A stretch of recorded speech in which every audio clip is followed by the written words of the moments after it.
Done this before. Perfect. Oh, thank you very much.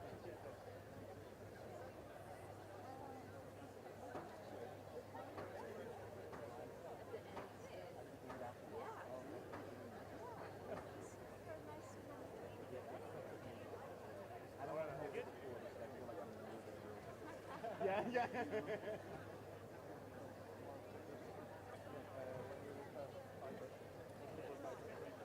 Good afternoon, everyone. Welcome along to the Giorgio Armani Tennis Classic, day 4 of our event at the stunning Hurlingham Club. I'm sure you all agree just how beautiful this club is. Have we got anyone who is here for the very first time? You are? Welcome, welcome, welcome. It is absolutely beautiful here. We've had the tournament for more than 30 years, since 1994. So I do hope you have a lovely day. And I tell you what, the order of play is looking very tasty indeed. First up, we've got Khachanov, who was playing here a couple of days ago. He will take on Lorenzo Musetti of Italy. Then we will have a Legends double. That is Mark Philippoussis, Marcus Baghdatis, Thomas Enqvist, and Nicholas Almagro. And then rounding off the day, well, my goodness, what a treat we have. Novak Djokovic will be taking to the court. Any Novak fans? Thought there might be. And he'll be taking on the world number 5, Daniil Medvedev. Any Medvedev fans? Perfect. Well, what a lineup we have for you. The players are on their way to the court, so they'll be taking to the court very shortly indeed.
Okay,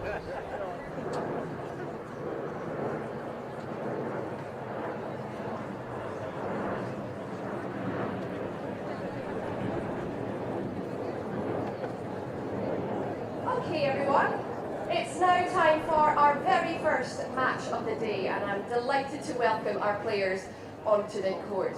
Back for a second time this week, please give a very warm welcome to Khachanov.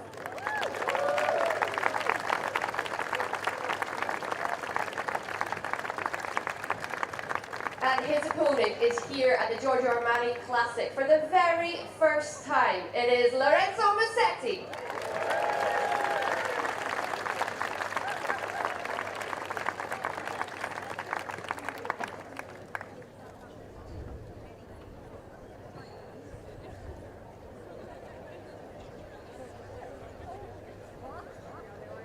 Follow you? Yeah.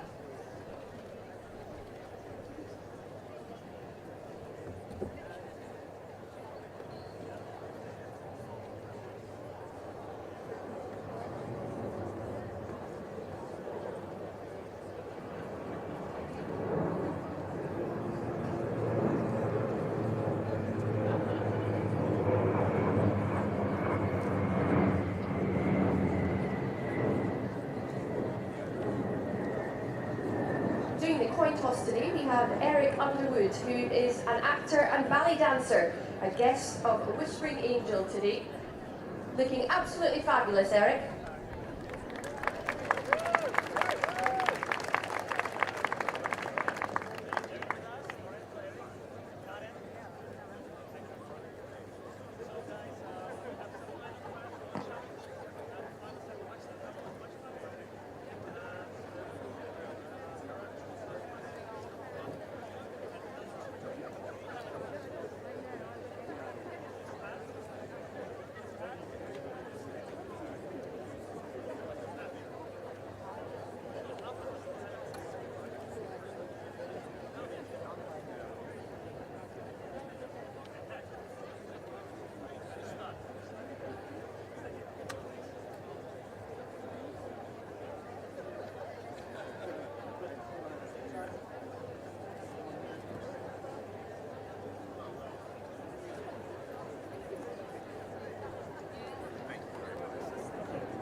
So.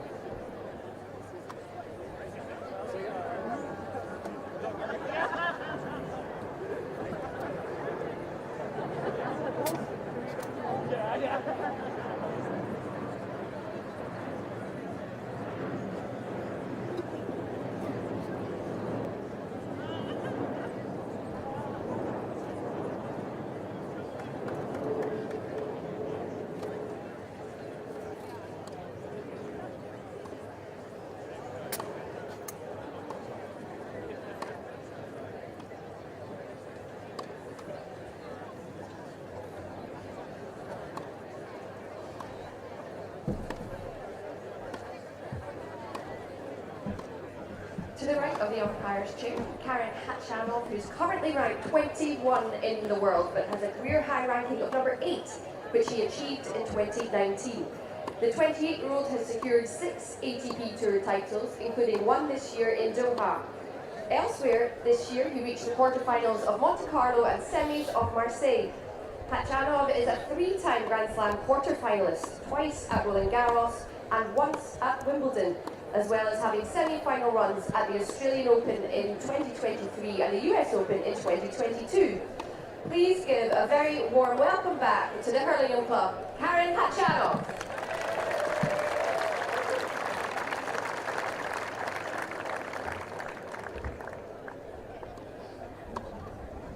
And his opponent is 22-year-old Musetti, who makes his debut here at the Giorgio Armani Classic, fresh off the back of a final run at Queen's last week, scooping a top 10 win over Alex de Minaur in the first round. The Italian is currently ranked 25 in the world, with a career high ranking of 15, which he achieved last year. He owns 2 ATP Tour titles, which were secured in 2022 on home soil in Napoli and also in Hamburg. His grass court season has been very successful so far, as well as his Queen's run. He reached the semi-finals in Halle the week before, already securing 7 wins on the grass in the last 2 weeks. Please give a very warm welcome to Lorenzo Musetti.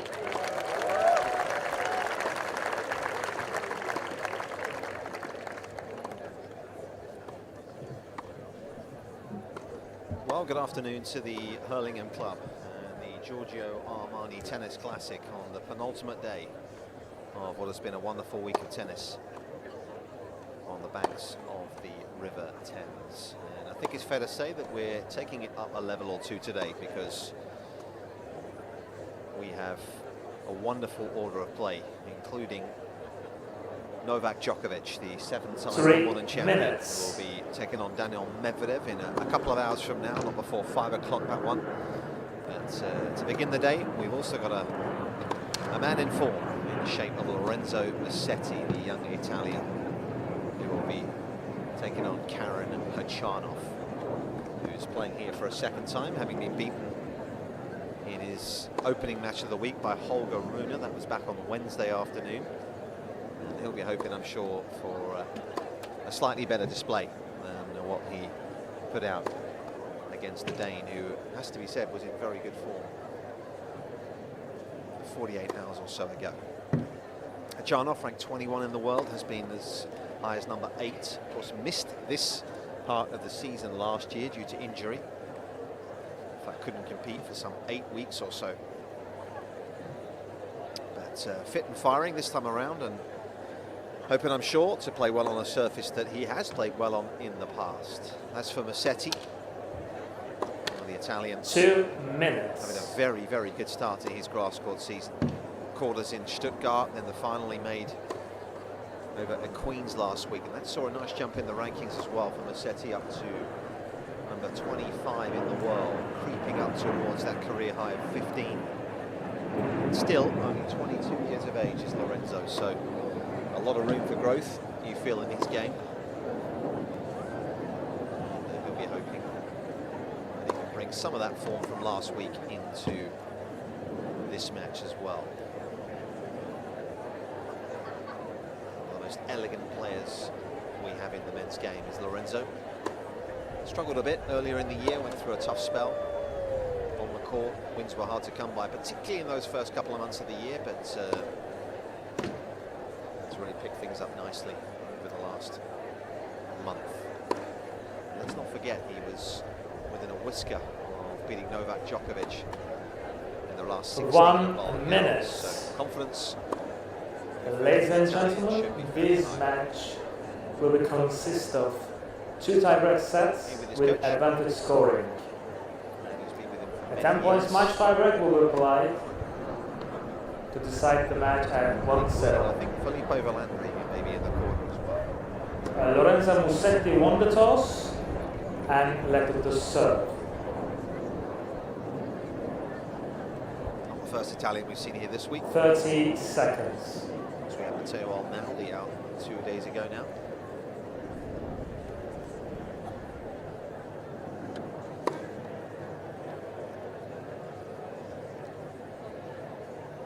This will be a couple of sets and a match tie-break if required. That'll be the format, as has been the case all week.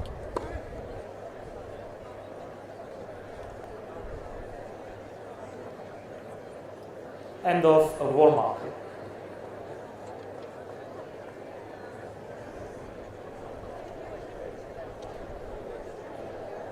So we're good to go for match 1 today. Musetti and Khachanov, 2 players ranked inside the world's top 30 right now. What a day we have in store. Might be as good as it gets here, perhaps ever, in the Giorgio Armani Tennis Classic. This is a stellar. Ladies and gentlemen, please take your seats quickly. Players are ready. Thank you. Yeah, let's go. First set. Lorenzo Musetti to serve. Ready? Play.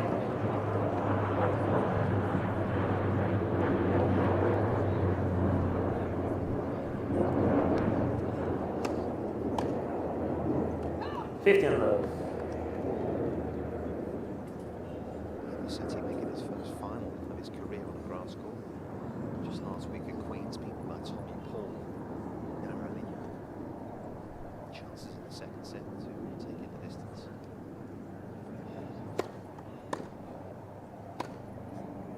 First love.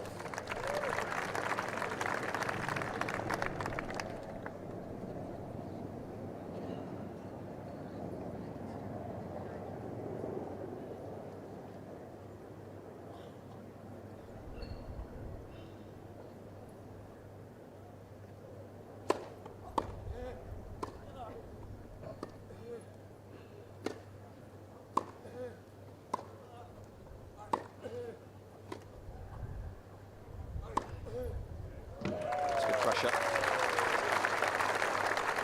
Most of that shots of ball. 30-15. Musetti on the single hand, and that's one of the aspects of his game on a faster court that's caused him some problems.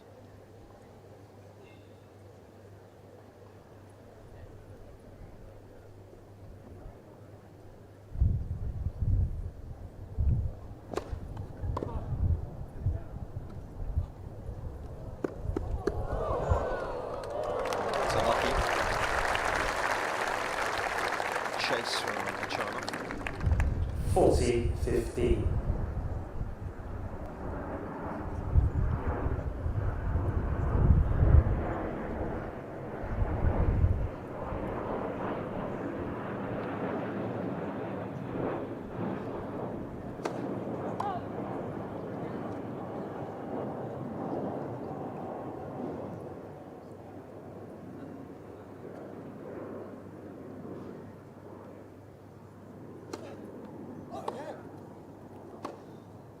Game, Musetti. Nice finish from Musetti. First Start game. from the Italian.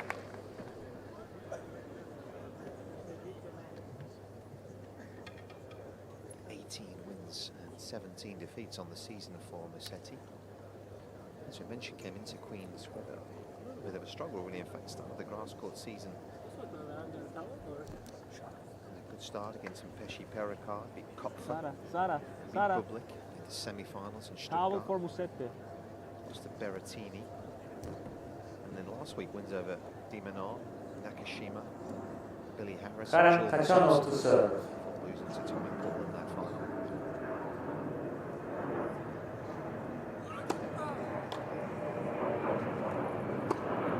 Fifteen love.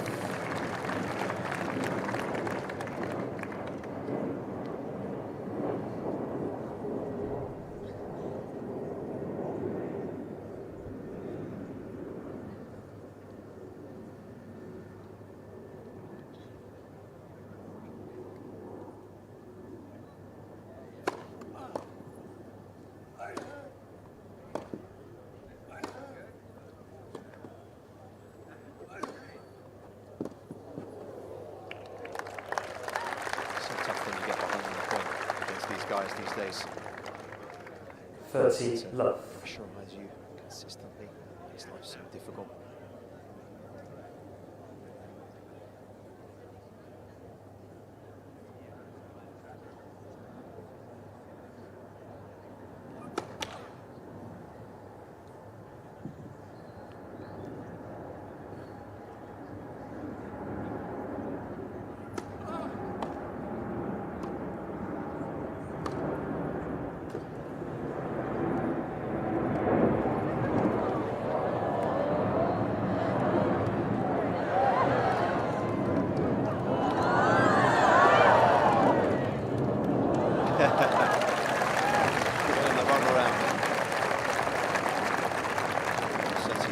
Chasing. 40 love.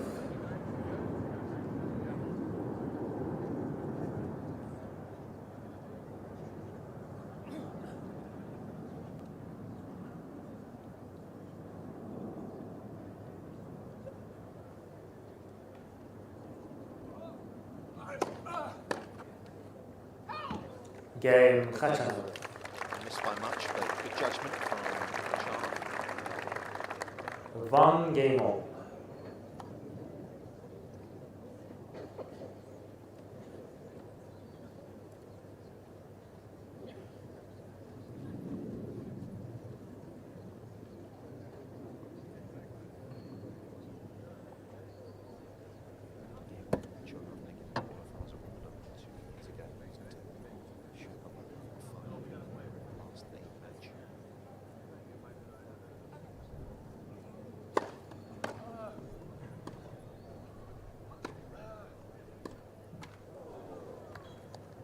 love 15.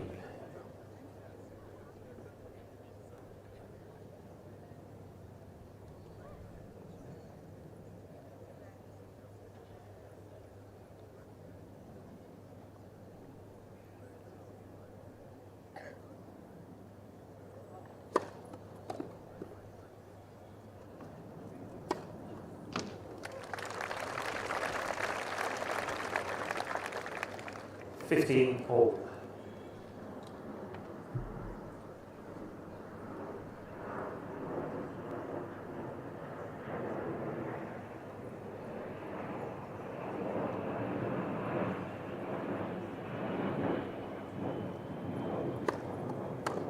Philippoussis, 15.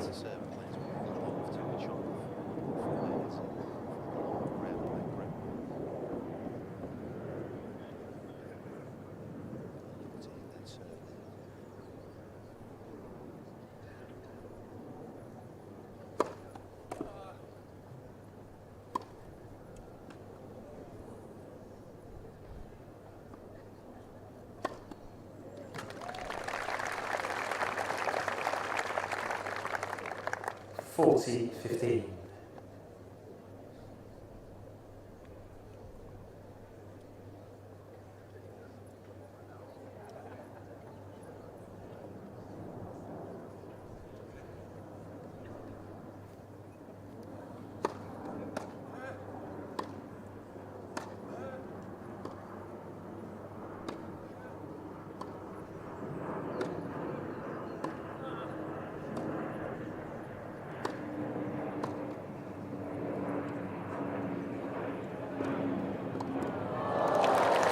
Okay, Musetti. Musetti once again using that drop shot on his to the Musetti leads 2 games to 1. He holds once more to lead 2.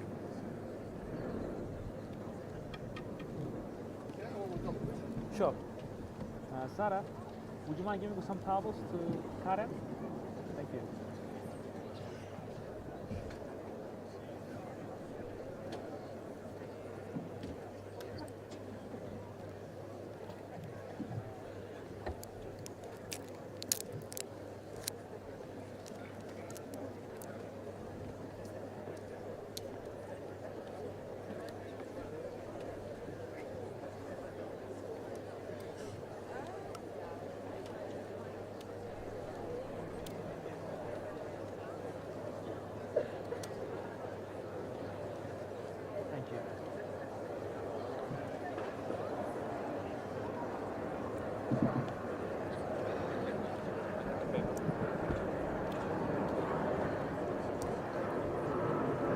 Time.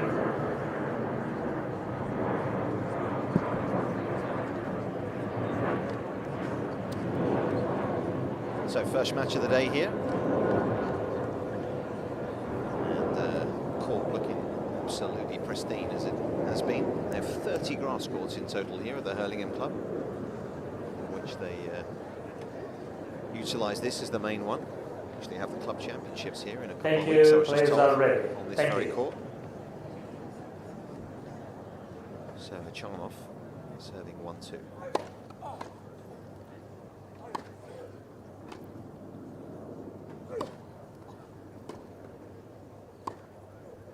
Oh, it's good. And when he's able to dominate with his forehand side, he can cause Musetti all sorts of problems.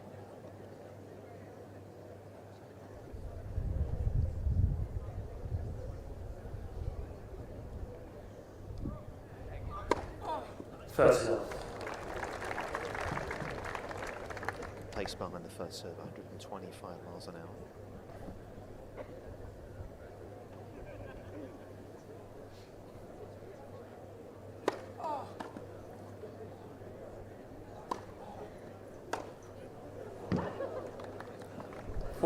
Musetti just losing his footing a little bit on that slide, opting to take a bigger risk than he might otherwise have done.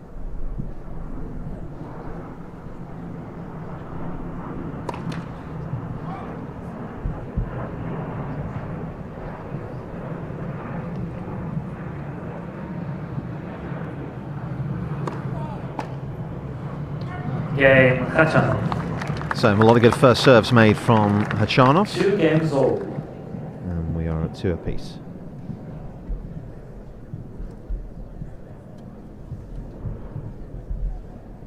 Khachanov's won title this year, coming in Doha back in February. Of course, he's actually a Dubai resident, is Karen. Total has won 6 career ATP Tour titles.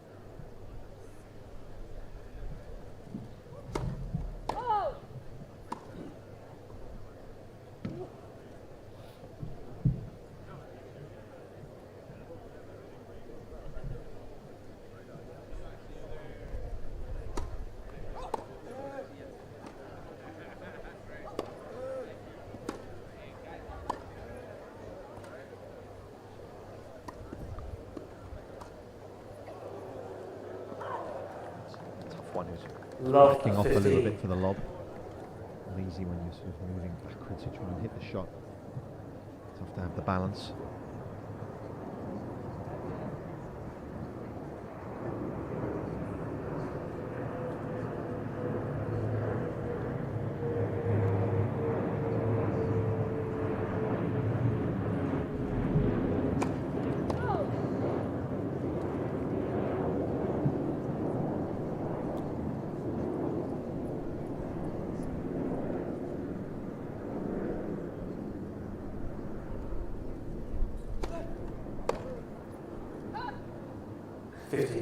Slight missed opportunity there. Musetti's coach, Simone Tartarini, who has been with him since he was 8 years of age, incredibly.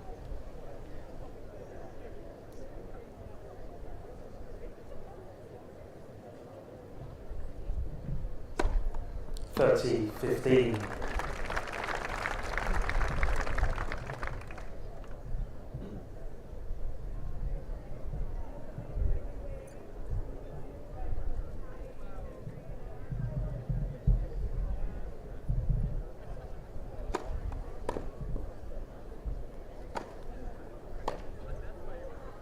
(40-15).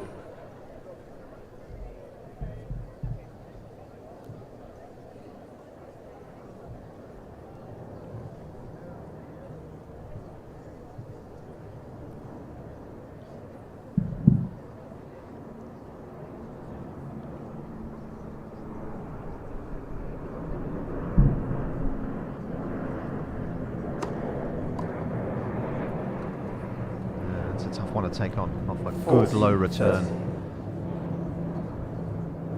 Not easy to hit the drop shot off a ball that low.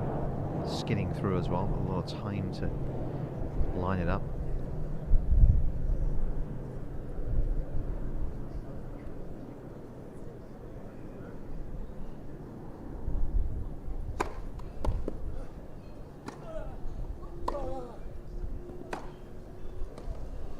It's a big hit from a wide position. Musetti utilising that big forehand of his to really good effect as he holds on to his lead here in the first.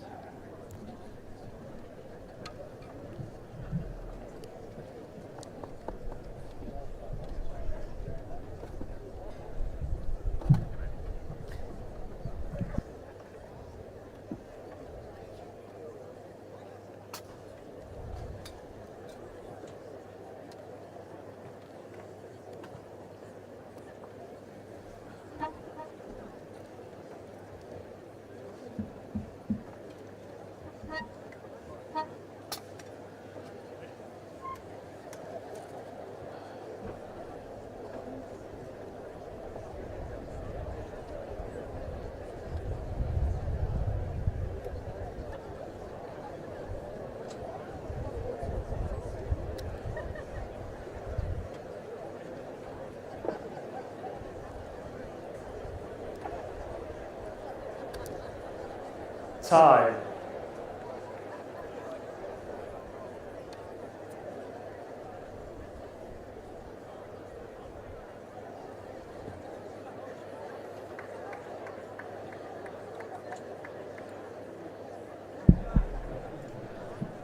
So tight opening set here. Thank you. We are on serve with Karen Khachanov,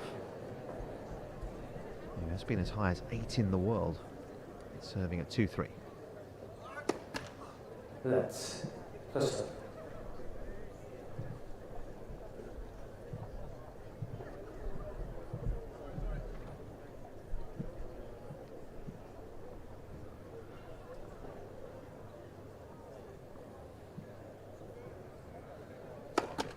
Let's first serve.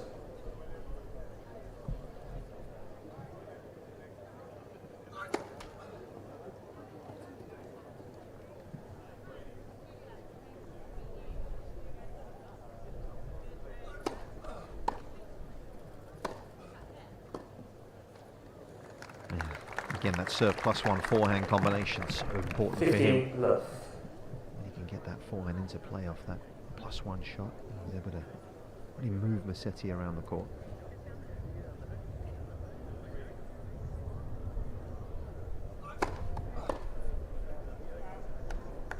First A return that's a little tougher for Musetti, that single-hander. Doesn't quite have the time to produce the shot. Slightly quicker grass court, of course.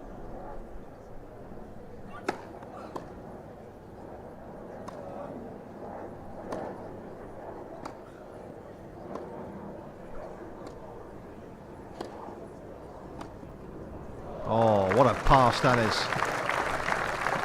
And Musetti coming forwards, but Khachanov with a beautiful two-hander up the line.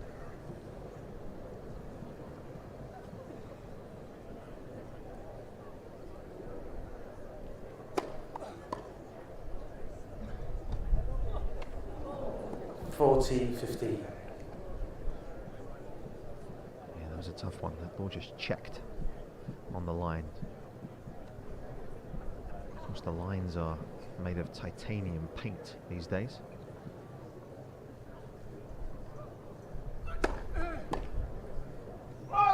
Game Khachanov. And again, targeting that single-handed backhand of Musetti and getting a 3 games reward old. because of that.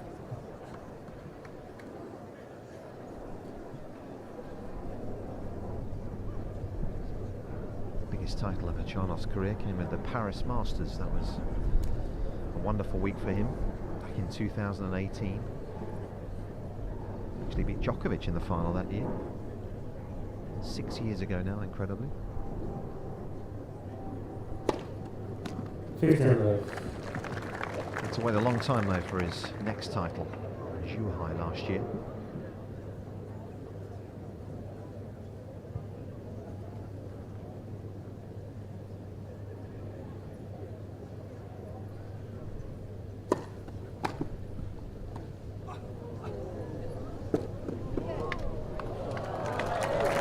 Musetti's drop shot is a thing of beauty. Just the weight of it so perfect. 30 love. It's a fair bit of air to it.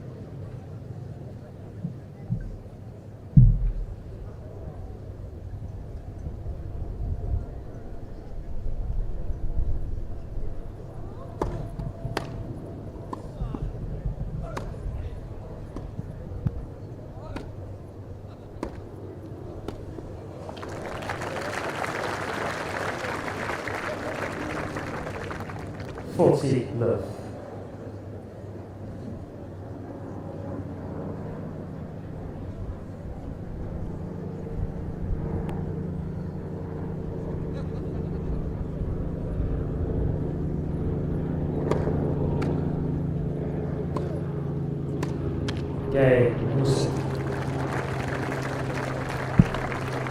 So Musetti holds again, New balls, and comfortably so as well.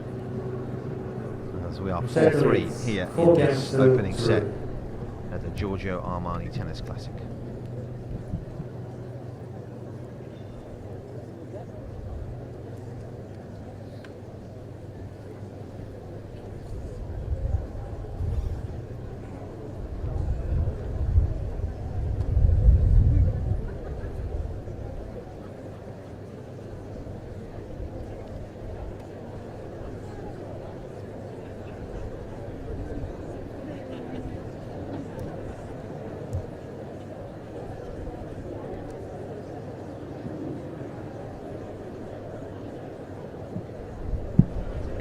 Marcus Baghdatis will be joining us in about 5 minutes from now. Former Wimbledon semi-finalist, of course, Australian Open finalist as well as Marcus a few years ago now. But he's going to be part of our Legends doubles today, as will plenty of good action to look forward to before we round off the day with Djokovic and Medvedev. A repeat, of course, of the US Open final from last year. Thank you. Thank you.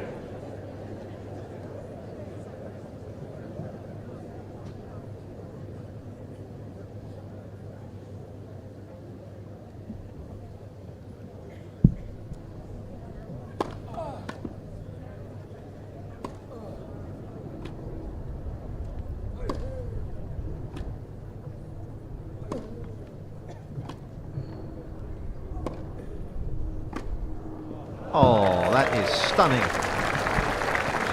What a shot. Khachanov had a couple of chances to get forwards. Didn't take them. And Musetti has delivered a stunning single-hander.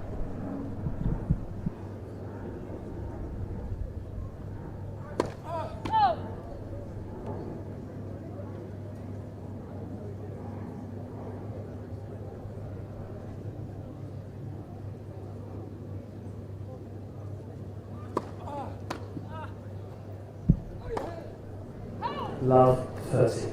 Now we have an opportunity here. Doesn't miss that too often. High ball, perfect for him with that grip being as far around on the forehand as it is.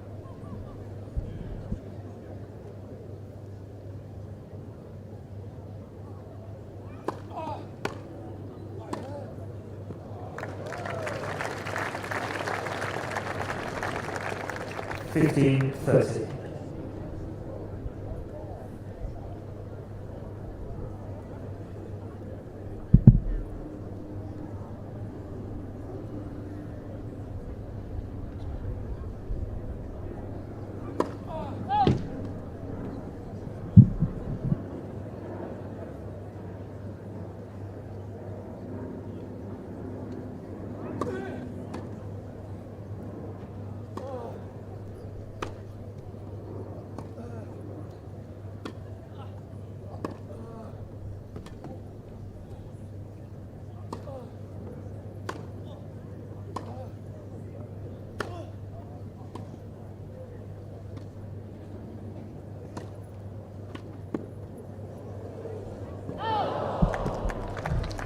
Couldn't really do enough with the drop shot. That was the ball that cost him.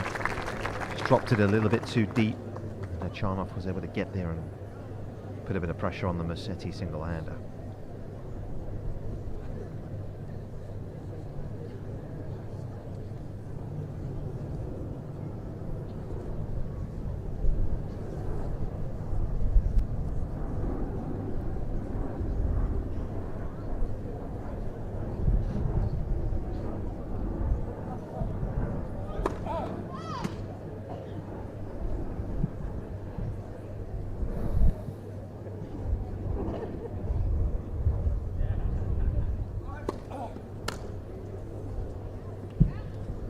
String 40-30. Possibly. The ball just jumped up a little more on Musetti than it might have done otherwise.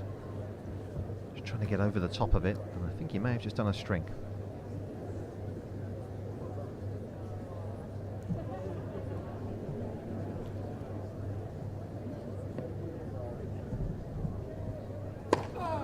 Game. Khachanov.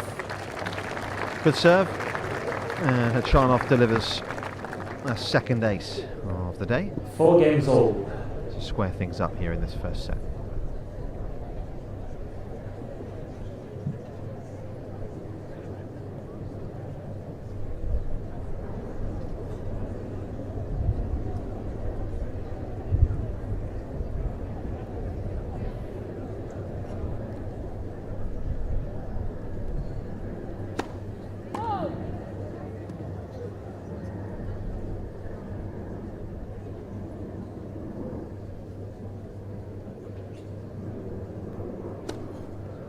Love 15. Yeah, just Just a little too deep on that occasion.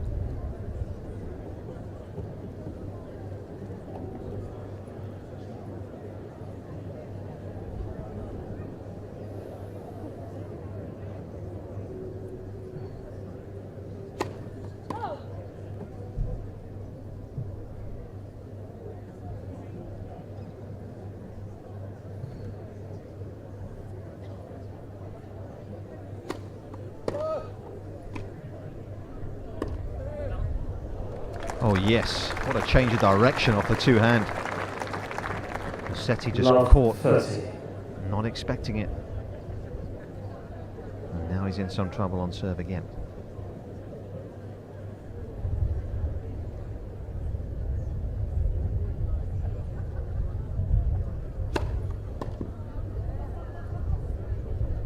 Fifteen 30.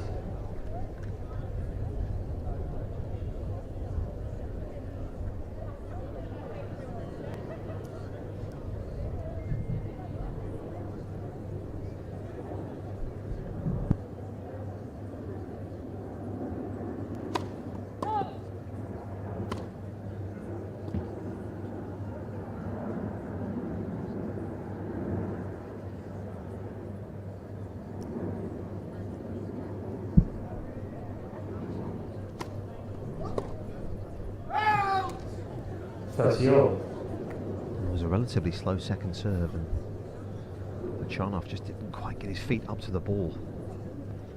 Just a little slow to get on top of it. Mistimed it as a result.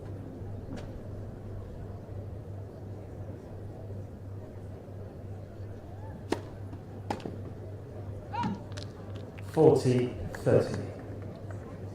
Again, targeting that forehand return. It was an area that you can go to against Khachanov, particularly on a grass court. He's not going to chip quite as many back into play.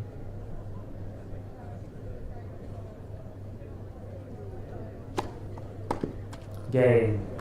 Musetti. So Musetti back from love 30, wasn't looking good there for a while, but hang on he does 5 games to 4 in this competitive first set.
Time.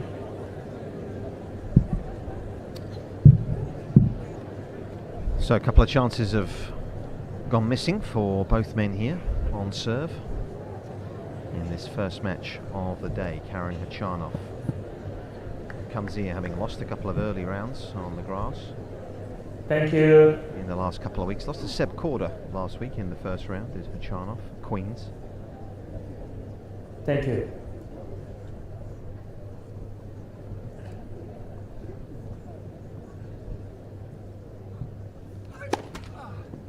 Lost to Alexander Vukic a week before over in Rosmalen.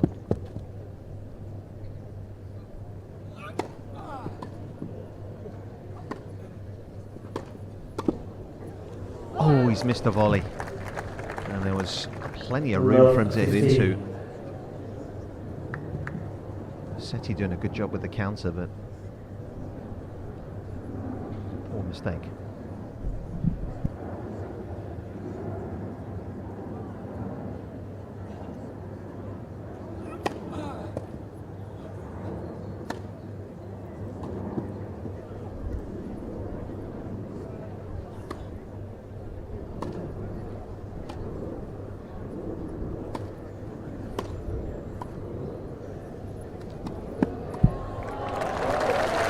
Very impressive indeed.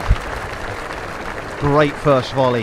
Forced Khachanov to do just a semicircle with his movement, crossing, covering the backhand side, was then had to cover the back to the forehand wing, and it was an awkward one.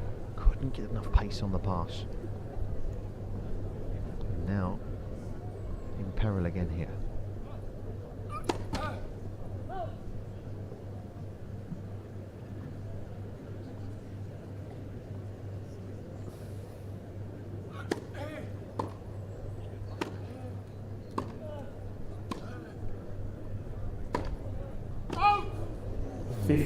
Just missed it.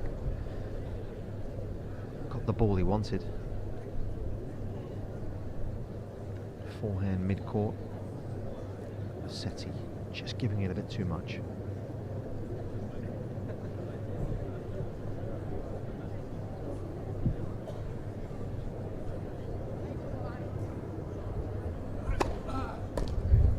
That's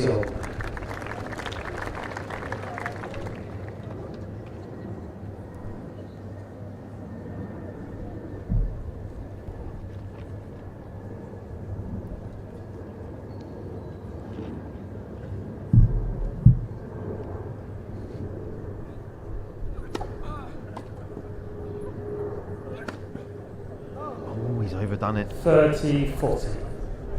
Again, a look of frustration on Khachanov's face because he had options at his disposal there. And now Musetti's got a set point.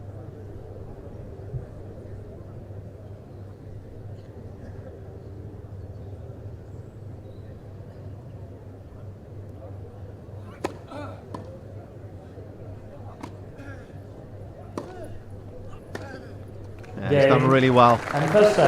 Beautiful block return initially from Musetti, got the depth on it, and he's got Khachanov moving, and the big man just couldn't cope with it.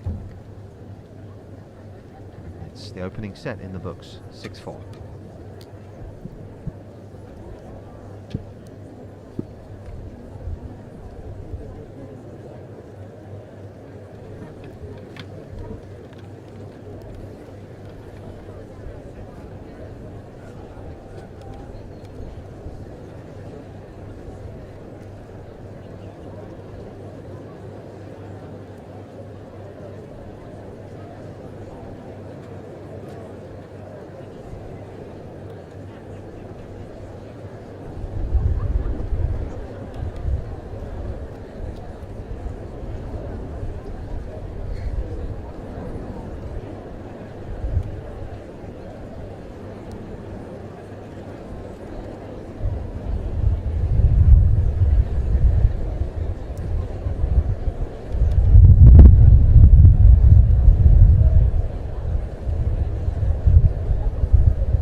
Looking very accomplished on the grass right now is Lorenzo Musetti.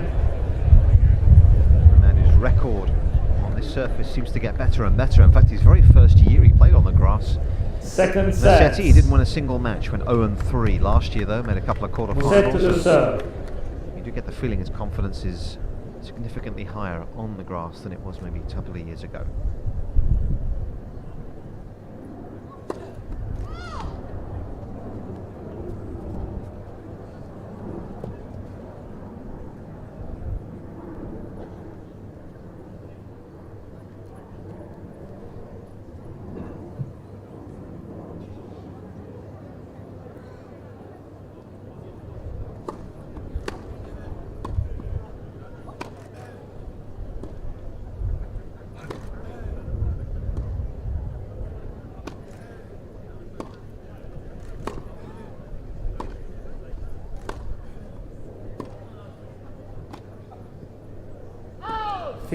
That's one of the longest rallies we've had all set, or all match should I say. Musetti able to just get a bit extra width off his single-hander. He's moving the ball away from Khachanov.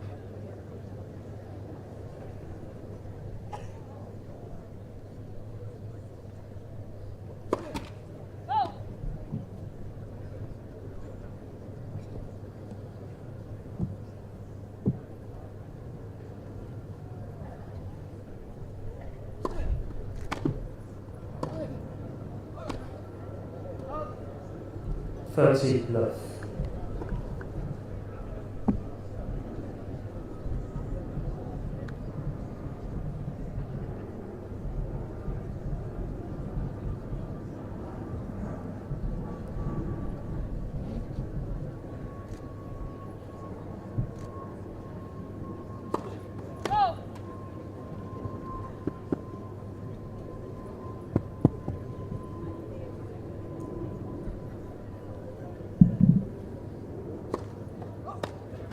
Enough. Again, just not quite balanced off the return. It was a good kick second serve, but Khachanov just not able to get on top of the ball.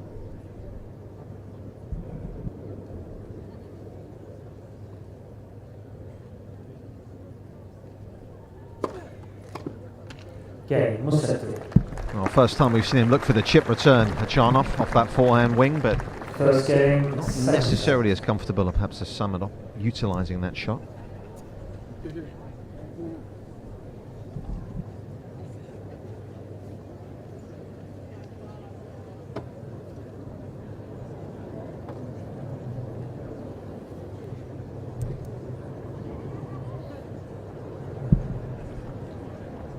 Thank you, players are ready. Thank you. Overcast afternoon here at the Hurlingham Club, but we have been blessed with some fine weather this week so far.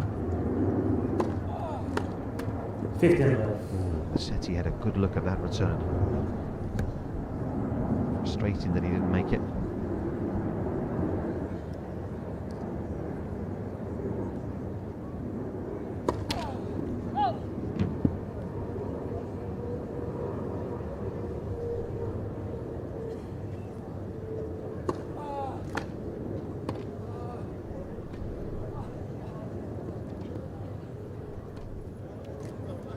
Oh, very nearly made it.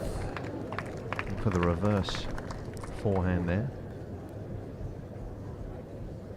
Flicked his racket and used the other side of the strings.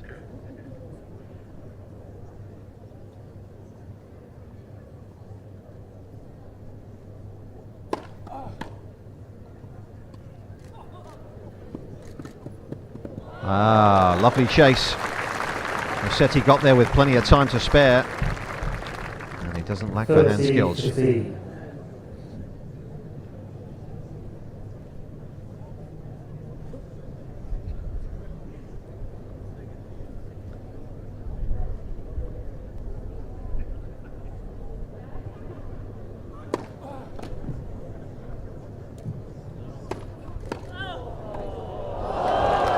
Wow, what a read from Musetti.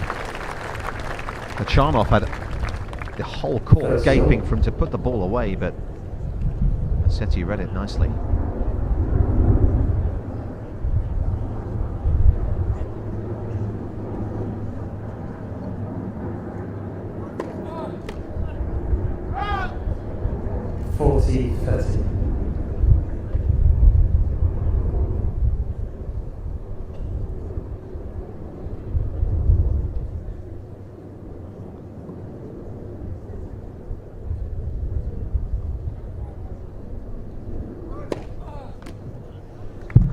Khachanov. And some good serving. 1 game all. Of the pace and the width combined.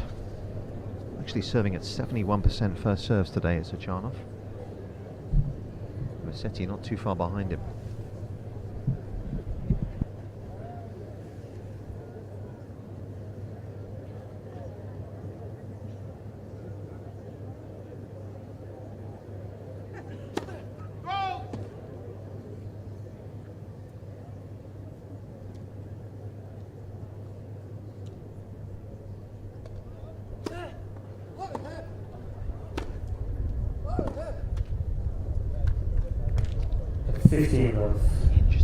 opposing Khachanov's movement to that left-hand side.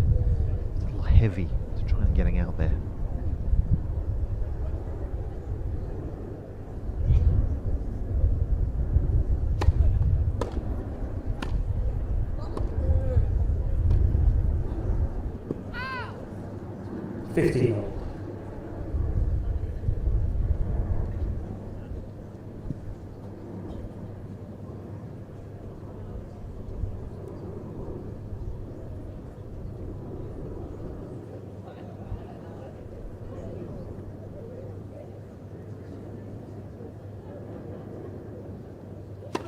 Let's first.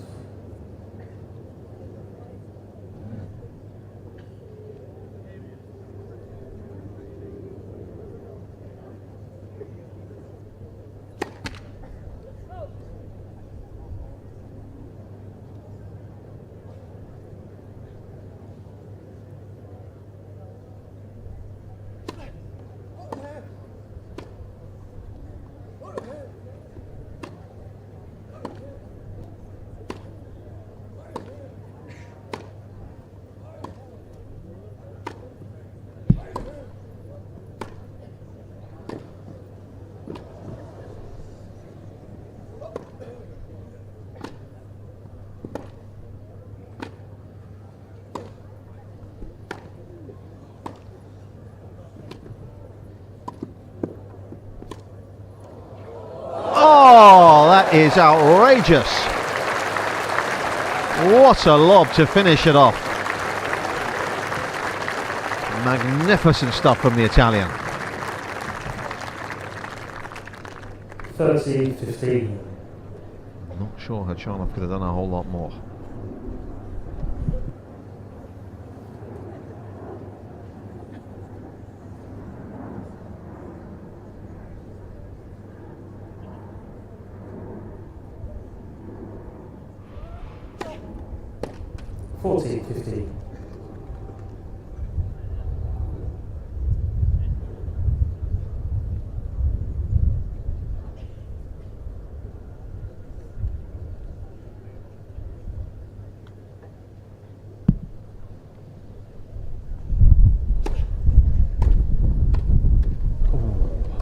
Wind getting up for the first time today. Musetti looking to serve and volley. Should really have made the volley. Just maybe the wind perhaps just impacting the volley.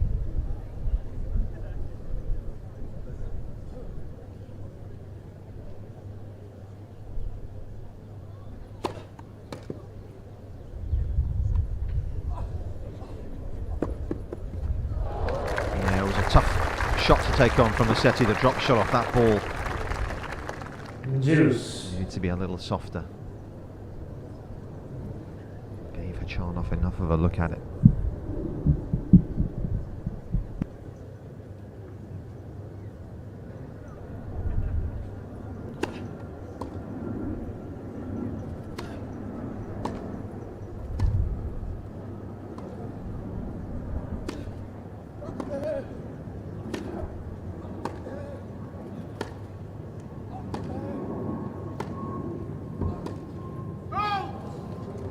Advantage, Musetti. Musetti has won the majority of the longer baseline rallies out here, you feel. That was the case again there.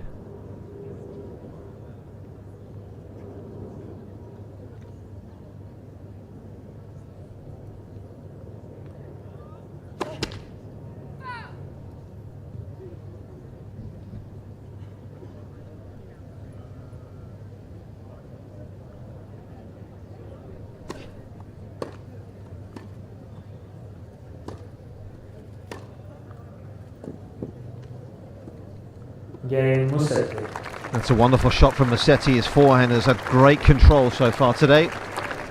And he's got himself a set and 2-1 lead here. 2-1.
they are same.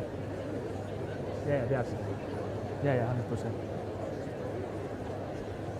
Time.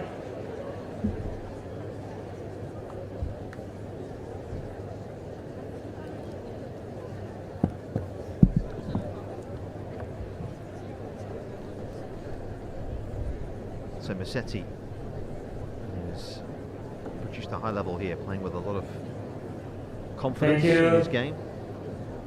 After the Young string players, of thank you. good results in Players the are last ready. few weeks.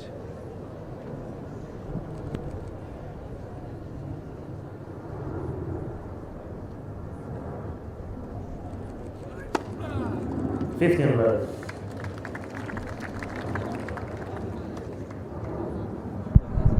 Delighted to say that Marcus Baghdatis has joined us. Marcus, how are you doing?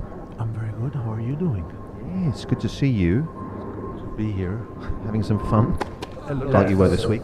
Yeah, we are. We all are. I mean, it's a great event, and even to be able to watch these guys play also, it's nice, and it's fun to see everybody around and having fun and enjoying the event. How good are these grass courts? They're pretty special, aren't they? Unbelievable. The groundsman has made a great job.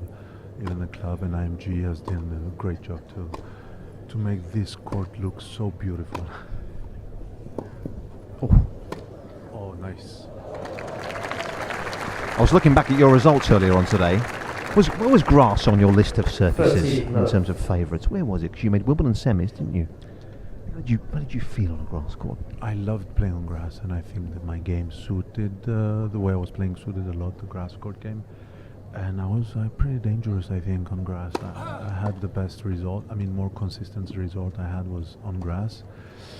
And yeah, I had some great battles, Wimbledon and other events against big players, and I was feeling pretty good on grass. What are your memories of that semi-final with Rafa that year? Was it 06? What year was it? 06, yes. What were your memories? Yeah, well, I thought that I had a great run there. I beat Sebastian Grosjean that year, and Nalbandian and Hewitt. I mean, guys who've been on grass playing very well. So it was a great run. I beat Andy Murray also that week. In the fourth round. So it was a great run, and it was a tough one against Rafa. But it was a nice week. Where do you've obviously played 15 years professionally, so how does Wimbledon differ, Marcus? How does playing at Wimbledon differ from the other majors? I mean, growing up, the first event that I ever saw on TV was Wimbledon in Cyprus, final of 1992, Andre Agassi against Goran Ivanisevic. For me, it's tennis. I mean, tennis. Wimbledon is tennis history, right? So, and every year, the first year I came to Wimbledon and walked into the Millennium Building where, the players are dropped off to get into the Millennium Building. I felt so many goosebumps, like it was amazing feeling, and I have that feeling every year I step there. So for me it's history of tennis, and I got the privilege to retire there. I'm very grateful for that too. I love asking you guys, how has tennis changed, Marcus? Because you played for 15 years, obviously to a very, very high level. What's different about these guys now, if anything, compared to when you were playing? Has the game evolved at all? If so, how? I mean, life is evolving, right? In every aspect, in medicine, in science, tennis has followed, and any other sport. And I think what I think has changed a lot is the surfaces. It's become more slower, so it favors a bit the bigger guys, taller guys, because they have more time.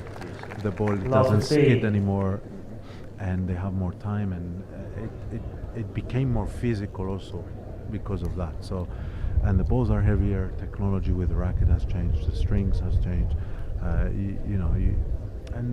Everything has evolved and it changed, and that's why we see longer matches and tougher matches. It's more about physical, it's not technical anymore.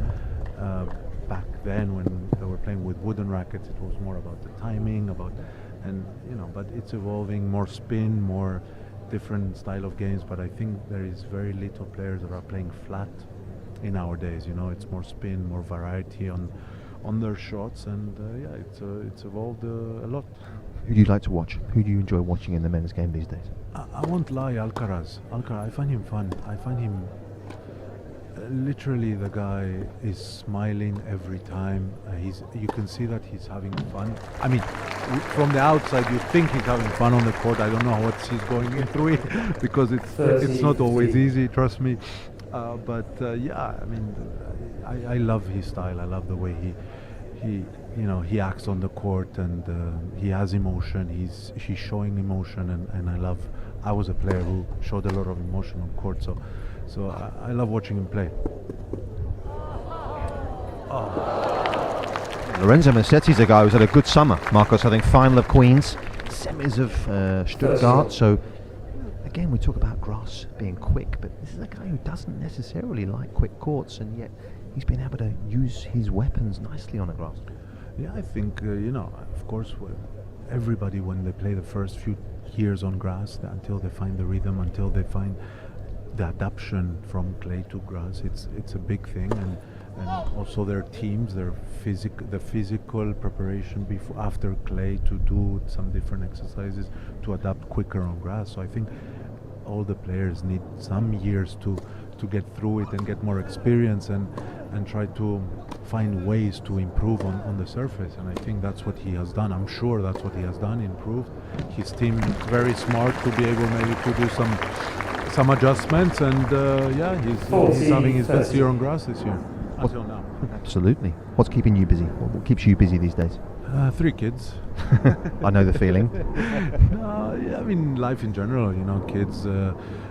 Just collaborate with a resort in Cyprus, one of the biggest integrated resort in Cyprus, the City of Dreams Mediterranean, which we constructed an academy, a tennis club together, and we're starting an academy in September for the locals in Cyprus, and with 12 courts, great facilities, and tennis club. We're going to have some members, so that's kept me busy, and I think that's an important project for me and my wife, because we want to give back to the young aspiring athletes of Cyprus and tennis enthusiasts, and it's a new page of my life, and I'm looking forward to that, and spending a lot of time and energy on that. And long term, would you like to open that academy up to international players, or are you only focused on Cypriot, on the island of Cyprus, and getting players from there?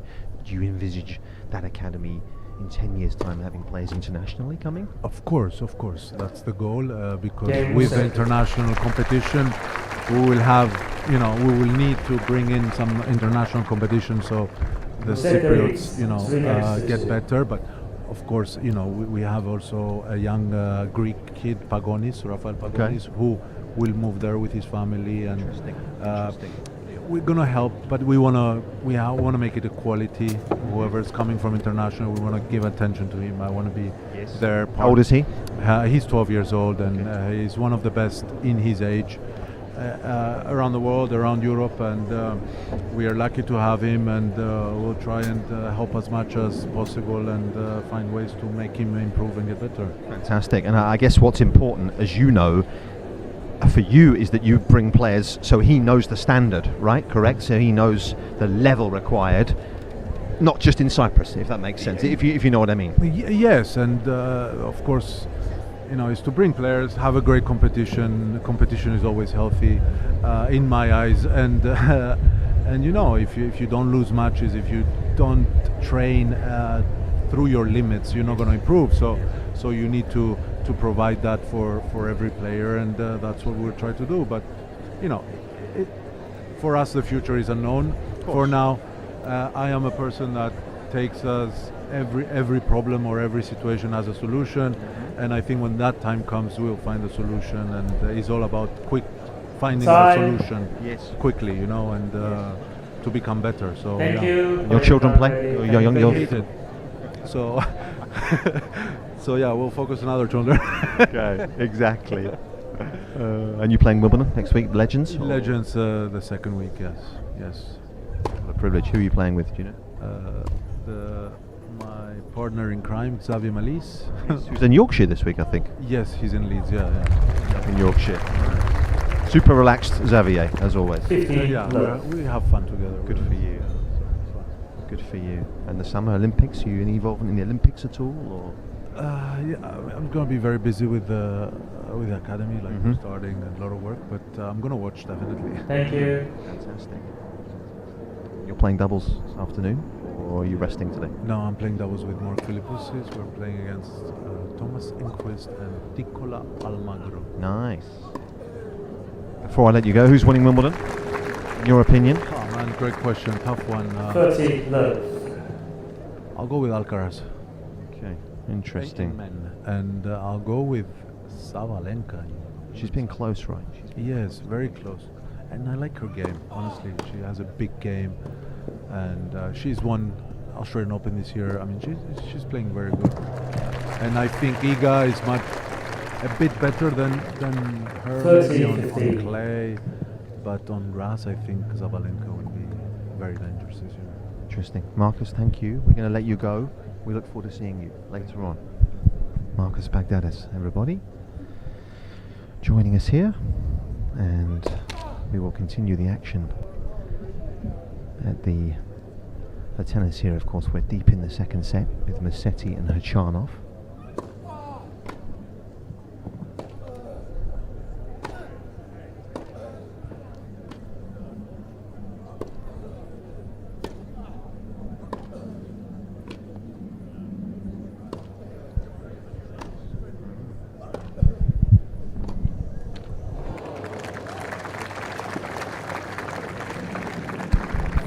Khachanov with a couple of chances here.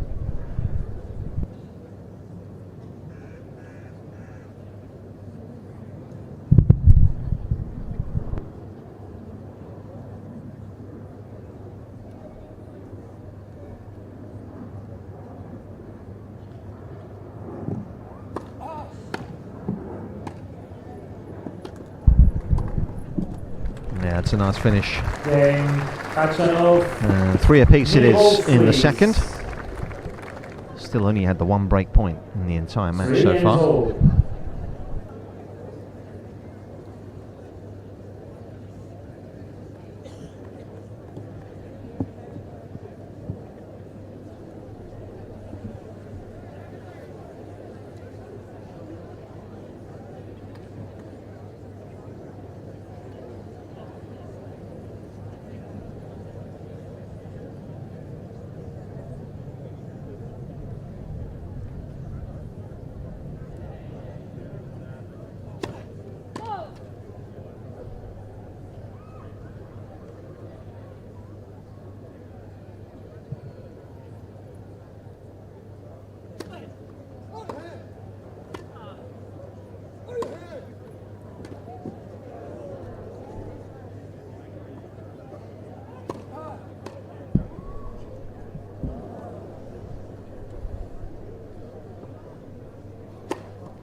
Yeah, lovely. Good finish. But again, all the work done prior to the shot. 15 love.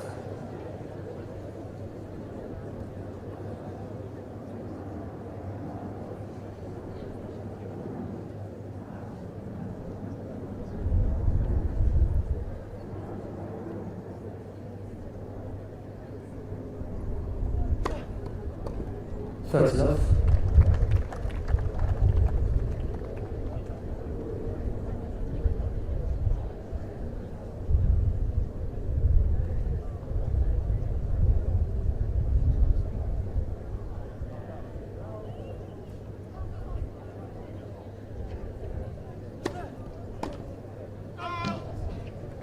Love.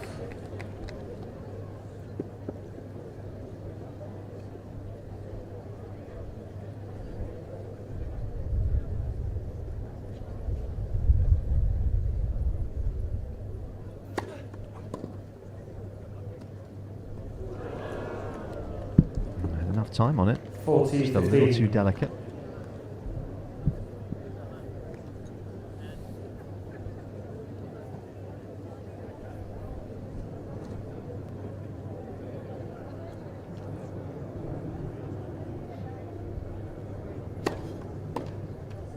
Okay, Musetti. So Musetti still yet to be broken out here. 4 games to 3. And he's closing in on the win, up a set and 4-3.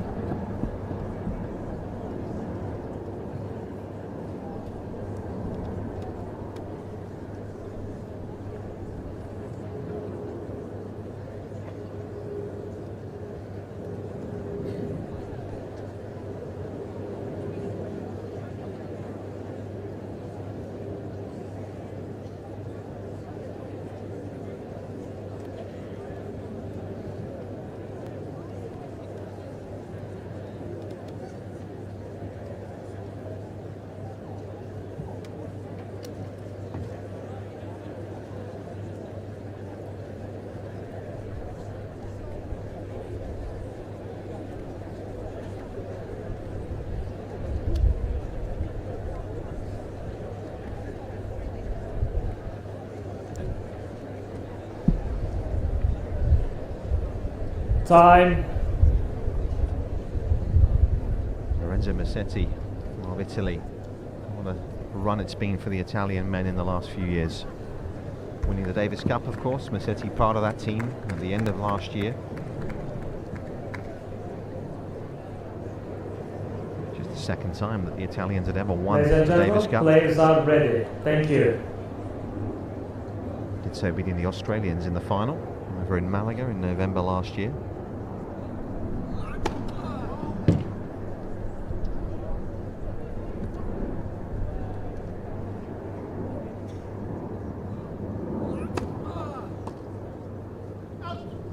And 15 left.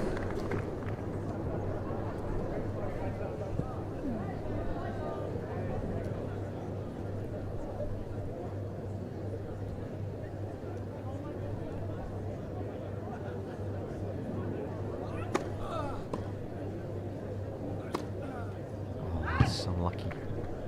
And 15 all. Got the return he wanted. Time on his forehand.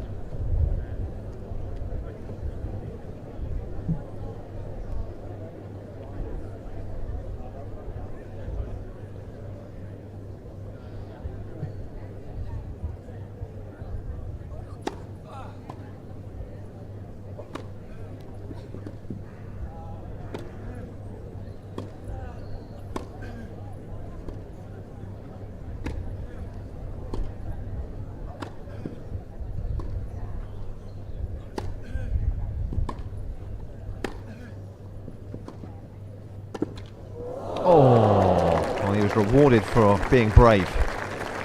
It's not always a move he likes to make, that come forwards, but 30-15. did well. Made the most of his good fortune.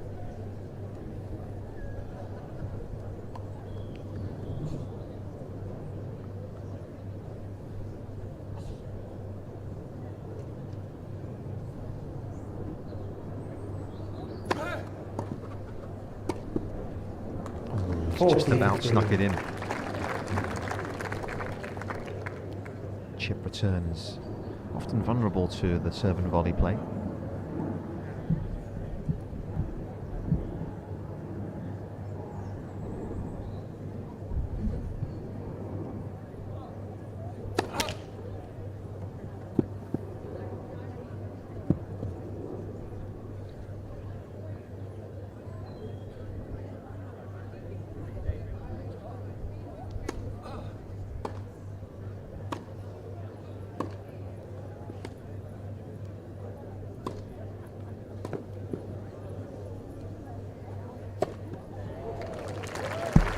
Well watched.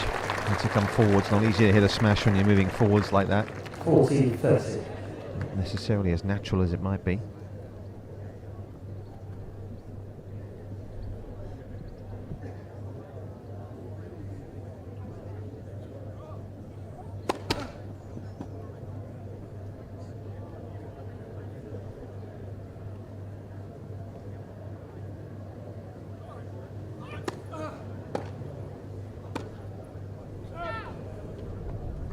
Juice.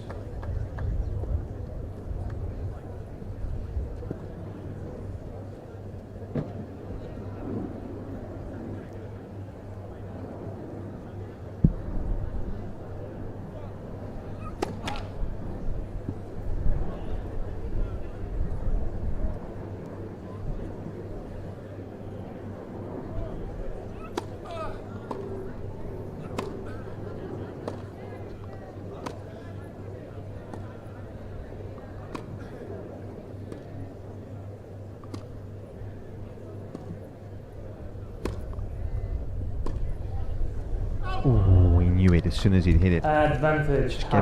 Just didn't quite get it cleanly. And the wind taking it away from him.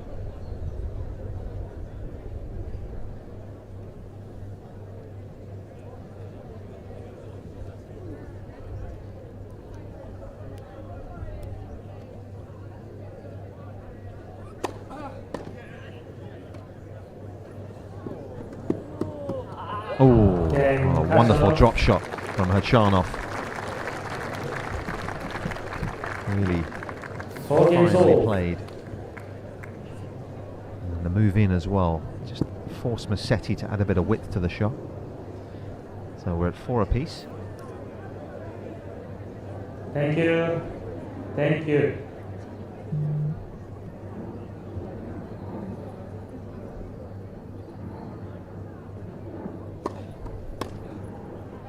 And 15 love. Again, just struggling with that forehand return. It's been an issue for him again today.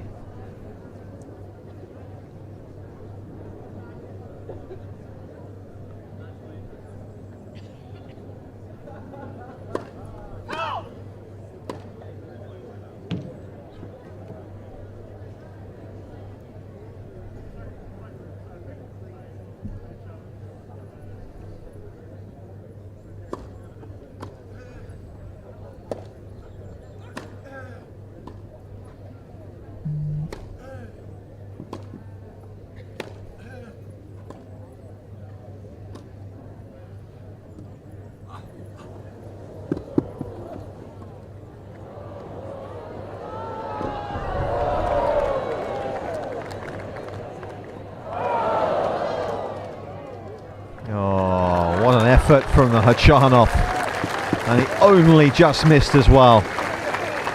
Tremendous dig from the Russian on the stretch. First love. Not lacking for effort.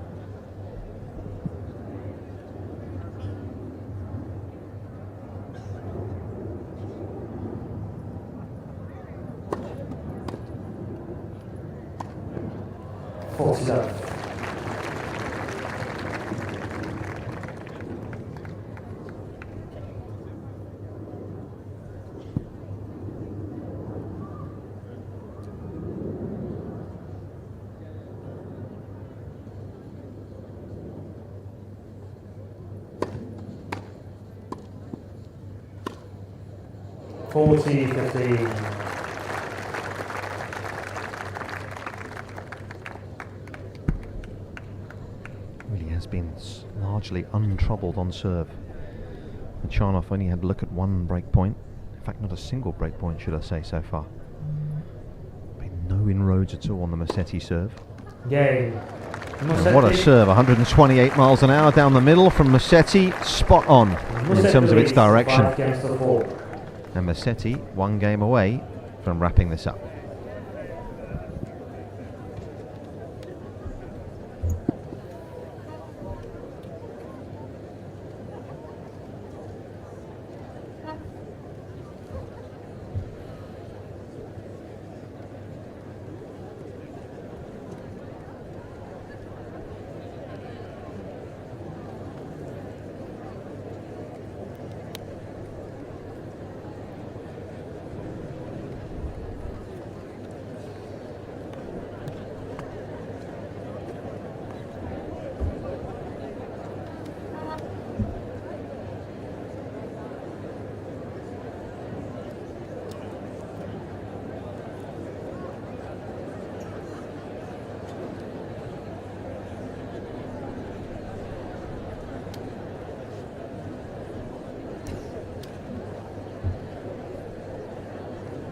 Time.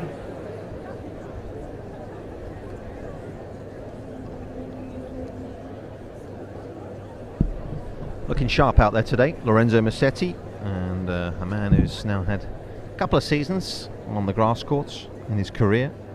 Certainly feel as though he's more comfortable on it than he was before. Thank you. Serving here, Khachanov 4-5.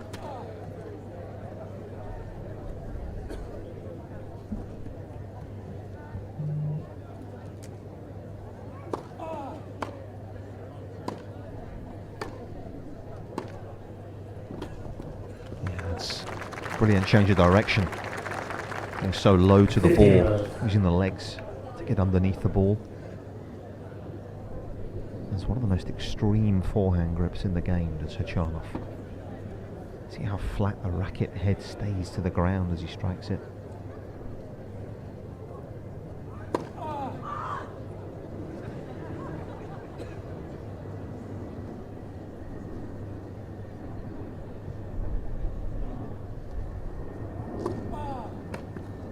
That's a brilliant second deal.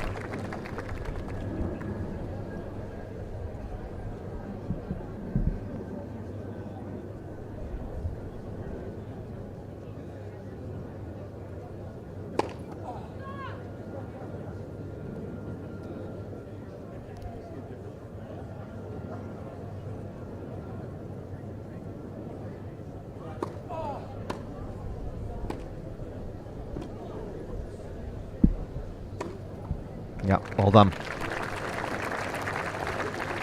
It's good stuff from the Russian. Forcing Musetti get into a deep part of the court.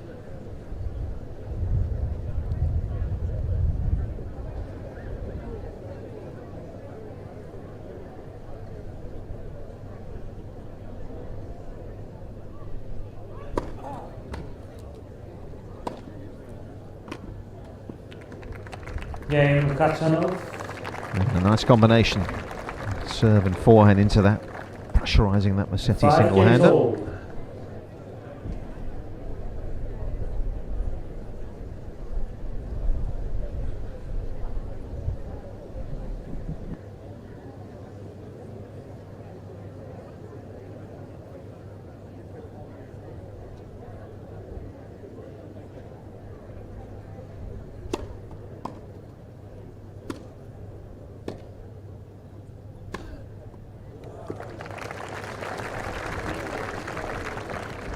Uh, 15 love.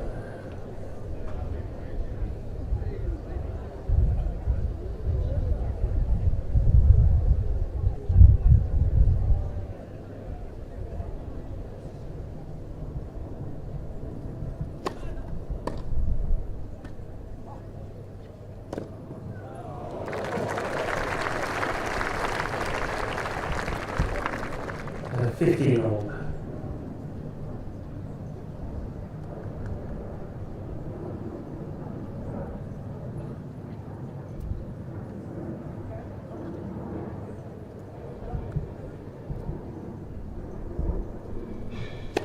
Let for serve.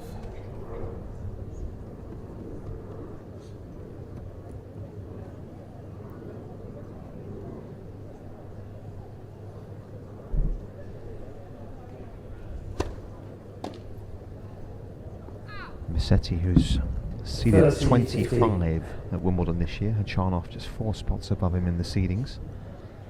Of course, the draw for Wimbledon was made a couple of hours ago. Alcaraz and Sinner in the same half of the draw this year in the men's championships. Djokovic in the other half of the draw.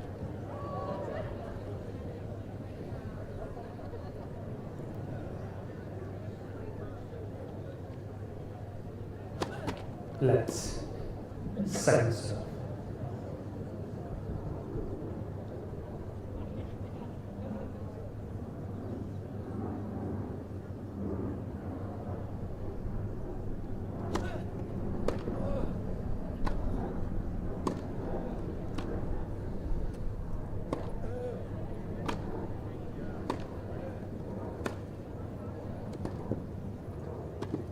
Oh, lovely move in from Musetti again. So instinctively looks to get forwards these days. 40-15. He knows exactly what he's doing as well with that drop volley.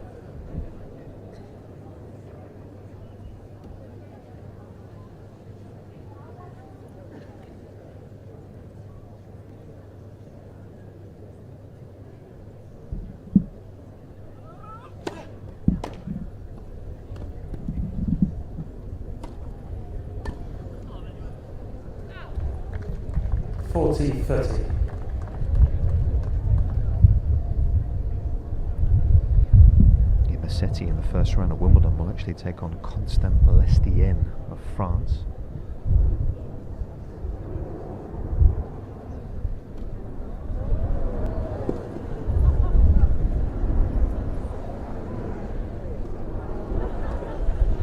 Oh, what a bit of skill. Started with the underarm serve. And what followed it was silky. Musetti leads 6 games to 5. Full of class, Musetti, and a game away again.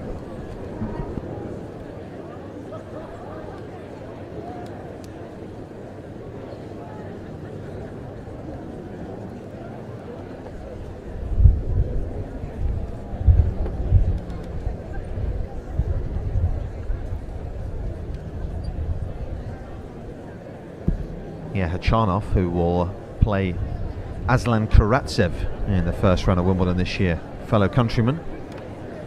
It'll be a good contest. Karatsev's not had perhaps the year that he had in previous years, but we know how big he hits the ball off both wings, so it can certainly might cause Khachanov some problems. Winner of that match could take on Chris Eubanks, who was the quarter-finalist at Wimbledon last year. Eubanks with a lot of points to defend. Coming up in the next fortnight, and in danger of slipping outside the world's top 100.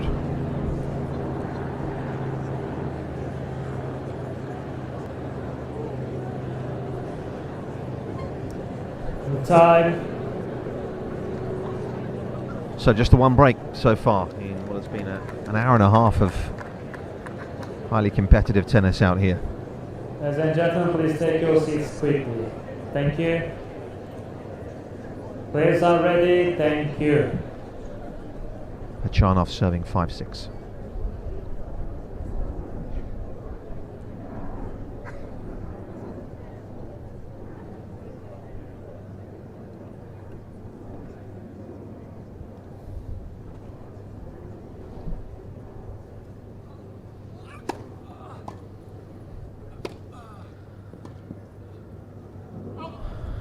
At 15 love. Nice chip return again from Musetti though.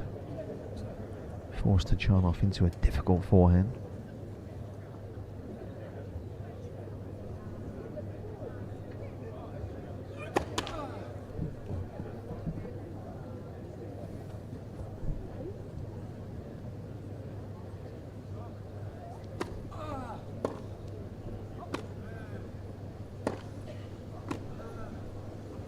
Oh, what a clean hit. Khachanov there. 30 love. Lovely change of direction. Musetti expecting the one back cross court.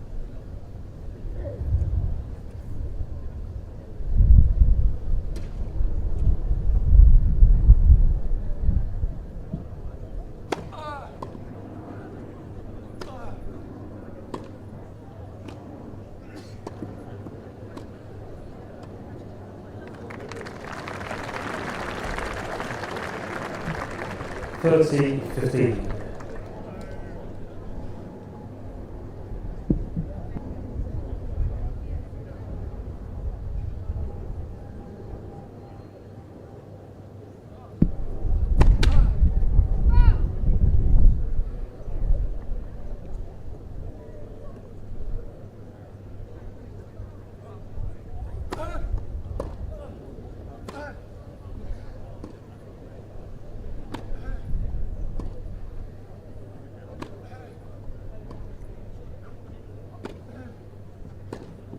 Oh yes, saw him coming. Khachanov couldn't quite be aggressive enough off the approach, and he paid for it.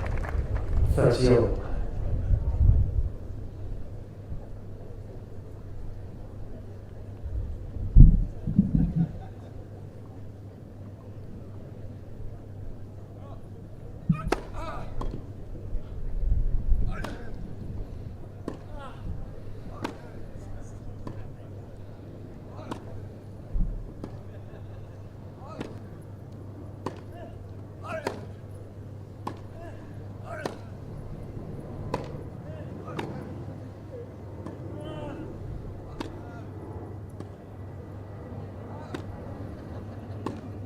Oh, super rally. A lot going on. Musetti just breaking down at an inopportune time. One of the longest rallies we've had all match.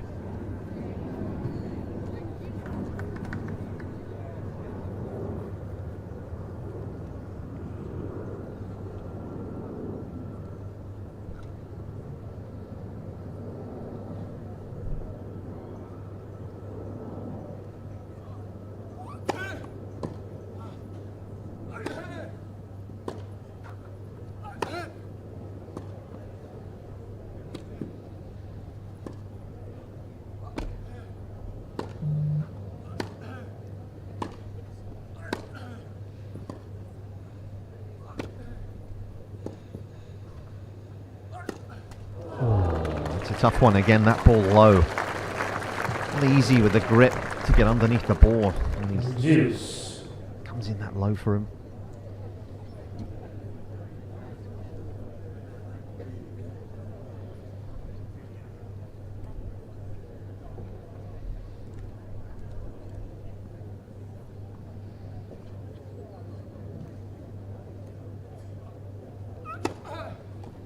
Advantage.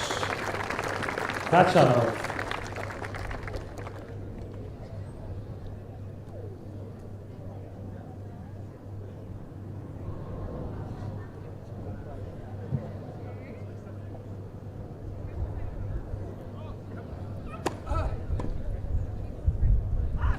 Game, Khachanov. Yeah, good serving. And it really got him out of trouble in that game. 6 games old, tiger. Breaker will have to separate these two. Khachanov again turned into Jose Clavet at the back of the court for a little bit of guidance. Brother of Francisco Clavet.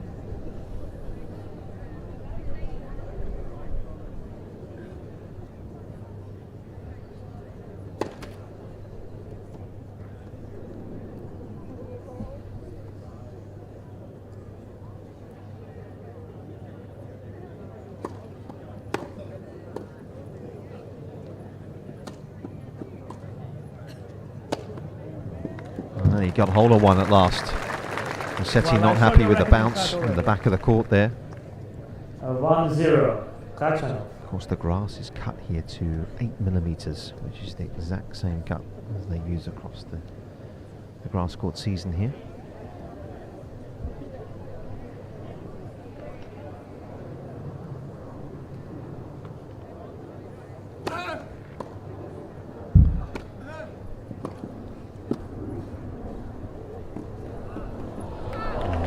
Good volley. 2-0, Khachanov. You don't always feel like he comes in instinctively, but soft hands.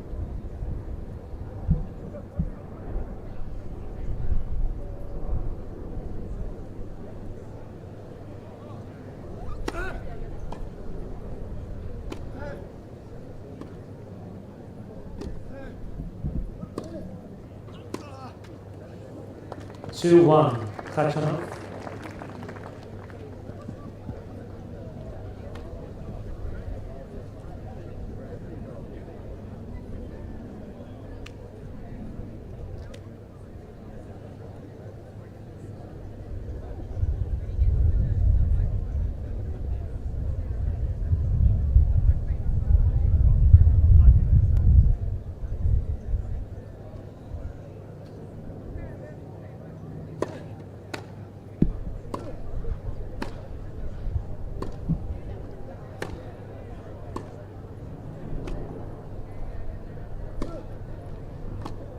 Good pressure, good width. Khachanov stretched out again. 2-0.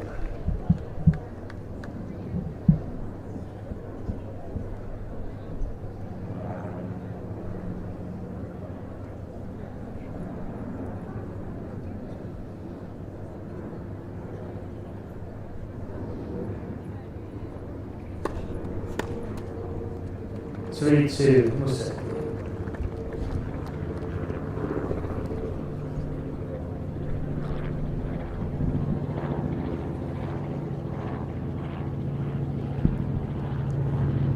Musetti having won 3 points in a row here.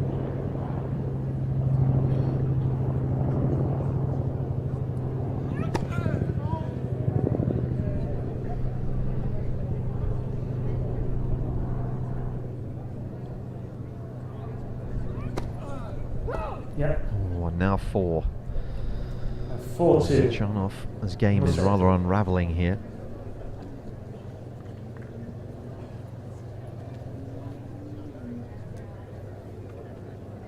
Of course, there'll be a Legends doubles to follow this match. Then there'll be, we'll then see Djokovic and Medvedev. What a match that should be here at the Hurlingham. Can't have been too many with as much expectation surrounding it than that one over the years here.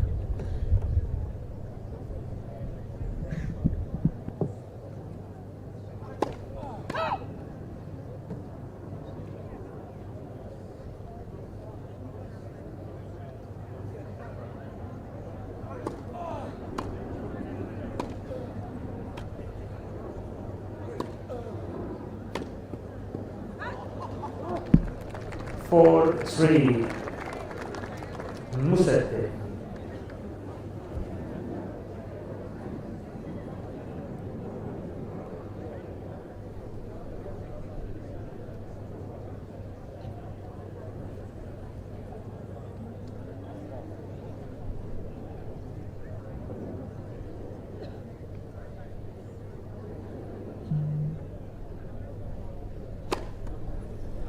Massive serve.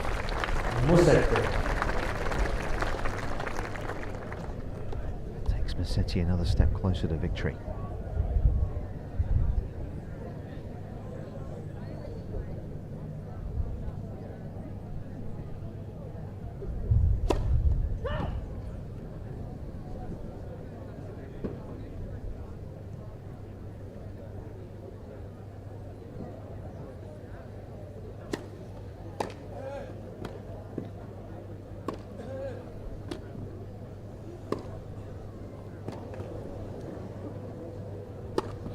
Oh, super. And he's just missed it. Now the whole court begging. 6-3. Musetti. And Musetti has got 3 match points.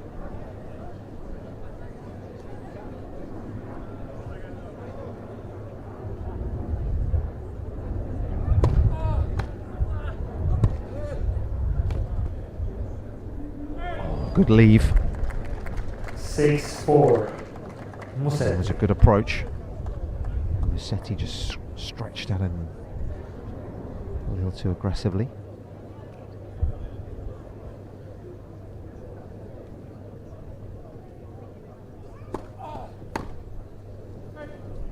He's been able to save the first 2. Musetti.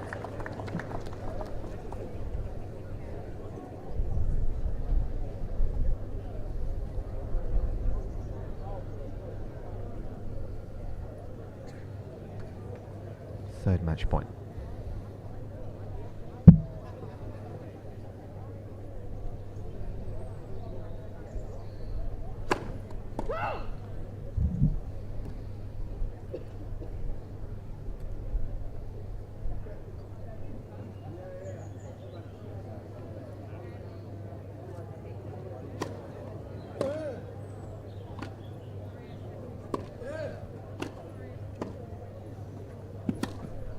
Oh, lovely finish. Musetti. And Lorenzo Musetti is a winner in our first match of the day. Thank you. Please give a big hand to Lorenzo Musetti.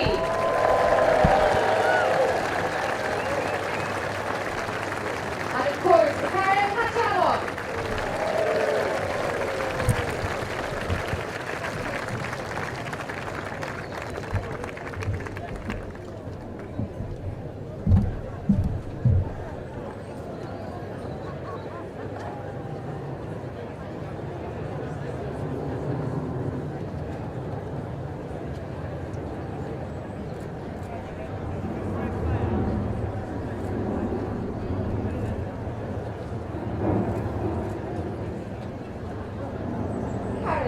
Welcome back to hurling, and great to have you here twice in the week. Unfortunately, that one didn't quite go your way, but it was a very high standard of tennis. What did you think?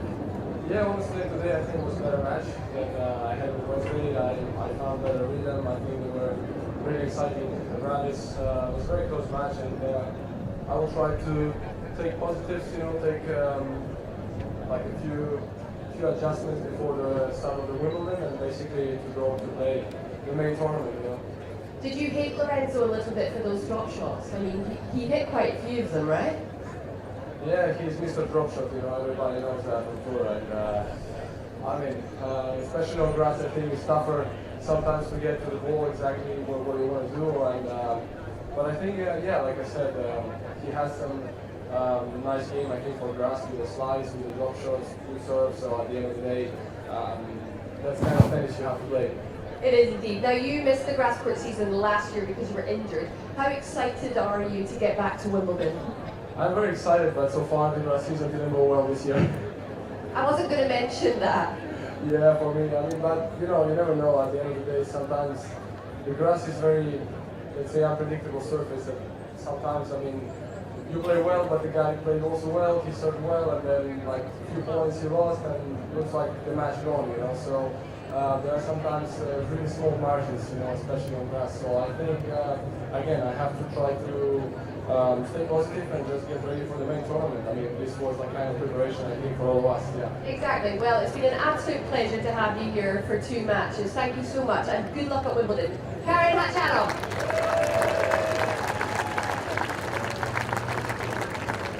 Mr. Musetti, welcome to Hurlingham. This is your very first time here. I'm pretty sure we have some Italians in the crowd over there as well, yeah? Oh, everywhere. Thank you, James. You're a popular man. But look, welcome. What do you make of the club, the grounds? Because we think they're absolutely stunning. Yeah, I mean, it is. It's been my first year, and you know, I immediately fell in love with the site, with the club. A lot of, you know, really crowded. Never been in an exhibition so crowded. So I'm really happy to, you know, play you know, a great match against my friend Karen, and you know, always nice to play on the other side of the net.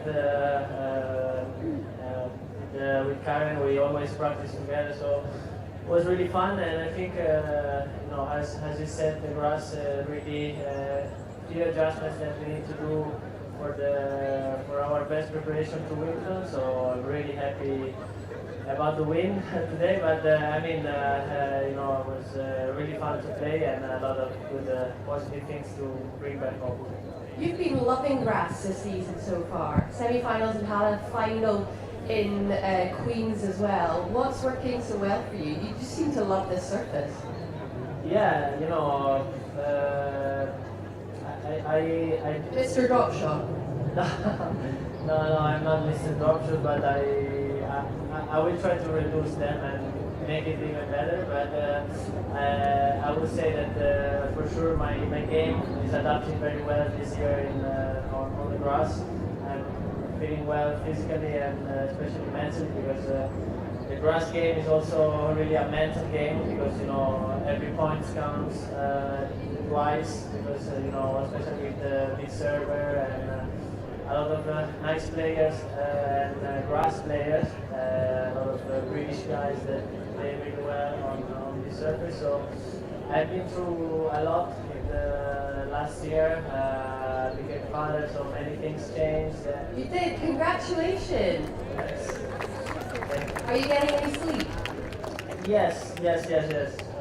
He's here. I mean, he's not here in Hurlingham, but he's visiting London with mom and nanny. But yeah, I mean, a lot of things changed, and you know, for me, the last 2 weeks has been like the best results that I had in the last year. So for me, it was really a special moment for me. So hopefully I can continue my run in the winter.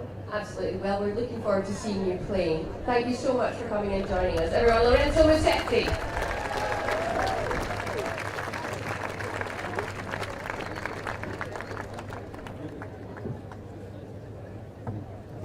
Okay, folks, well that's one match down for the day. We've got 2 more to go. Coming up next, we have the Legends doubles. It is Mark Philippoussis. Any Aussies out there? No? Maybe an Aussie? Not sure. Marcus Baghdatis, Thomas Enqvist, and Nicholas Almagro. That'll be here on the court in a few minutes' time. Thank you so much.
Yeah, the process type of scoring. Yeah.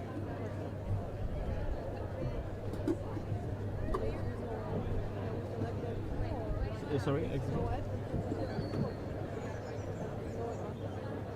You know what, Matic? Yeah, there is setting up. Yeah.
Okay, folks, it's now time for our second match of the day. It is the Legends doubles, of course. Let's welcome to the courts, Team A. It is Mark Philippoussis and Marcos Baghdatis.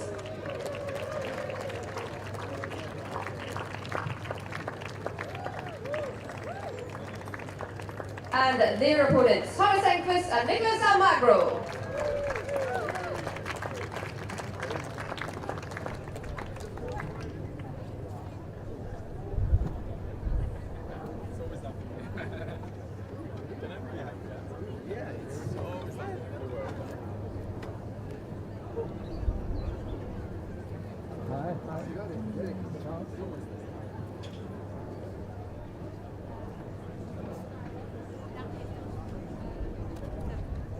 And doing the coin toss here, we have Charles de Montalivet, Country General Manager of Shiseido and Clé de Pau, Beauty UK and Ireland. I'm sure many of you have gone down to the Clé de Pau boutique at the bottom of the garden. It is absolutely stunning.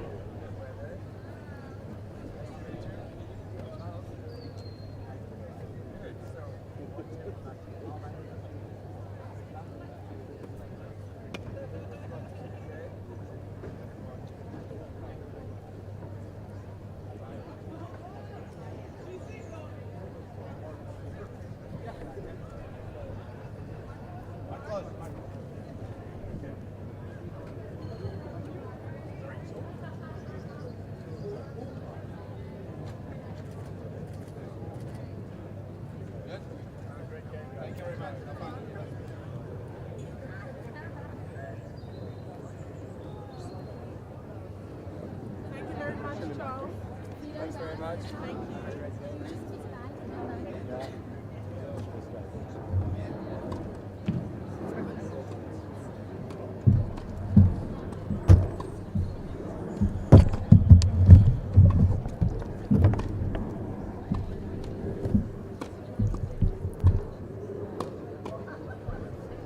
right-hand side of the umpire chair, we've got Marcus Baghdatis and Mark Philippoussis.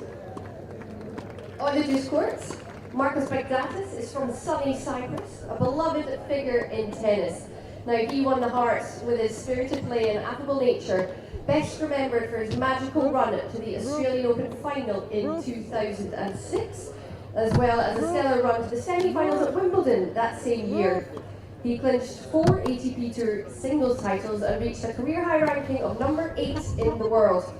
His fighting spirit and unique connection with fans brought an unmatched energy to the game, and we love having him here at the Giorgio Armani Tennis Classic. It's Marcus Baghdatis.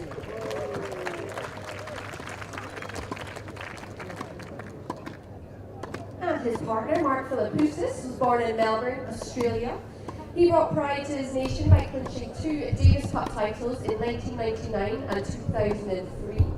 Powerful serve and volley style led him to the finals of 2 Grand Slams, the US Open in 1998 and Wimbledon in 2003, as well as semi-final runs at the 1996 Wimbledon and US Open.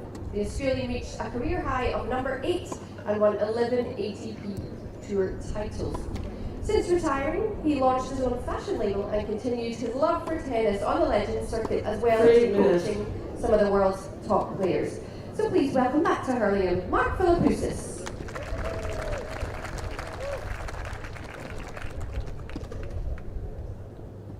On the other side of the net, we have Nicholas Almagro and Thomas Enqvist. On the deuce court, Almagro is from Murcia in Spain and a former world number 9. He broke the world's top 10 in 2011 and won 13 ATP Tour singles titles. He reached 4 Slam quarterfinals, including 3 at Roland Garros, where he was defeated by Rafael Nadal in each of those, and the other coming at the Australian Open in 2013. He also lifted the Davis Cup in Spain in 2008. Since retiring in 2019, the Spaniard has kept in touch with tennis through coaching as well, and of course, playing Legends doubles. And he's got his family with him too this week. We love having them all around. It's Nicholas Almagro. 2 minutes. Last but not least, Thomas Enqvist from Sweden. He was ranked as high as world number 4 in 1999. That same year came another career highlight by reaching the final of the Australian Open, and 2 years later enjoyed success at Wimbledon with a quarter-final run. The big hitting baseliner amassed 19 ATP Tour titles throughout his career. Since he retired in 2005, he's been involved in media as a commentator. He coaches top players as well. He was the Swedish Davis Cup captain and vice-captain on the Labour Cup. Back once again at the Giorgio Armani Tennis Classic, Thomas Enqvist.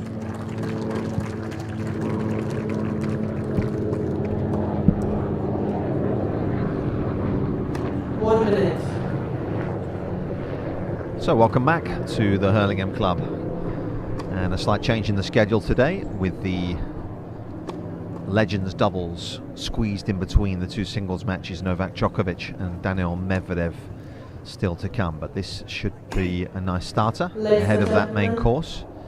And we have a slight change in doubles partnerships as well. Of course, we have the 5 legends here with us this week. Mansour Bahrami, having played a hat-trick of evenings, will be sitting this one out today, having a breather. This will be a good one.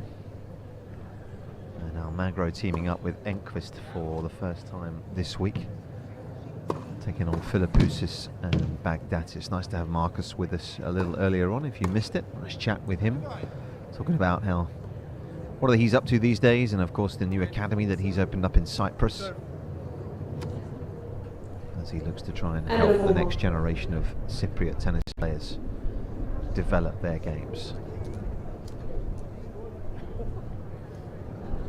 So this will be around about 1 set or so. We're expecting Djokovic and Medvedev around about 5 o'clock. So this will be short and sweet. Philippoussis to begin.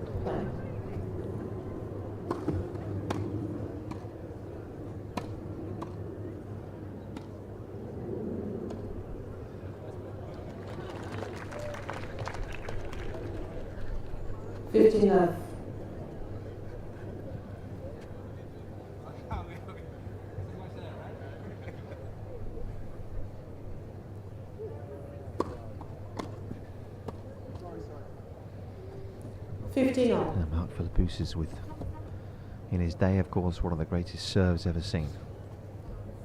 Still pretty potent these days.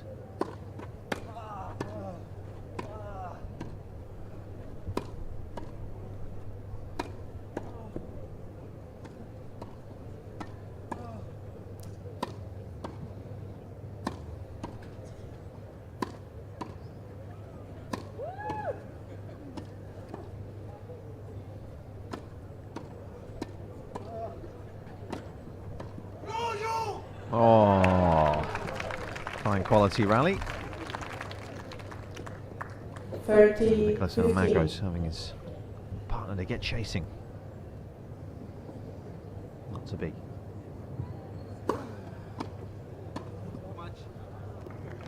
That's all four of these guys. 40-15. Will be heading to Wimbledon to play in the Legends event.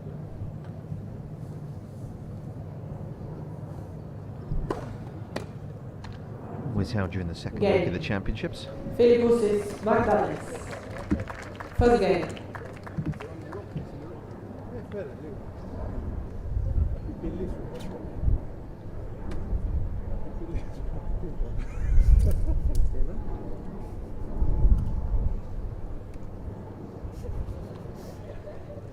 Nicholas Almagro, who of course hails from the same town as Carlos Alcaraz down in Murcia. Beautiful spot. And there's Mansour Bourami just arriving at the back of the court. He's going to sit down and watch a little bit of this, I think. Nicholas Almagro to serve. Day off for Mansour.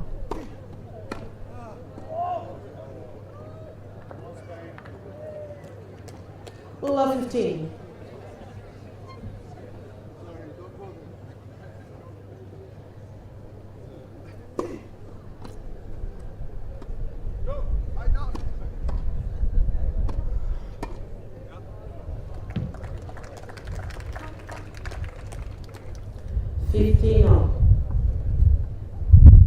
Baghdatis, who made the Wimbledon semi-finals in 2006.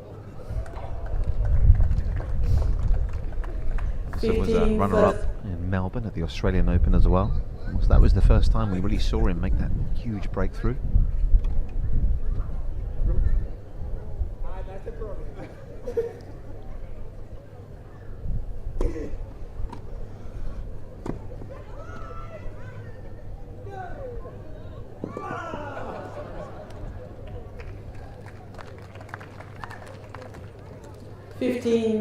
So Almagro chasing, but in vain.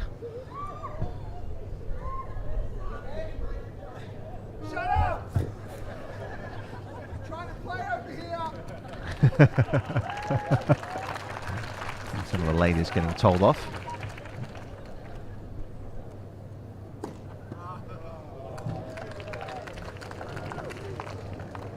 $30-14.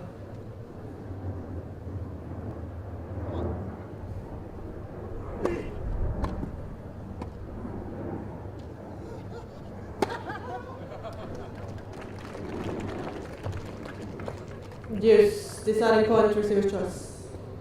So Philippoussis is going to have a go at this one.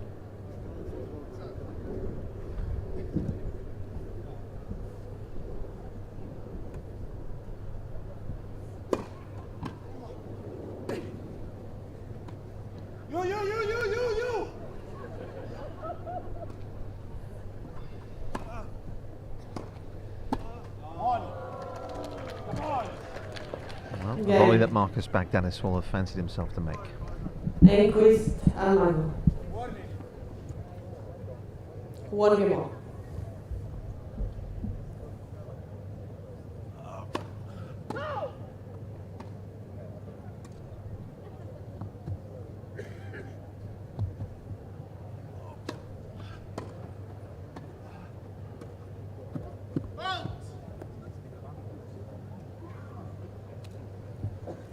$15 on.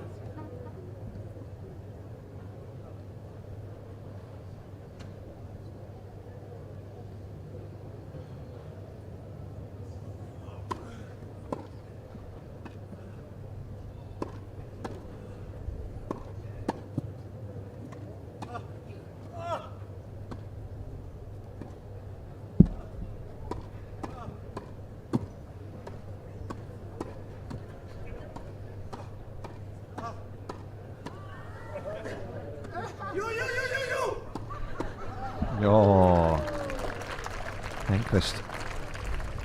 A little tame, but Philippoussis is not able to track that one down. Not able to deal with the pace. And that's a good serve, good depth. Just skidding a little bit on Almagro.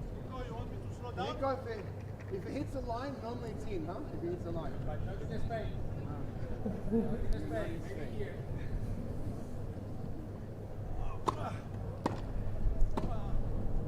No! 30-on.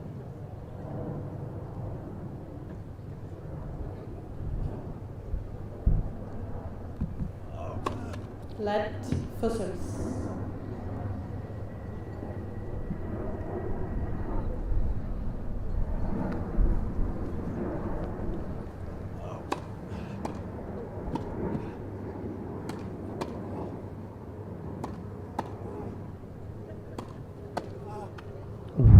Off the frame.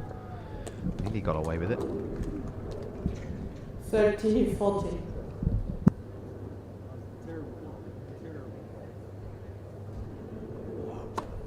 Let for service.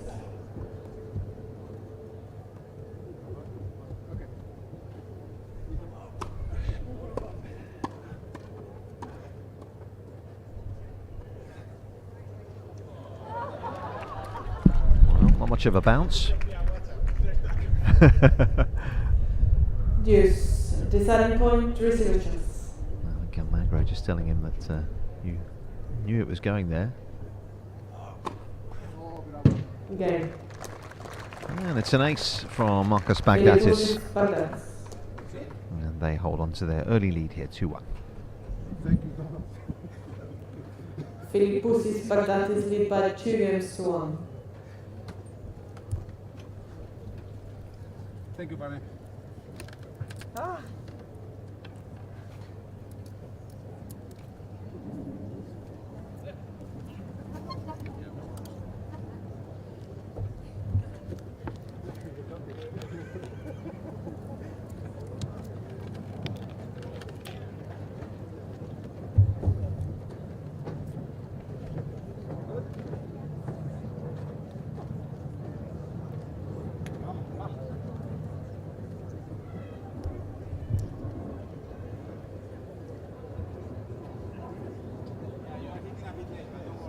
Time.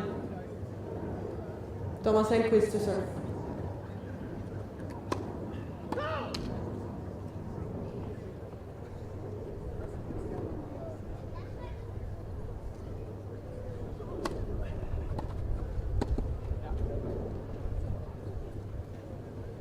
Love 15. Thomas Enqvist, part of a wonderful group of Swedes in the late 90s. Not so many players from Sweden these days at the top of the sport. 15. Although Elias Ymer actually qualified for Wimbledon yesterday over at Roehampton, so that was a nice boost for him. Swedish #1 now is Elias.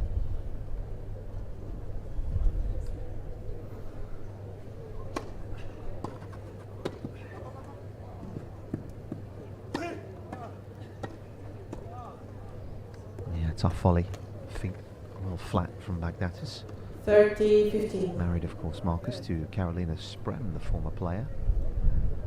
And there's 3 young children back home.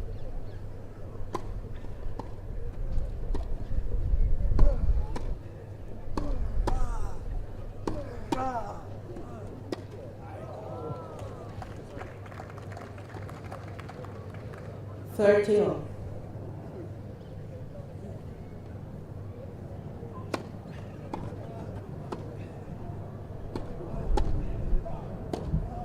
Ooh, flashed that one by him. 40-30.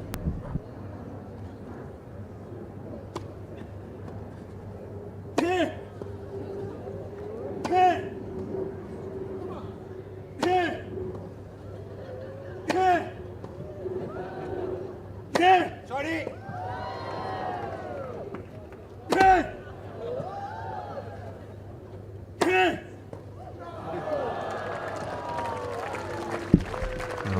stern defence from Mark Enqvist, Philippoussis. Almagro. But Almagro 2 games all. getting that shoulder nice and warm. Ball boy. Ball boy.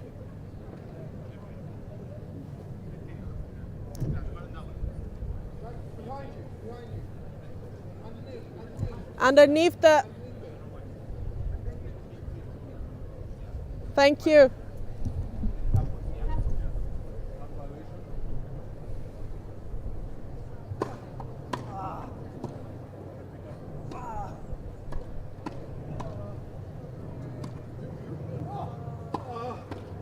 Yeah, good stretch from Baghdatis there. What was an excellent lob. 15 up.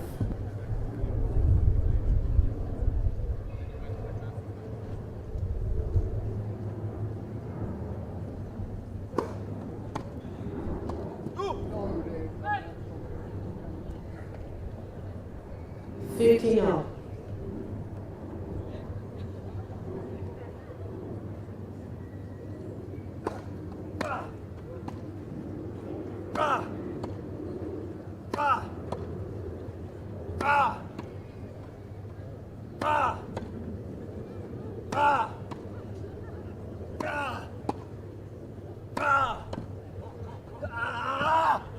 No!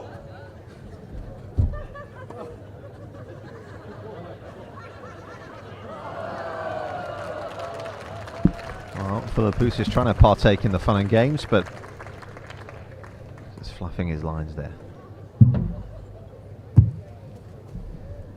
15-13.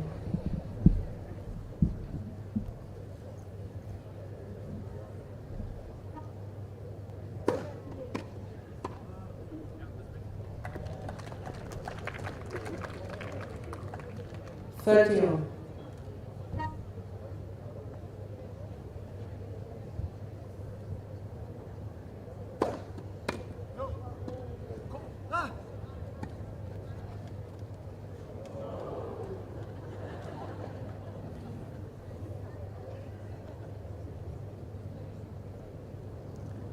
Thirty, 14.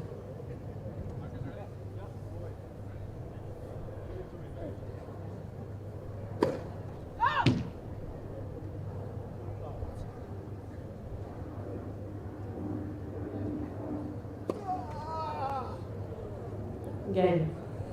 Enqvist, Almagro. So Enqvist and Almagro able to get a break on the Philippoussis serve. 3 games to 2. First one of the afternoon.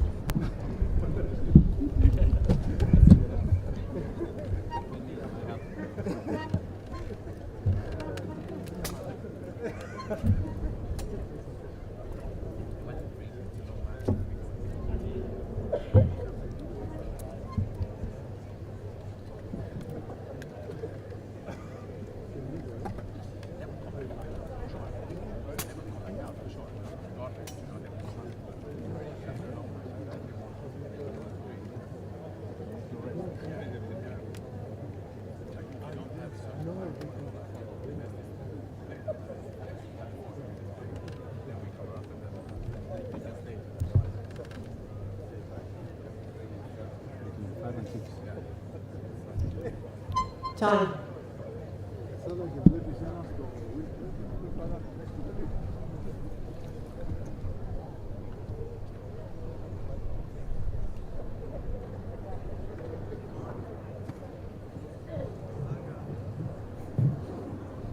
So Marcus Baghdatis to serve.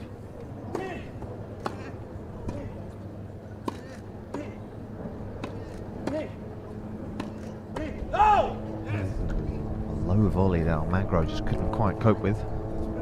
15.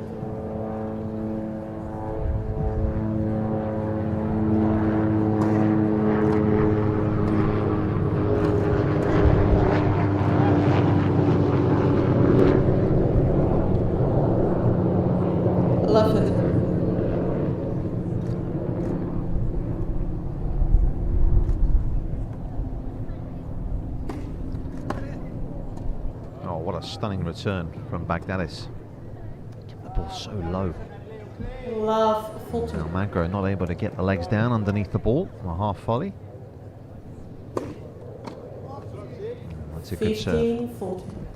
Just coming through on Philippoussis a little quicker than he thought.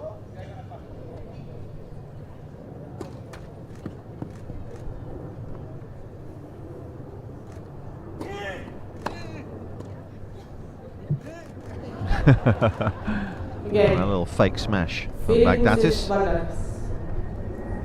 Three games up. They've broken back here. 3 apiece.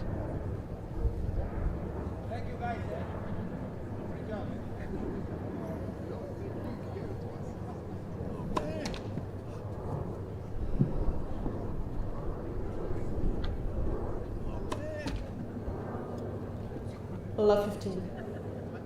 I did that too, it's okay. Here we go.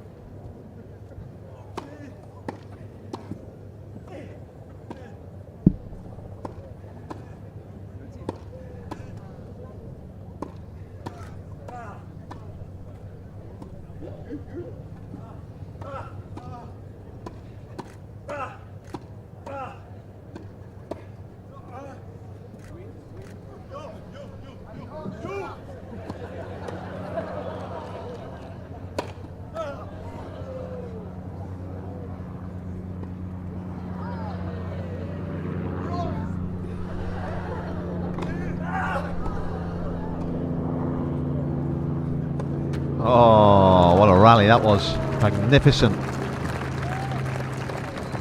Couple of good tweeners in there. 15-all. Good chasing from Marcus Baghdatis as well.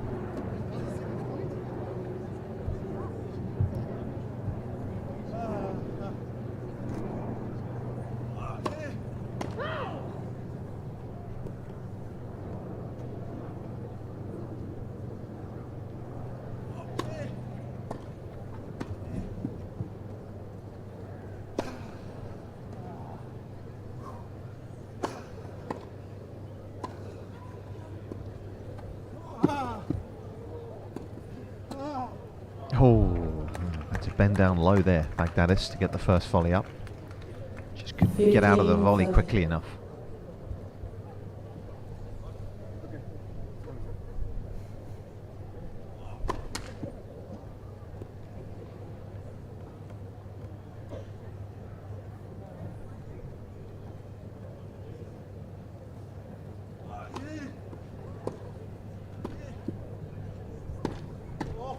Yes, good forehand into the body of Baghdatis on the net. 15-14. Make the space for the shot.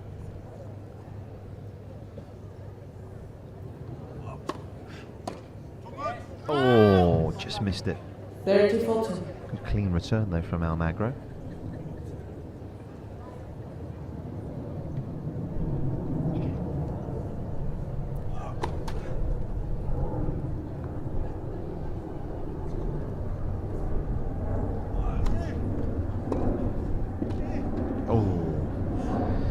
Stretching the return out, and Baghdatis not able to reach for the ball, so it's another break here, and they're coming Enqvist Almagro lead by 4 games. 4-3 first set.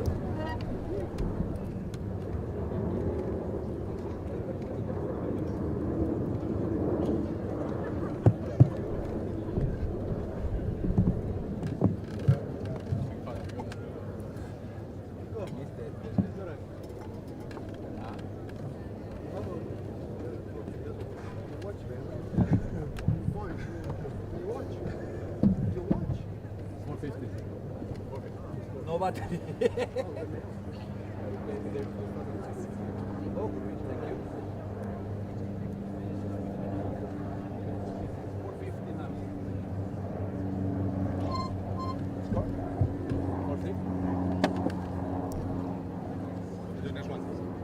Time.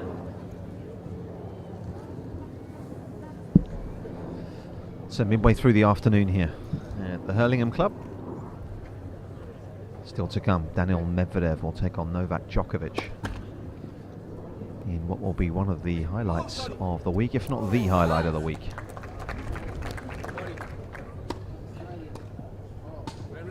Djokovic playing at the Hurlingham for the 3rd time in his career. Medvedev making his debut today. Let Philippoussis.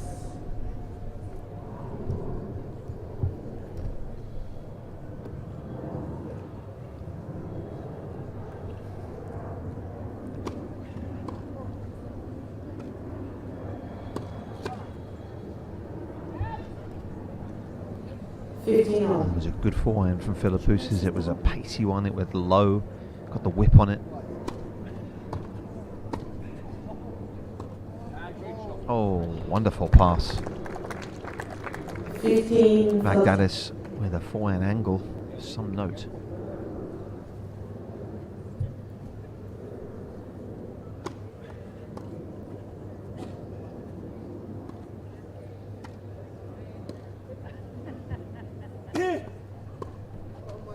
Oh, Baghdatis. No, Philippoussis in the end missing the forehand. Short one.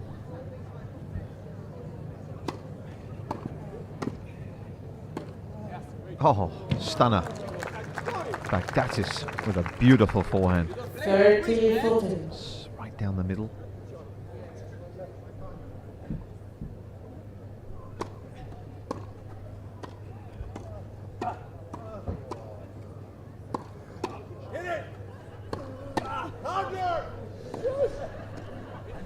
Not to me, not to me.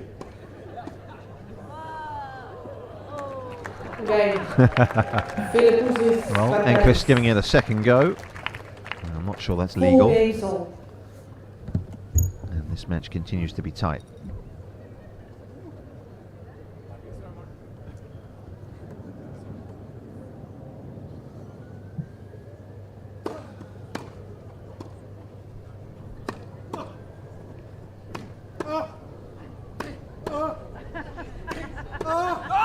Oh, what a brilliant volley from Baghdatis, using the pace. 15 left. And Almagro was giving him.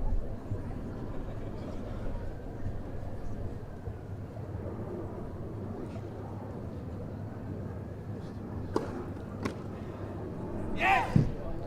No, it's in. Just out. 30 left.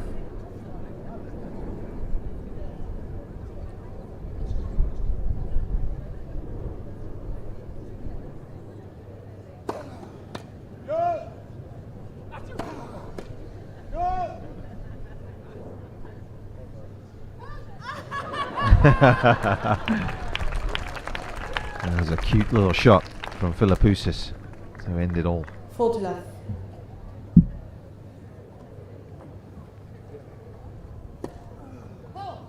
Right call.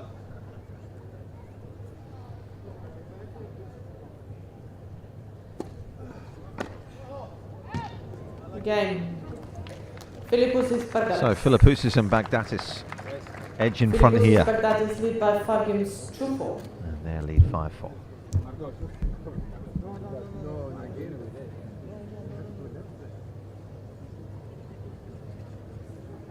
Yeah? What do you mean? Is this alcohol free? Yeah.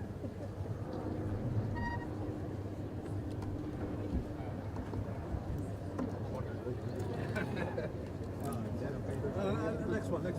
Next section. Leave it there if you want the glasses. Is every day? Oh, here, yeah. It's the first time I see it.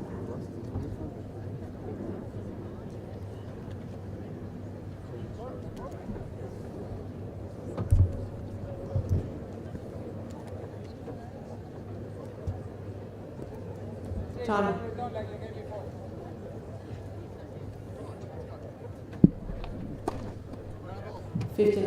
So Almagro to serve.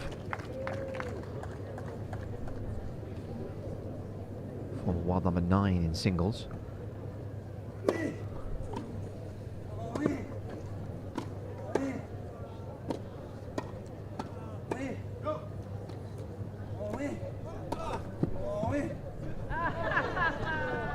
Oh, the no-look volley. That was a good one from Almagro. His head was looking one way and the ball was going the other. Excellent finish.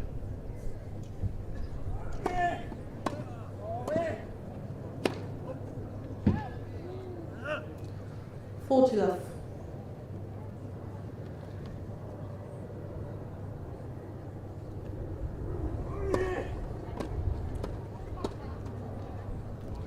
the ball down at the feet of Baghdatis. Enqvist, Almagro.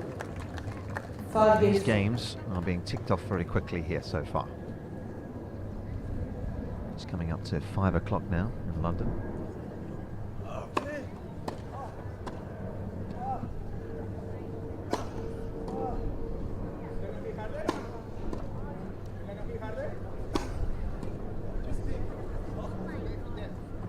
Forwards in. Incredible defense. Oh, having been defending from the back of the court, Almagro found himself moving forwards. Really nice first volley.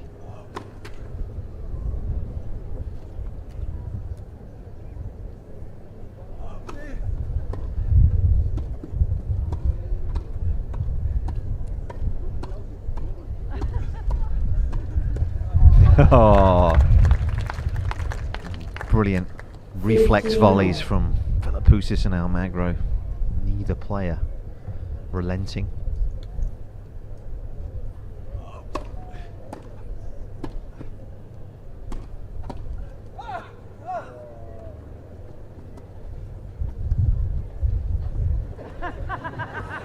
Hello, we got all 4 players rotating around the court here. Crazy stuff. Oh, well. Who's going to be the first to miss out? Run out of steam. Oh, Enqvist has got to chase this one a bit. And Almagro finally putting the ball away. And that was a workout that no one expected.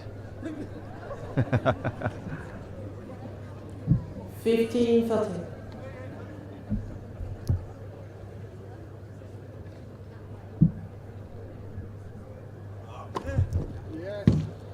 Will do nicely. Baghdatis in a groove with his own serve here.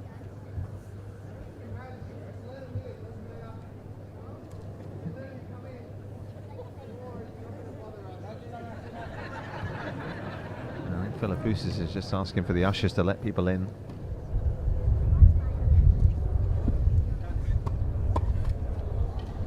Again. Philippoussis. So Philippoussis and Baghdatis once again find themselves in front here. 6-5.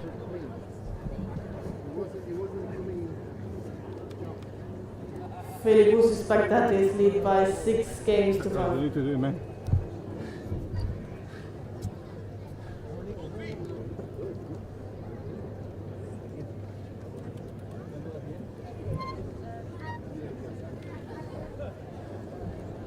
Don't touch my bottle! Don't touch my bottle! It's mine!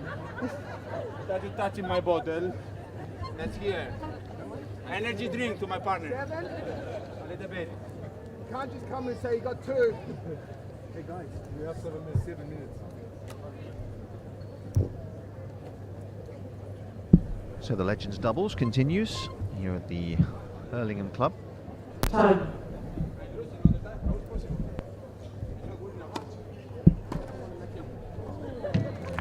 Baghdatis, who lives in Cyprus these days, of course the country of his birth.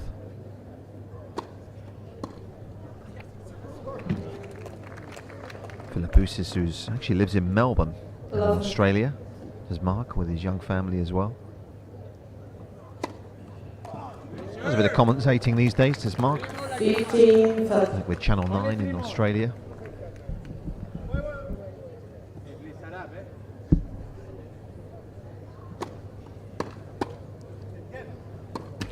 Oh, he's got him.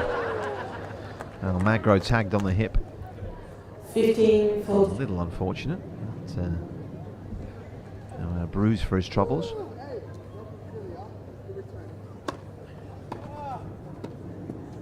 Yeah, it's a really good return. And Philippoussis and Baghdatis. Philippoussis Baghdatis lead by 7 games to 5. I think need one more game to complete victory here.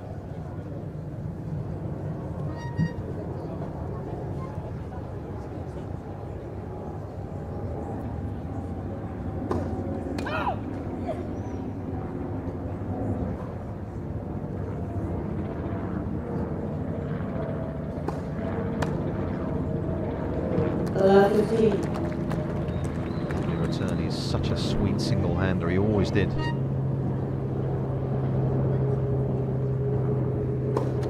Let for service.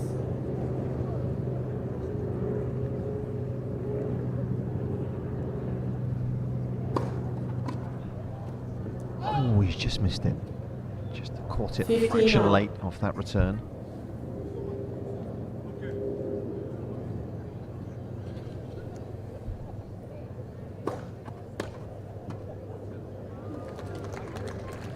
Thirty 15.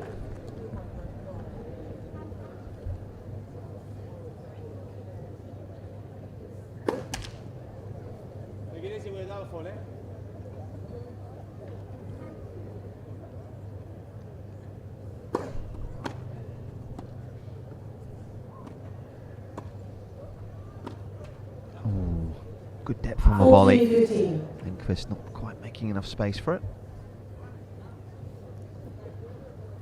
Don't set to my backhand. My backhand. I'm gonna pass him down the line.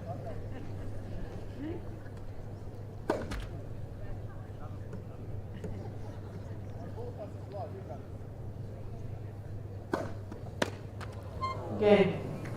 7-match. And that'll do it. Philippoussis That'll wrap up the Baghdatis. Legends doubles. By And 8 it's games to Baghdatis 1. and Philippoussis who prevail, but the outcome really in many ways immaterial. The entertainment first and foremost.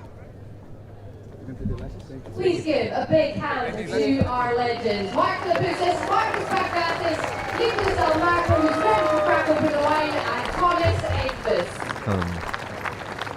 We'll have some interviews in a moment with Jenny Drummond, courtside.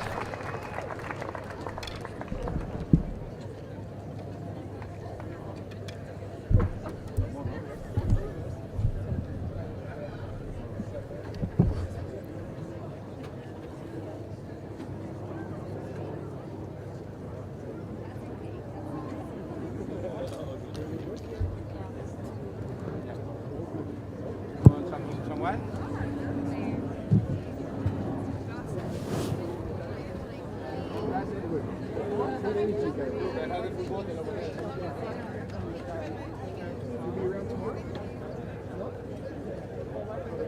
I go for more, don't worry. I have more. Look. Okay, folks, who would like a glass of Whispering Angel? There's a few glasses over here.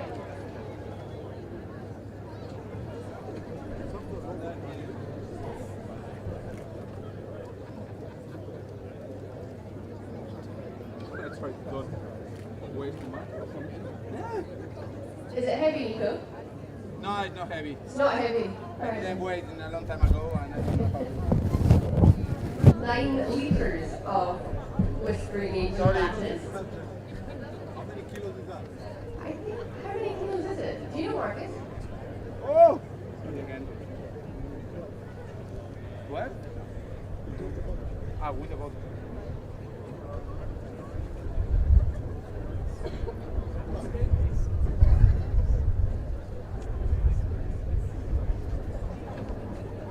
Thank you very much. More? More? How is possible? 2?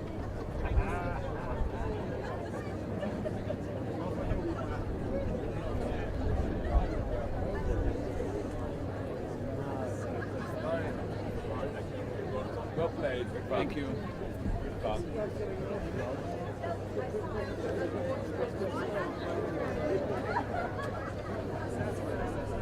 Okay, folks, one last time for our legends.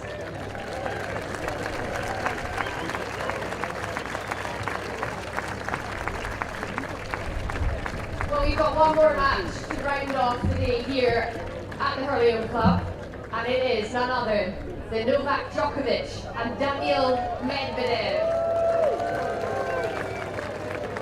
So you definitely don't want to be leaving your seats because they will be on their way to the courts in about 5 or 6 minutes' time.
luck, Jenny. See you. Thank you, guys.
Thank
day up. It'll be interesting.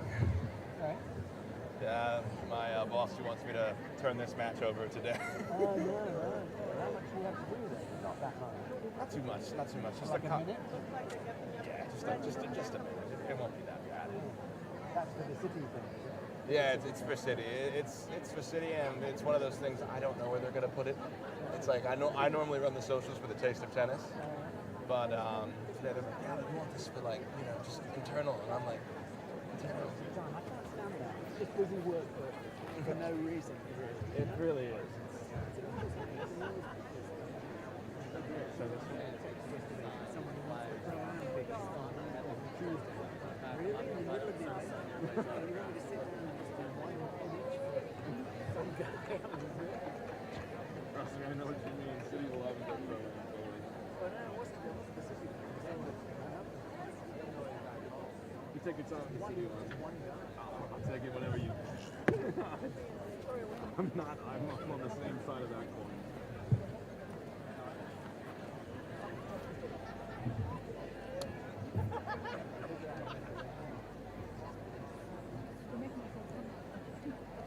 Okay, folks, it's now time for our third and final match of the day, and what a treat we have in store for you. First of all, making his debut here at the Giorgio Armani Tennis Classic is none other than the world number 5, Daniil Medvedev.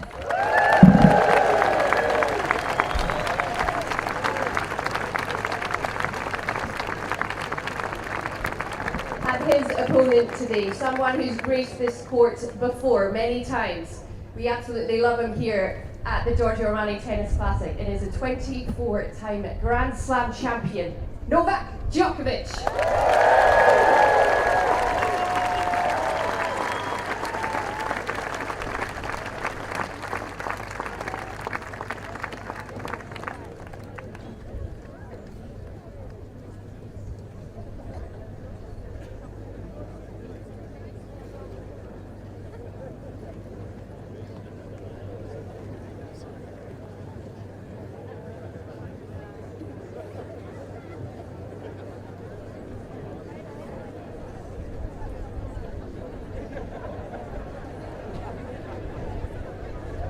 Doing the coin toss today, we have Jerry Fidak, the CEO of Giorgio Armani, and he has a very special guest with him, Robert Almagro.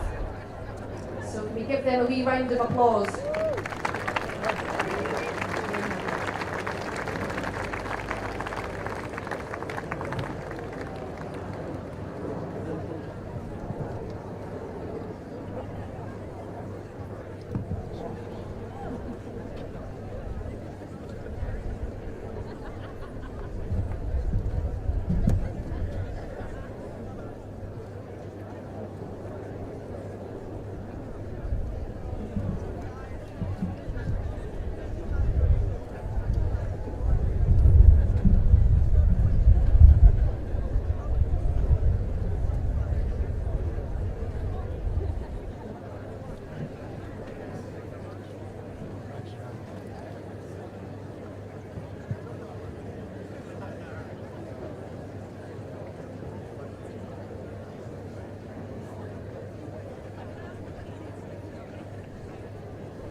Thank you, Jerry Robert. Great job.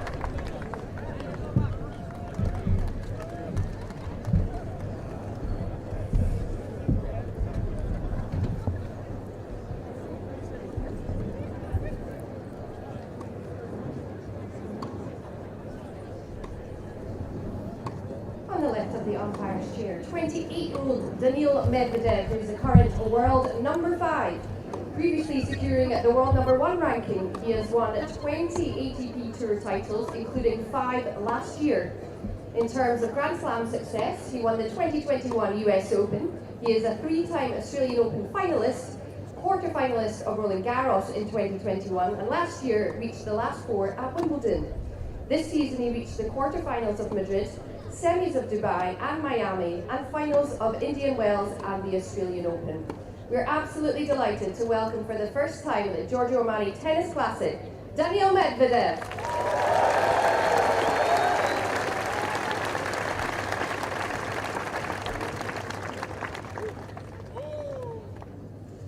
His opponent, Novak Djokovic, is 37 years young from Serbia.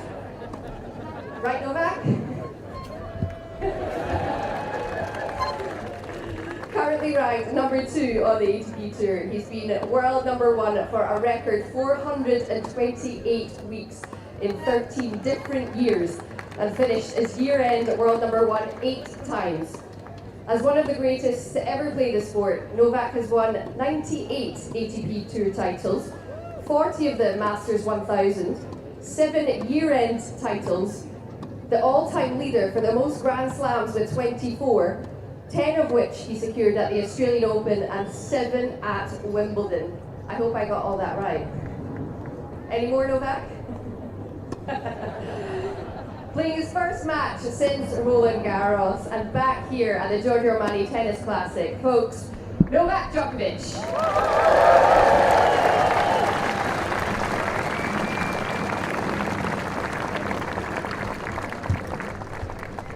2 minutes. Well, welcome back to the Hurlingham Club. What a treat this is going to be here over the next hour and a half or so, as we look forward to what is surely one of the most high-profile matches this event has ever seen. 30 years of the Giorgio Armani Tennis Classic.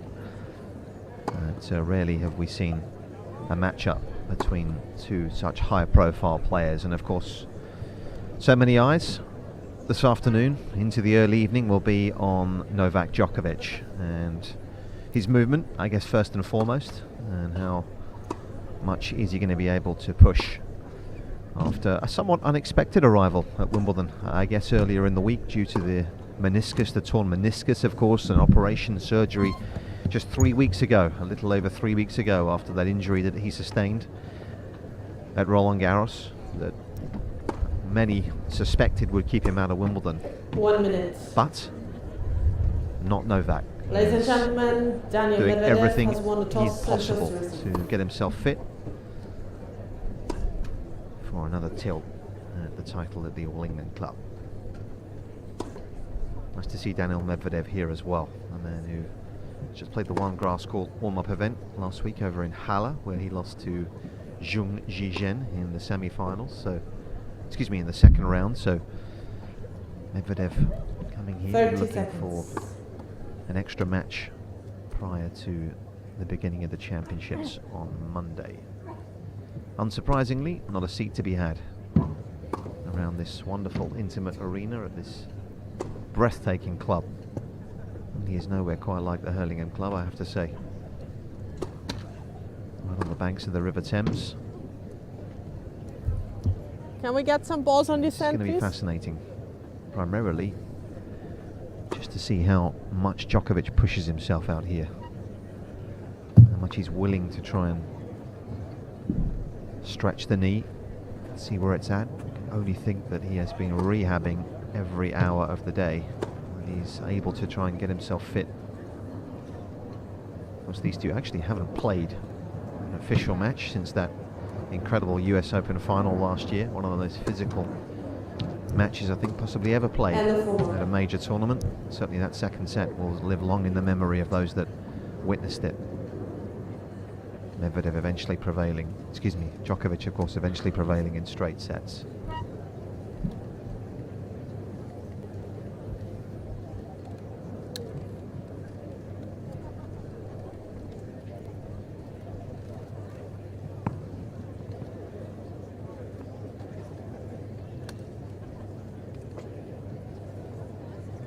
Both teams are here. Medvedev in fact has Gilles Savara and Gilles Simon here with him this week. Djokovic's camp is full. Gerhard Filgrich back of course with him, his former physical trainer, No, Djokovic, just among the entourage. play.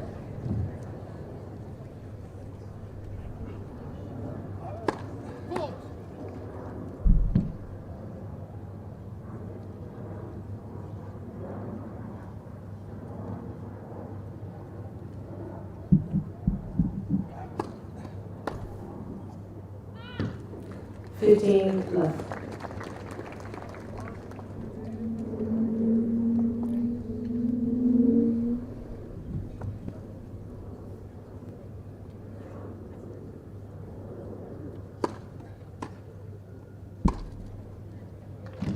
That's a promising start. Not too many better in the game at dictating with their forehand off that serve, as we've come to know.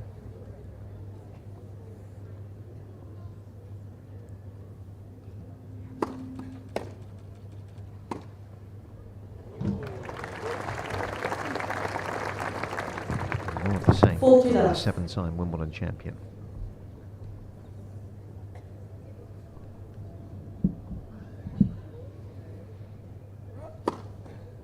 Game, Djokovic. Solid start from the currently sits at 2 in the world rankings. Of course, in the Wimbledon draw that was made a few hours ago, Djokovic finding himself right at the bottom. Alcaraz and Sinner in the same half of the draw, seeded 1 and 3 respectively. Medvedev, the 5th seed for Wimbledon this year. Both men will go into the championships without a title this season. Unusual. 15. Medvedev opting for that very wide serve position right off the bat.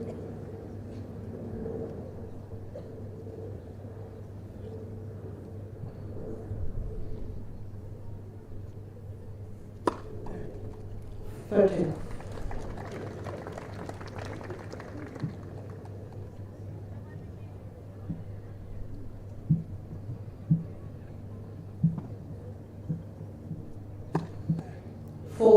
Left. And again, obviously going to give himself much more of an angle to deliver that from.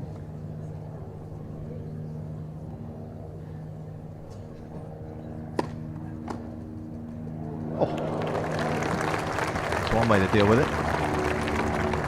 40-15.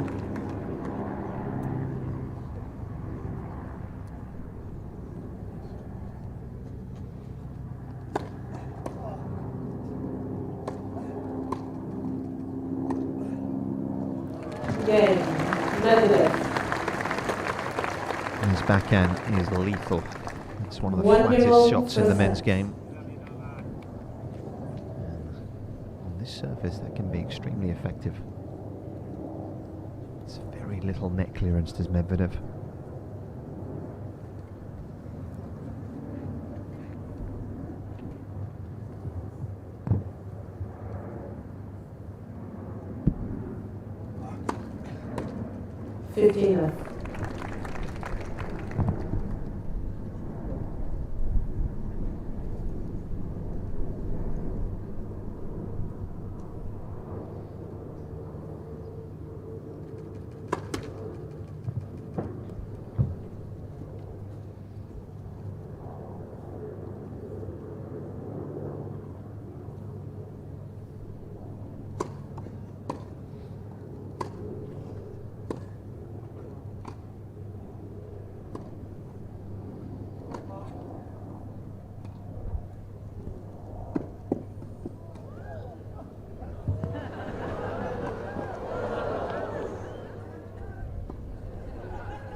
Oh, what a point.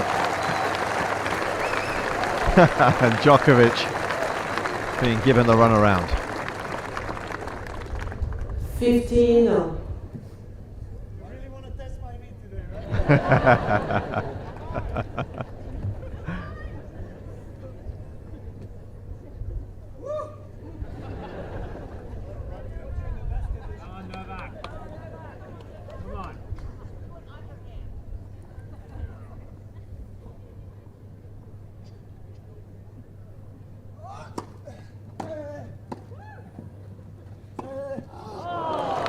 Didn't get hold of the volley. And that was there for the taking. 15-13.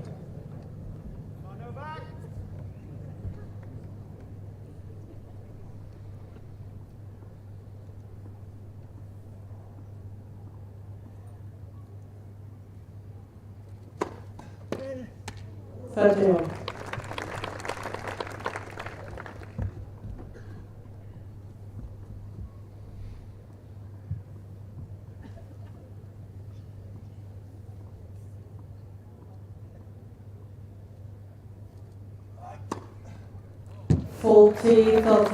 Beautiful delivery.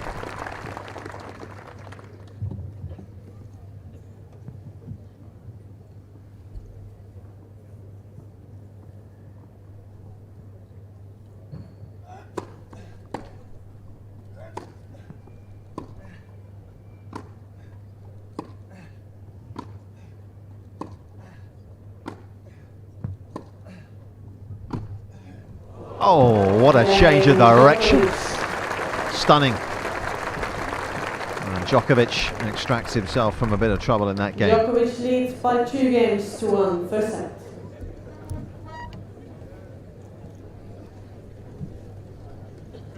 Certainly no trouble with the ball striking. It was as clean as it got in that game. 24 times a major champion, of course, Djokovic. One more and he will surpass the great Margaret Court, the all-time record of singles majors. That's what he's chasing. 7 Wimbledons in there. Of course, that defeat last year in the final to Carlos Alcaraz in 5 sets. It was one of the best finals in recent years, undoubtedly.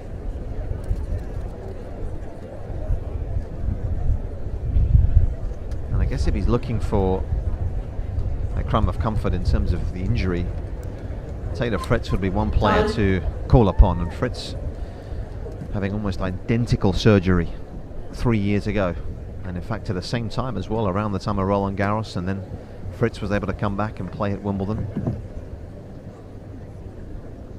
So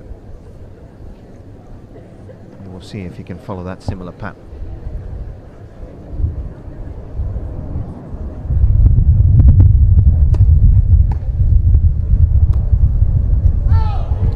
Love 15. It's one of the tougher aspects for Medvedev on a grass court is his height. Maybe a relatively the quickest surface anymore, but the ball does not bounce particularly high on this court.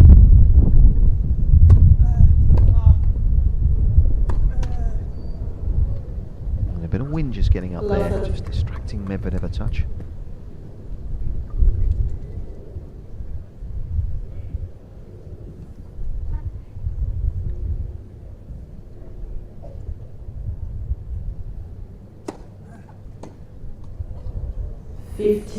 Felt.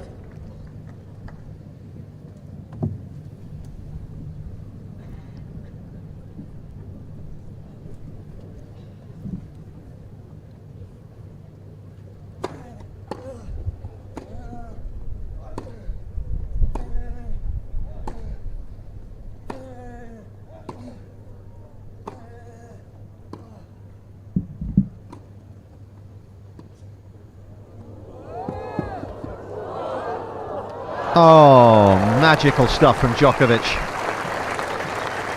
What a change-up with the drop shot that was. 15-14. Medvedev doing a very good job of picking it up, but could do no more.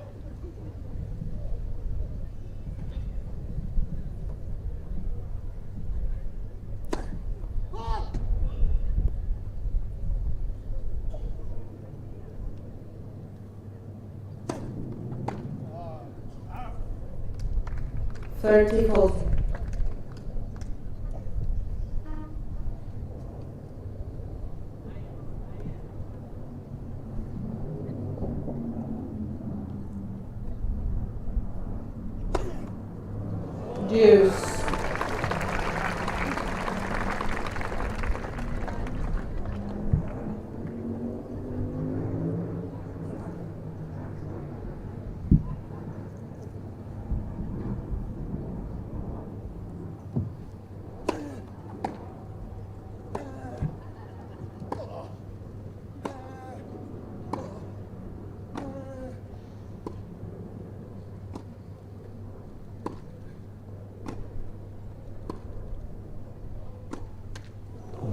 the ball that he does struggle with on the back end. Gets a bit lower on him.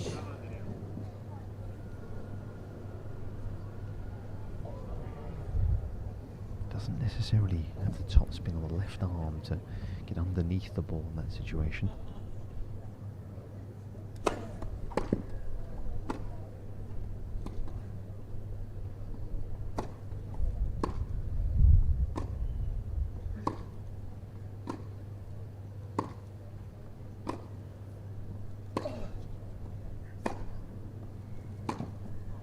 Oh, superb. Well, movement was just fine there from Djokovic. And he gets the first break of this opening set.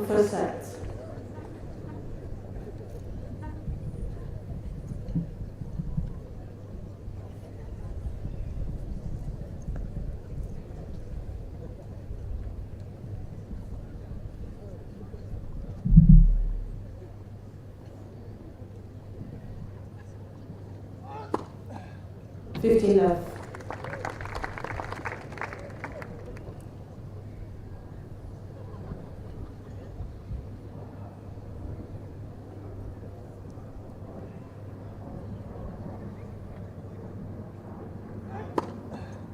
Oh, how good is the serve already? Looking very well oiled out here. One of the best in the business at finding the spot. It's not about the pace, never has been. 40 left. And when you hit it where he hits it, it's not impossible to get it back.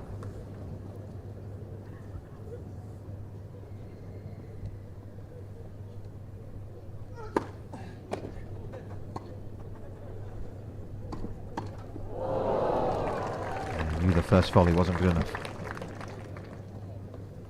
40-15. Second point Medvedev's won on return so far.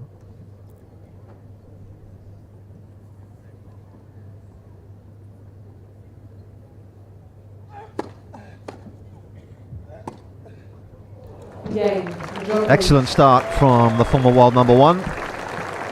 Djokovic imposing his game nicely. And he stretched his lead here to 4-1. Djokovic leads by 4-1 first set.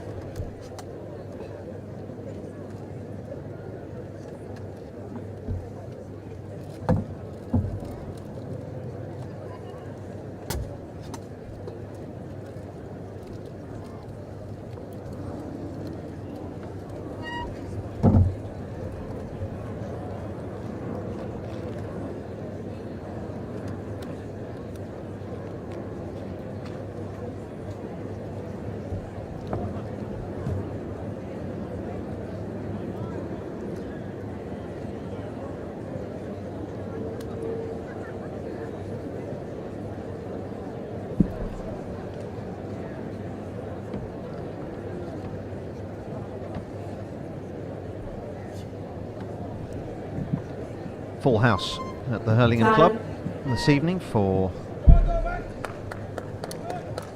the match of the week, certainly in terms of its profile.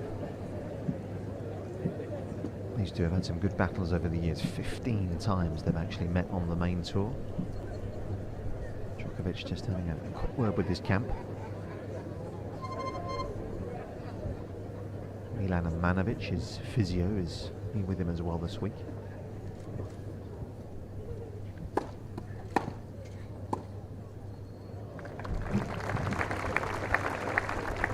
Yeah,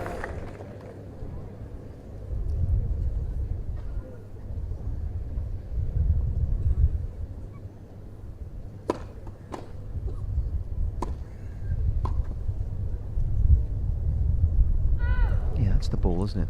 Where he's just stretched out to the right a little sharply. It's not quite as smooth with that movement. As fluid as he might be.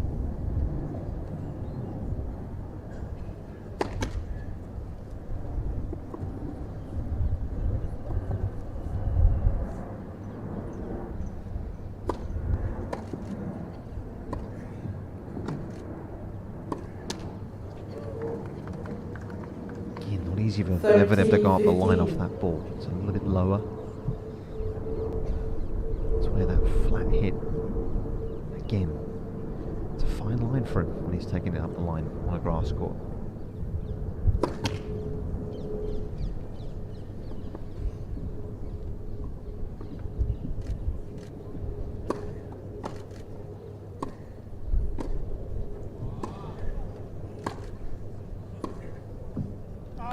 What a half volley from Djokovic. Incredible effort. 30 on.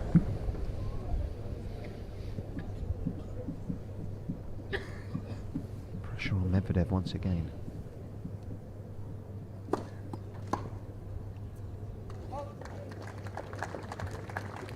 $40, 30.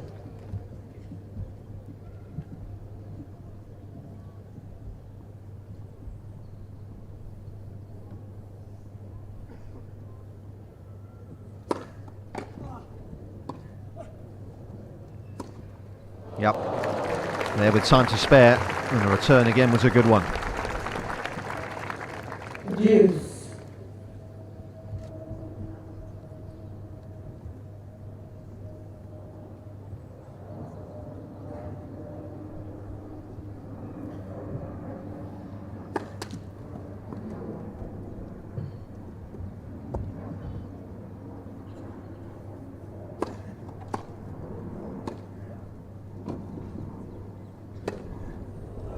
He's missed it. Advantage, Djokovic. Djokovic doing a good job just putting that one ball back into play, but Medvedev not doing himself any favours.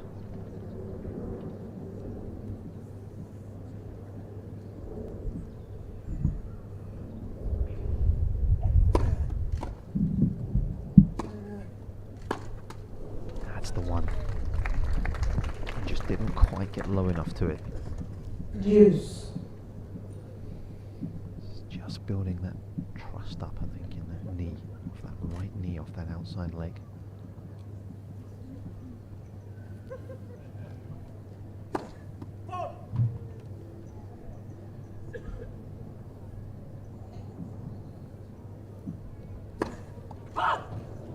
That's a very aggressive second serve. Djokovic.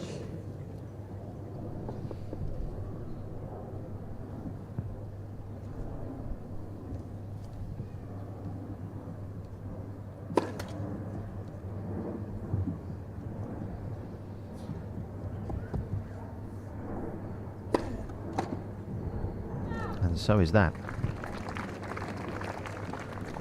Deuce.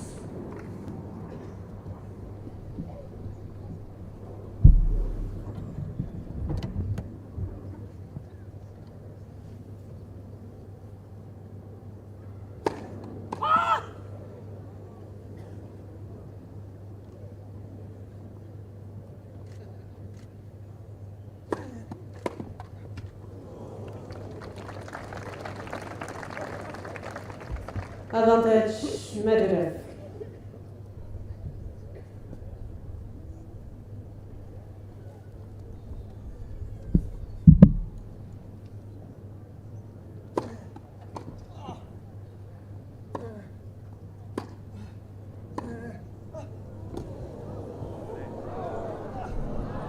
Yeah, good finish from Medvedev. Boy, is he having to work hard at the moment out here. Djokovic leads by 4-2 for set. Medvedev, 28 years of age now, of course, the tallest player ever to reach the world number one in the ATP rankings, 6'6".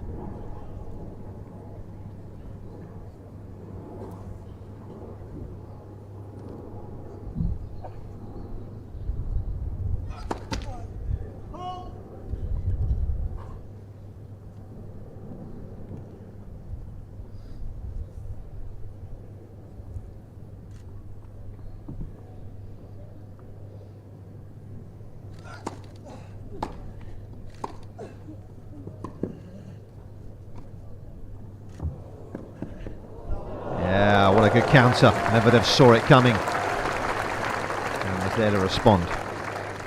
Love 15.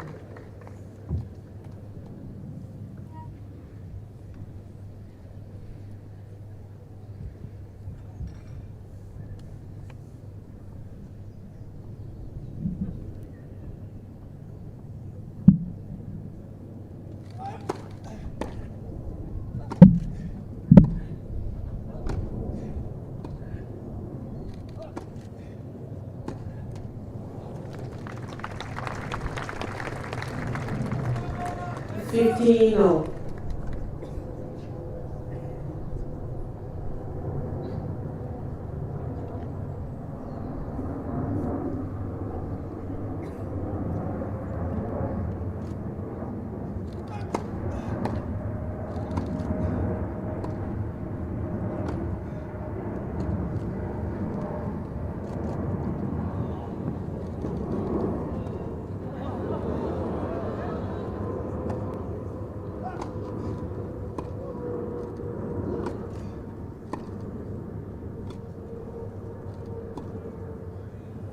Not to be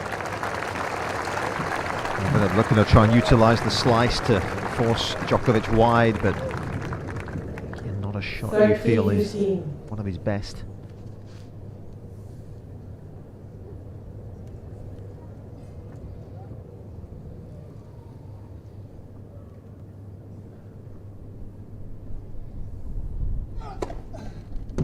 (40-15).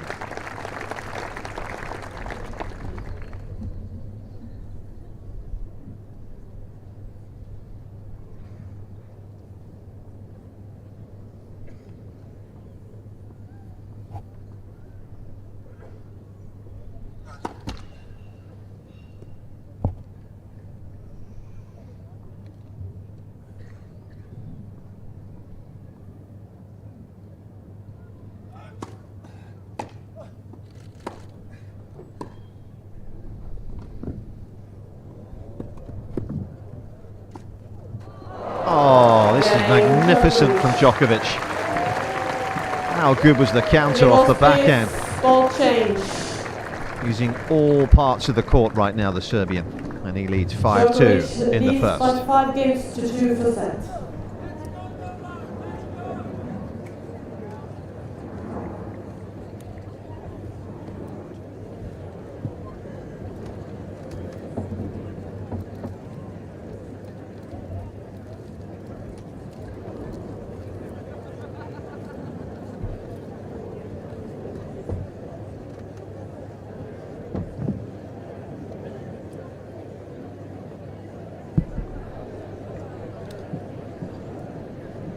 One more day, of course, of the Giorgio Armani Tennis Classic. Tomorrow will be the final day of this exhibition week.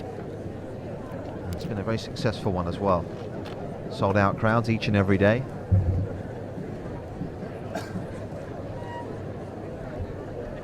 Holger Rune playing on a couple of occasions. Cam Norrie we saw yesterday.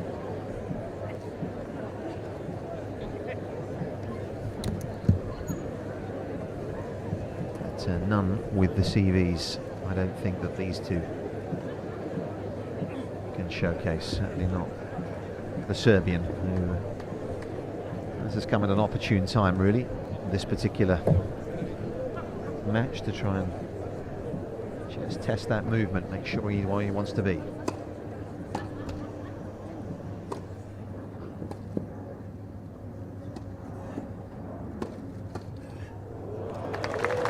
Bringing Medvedev in consistently at the moment. Draw the Russian up the court. 15 love.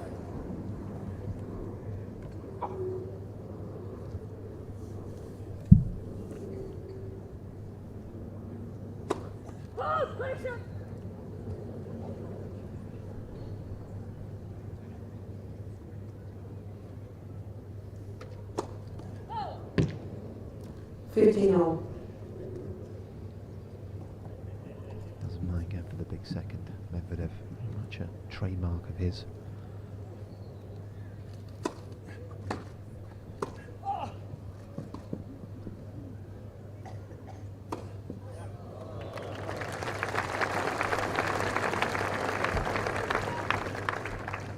(30-15).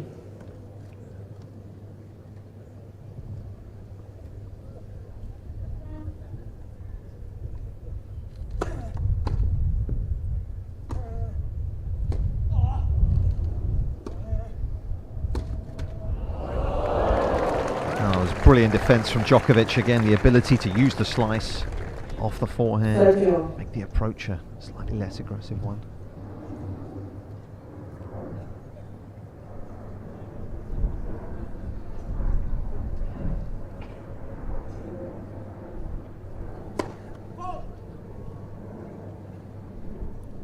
Leave the ball, thank you. Leave the ball. Go back.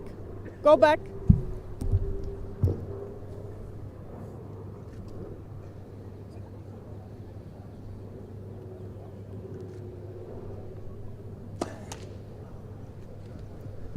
(13-14). 3 doubles from Medvedev now.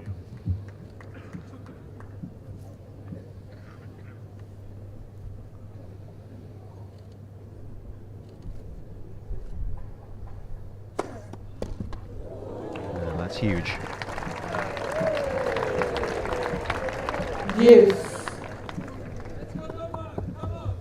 Medvedev serving at almost just over 70% of first serves.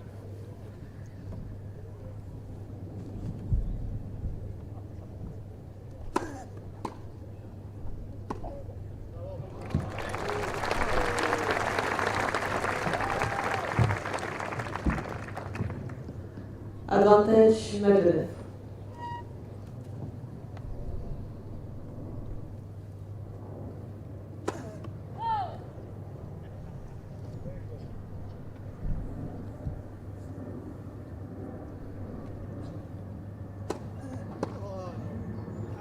A rare miss off the second serve return.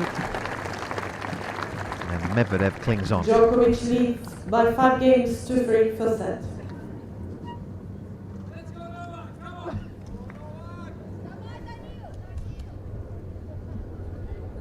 Promising opening half an hour from Djokovic.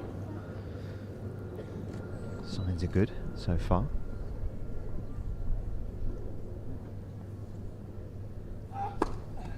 Fought.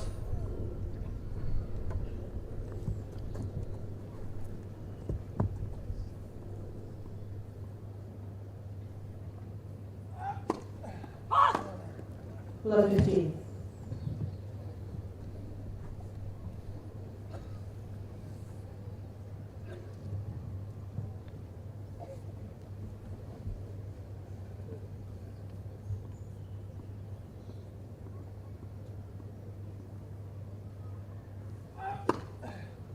(15-0).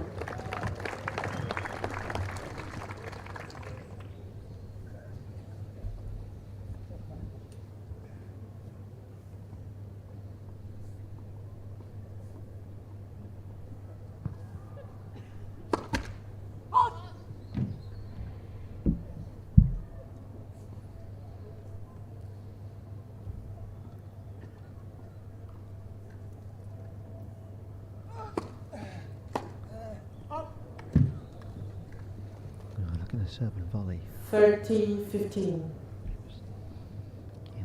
Causing a bit of confusion in the Medvedev return.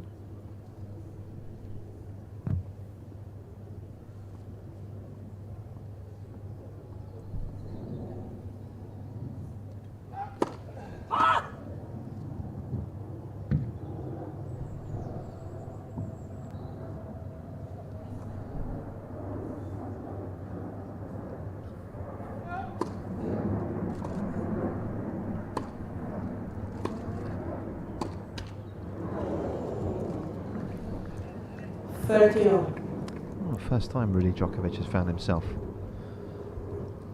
in a bit of trouble on serve here.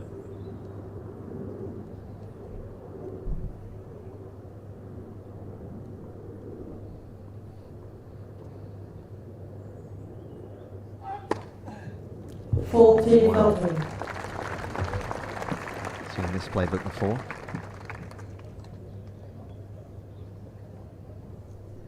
Over 80% first serves at the moment is Djokovic.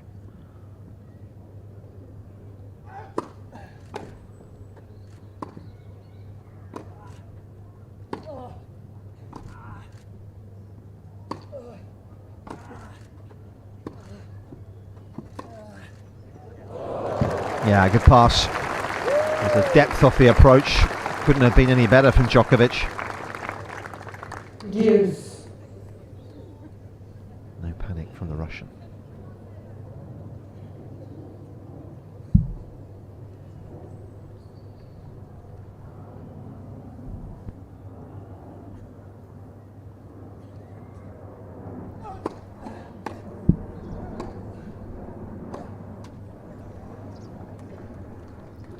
Advantage Djokovic.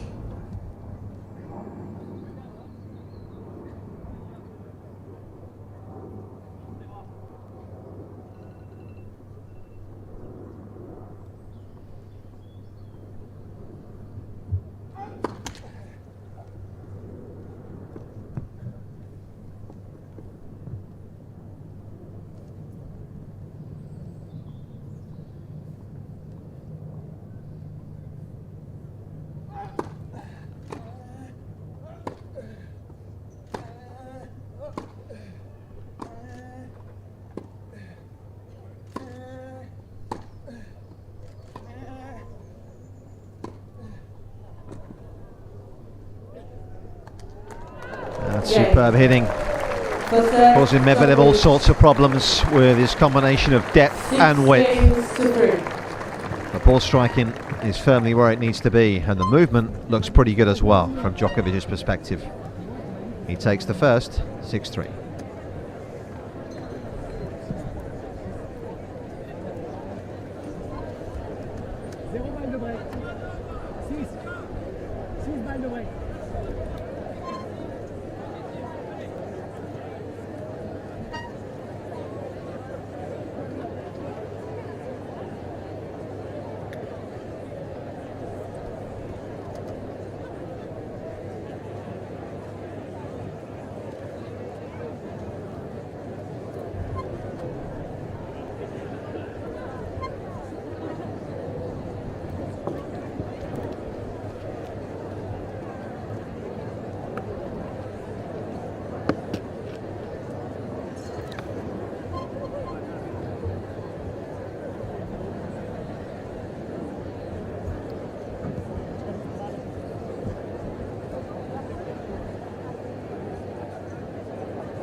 Time. So the Serbian makes his way out, of course, made a quick hop over to Munich a couple of nights ago to watch Serbia take on Denmark in the European Championships.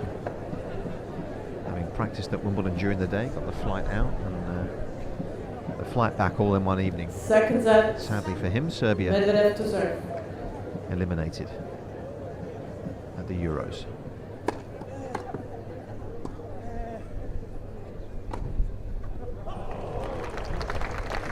Just wide. Djokovic not sure about that.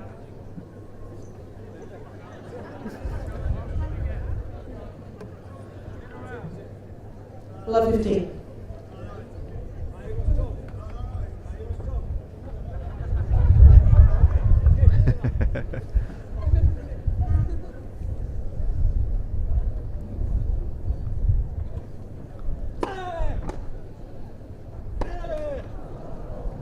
Medvedev just rushing that shot, giving himself quite enough space.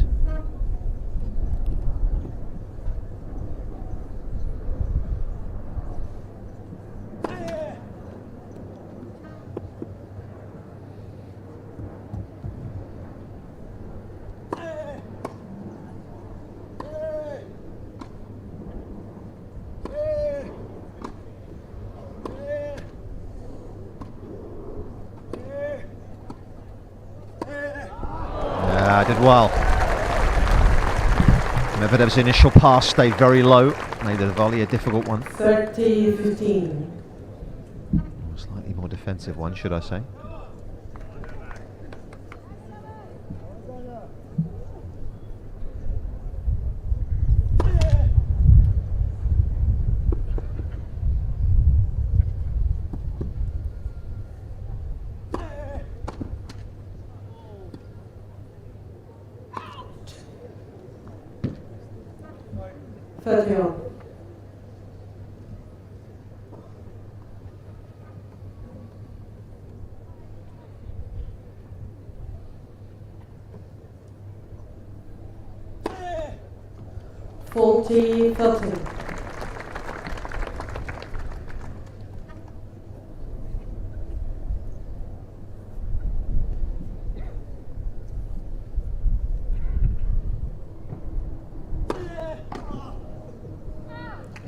big deliveries from Medvedev, and he needs those, you feel, right now, because from the back of the court, he's second best.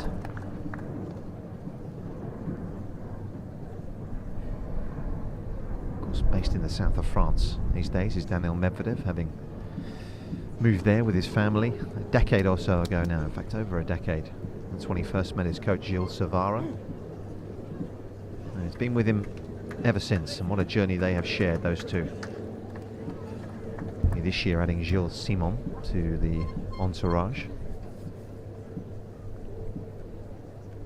There's many people likening Simon's game outside of the serve to Medvedev.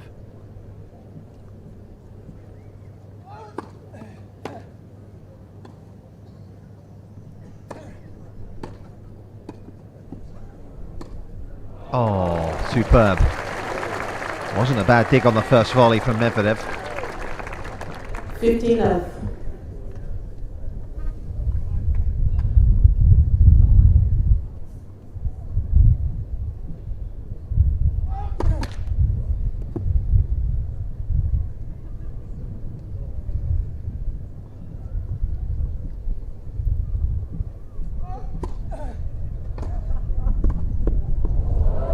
So clever. Not the quickest, or the quickest, should I say, second serve, but plenty of kick to it. Medvedev very deep, allowing Djokovic so much time to get forwards.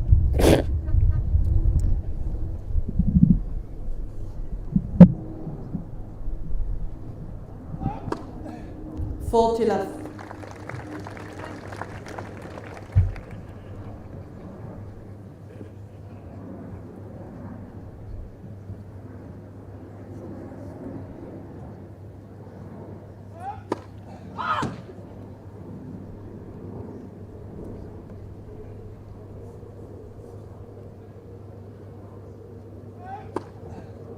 Again, Djokovic.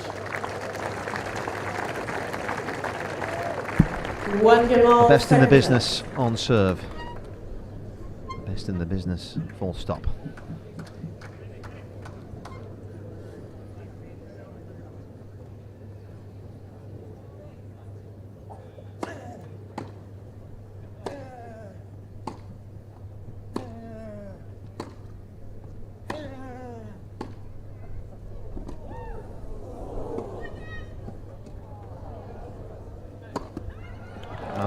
Just an outrageous slice backhand approach. Carve Medvedev up. Love 15.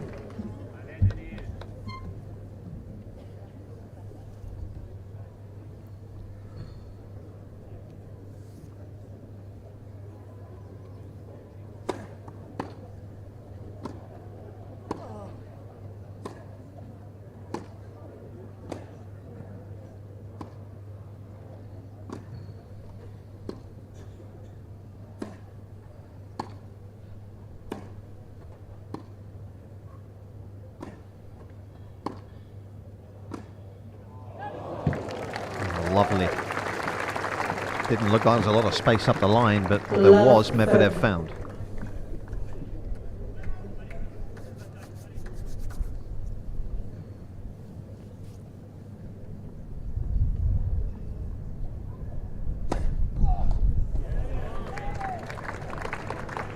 The bounce that Djokovic was expecting.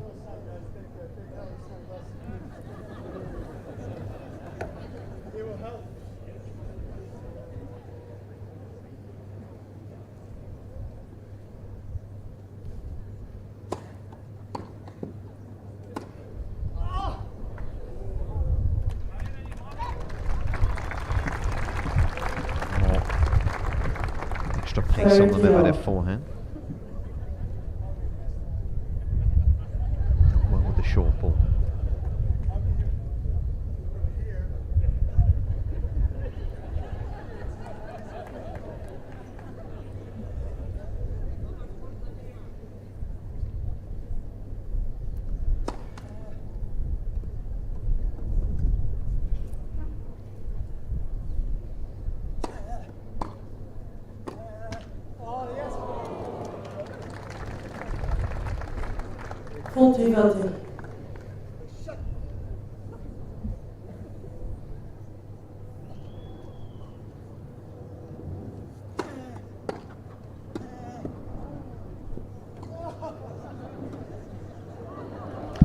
Game. was a good first volley, and the ball checking on Djokovic a little bit, made the pass a more challenging one. So Medvedev holds. leads by 2 games to 1 Stays second ahead set. in First the second set. Djokovic.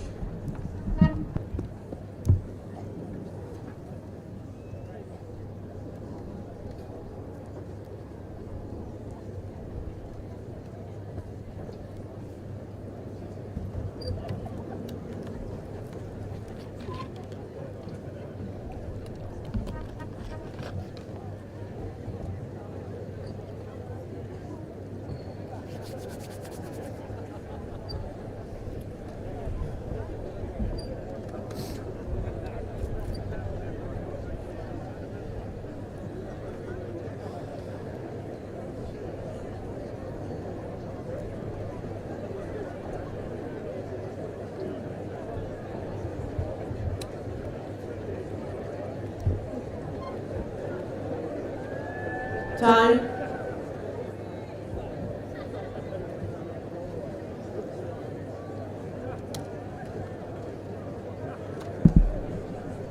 So fourth day of action here at the Giorgio Armani Tennis Classic, and the arrival of Novak Djokovic has certainly piqued the interest, even more so here. Stunning setting. Few better in the world than the Hurlingham Club, that's for sure.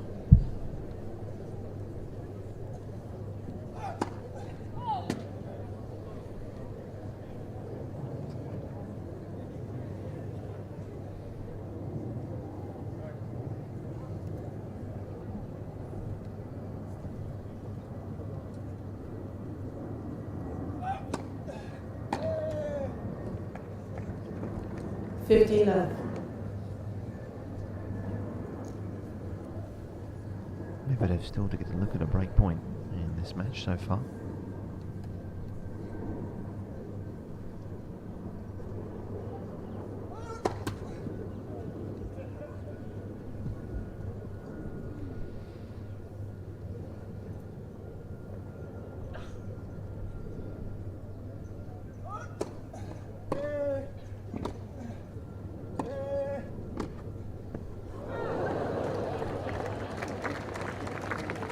Good approach. 15-0. Kept the length on it. Take advantage of something just a little bit shorter from Djokovic as well.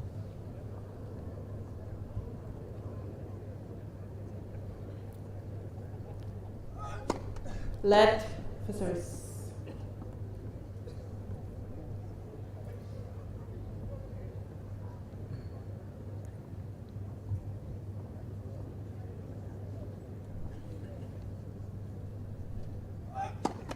Let for service.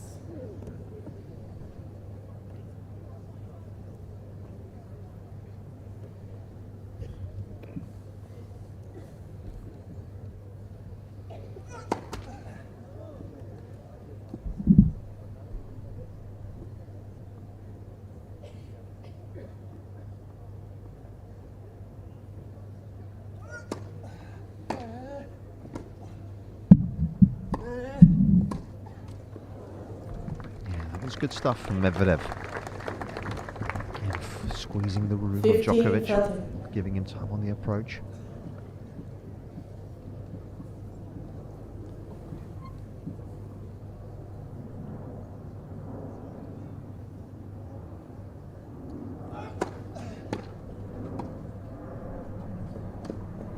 And he knew where that drop volley was going as well. And he was onto it in a flash. 15-14. For the first time this afternoon, Medvedev's got break points.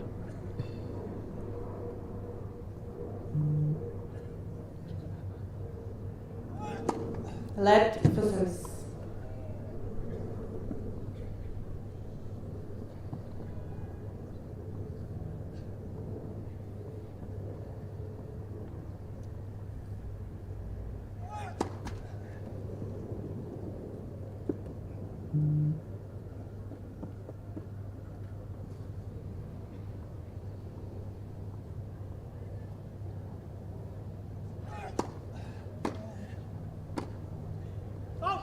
Game. And he's missed it. Medvedev. And a slight drop in the level of Djokovic has allowed Daniel Medvedev to steal a march here in this second set.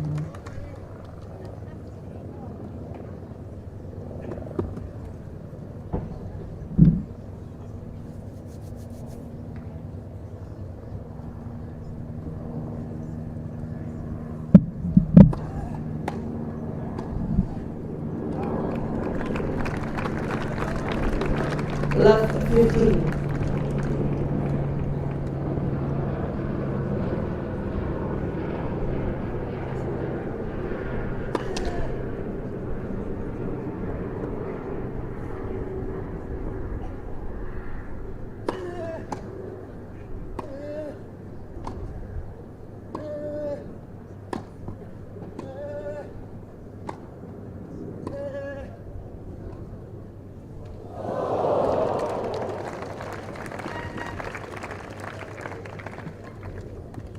On.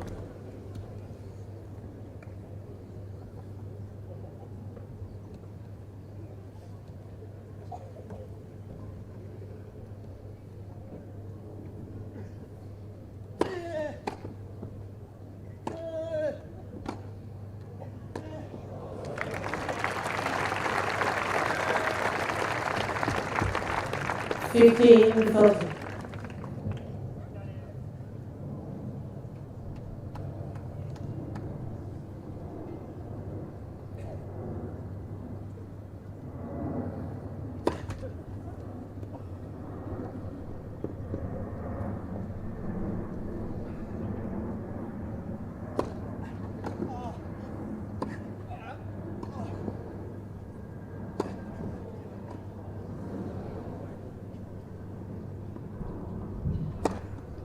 Yeah, he's got it. And he's getting better and better here, is Medvedev. 30.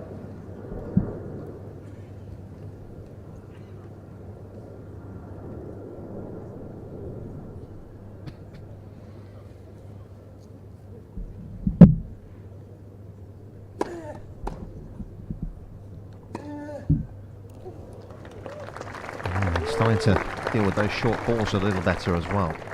40-13.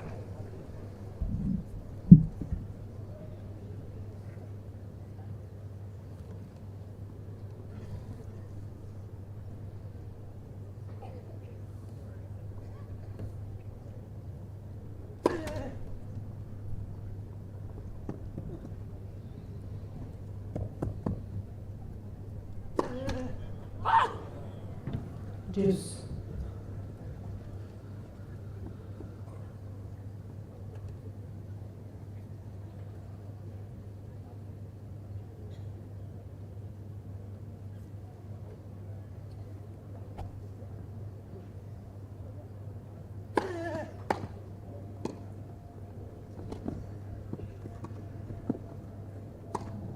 Oh, the chip was perfection from Djokovic. Medvedev had to put the brakes on and suddenly was defending. Advantage Djokovic. Outstanding from the Serbian again.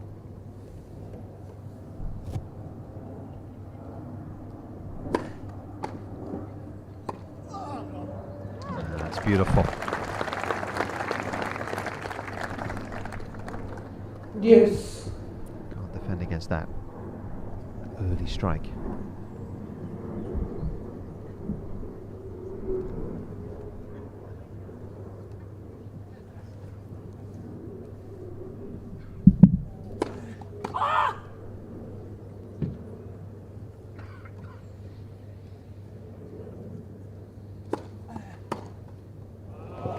And there's another one.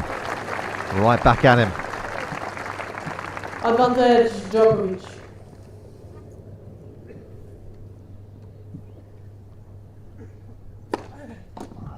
Deuce.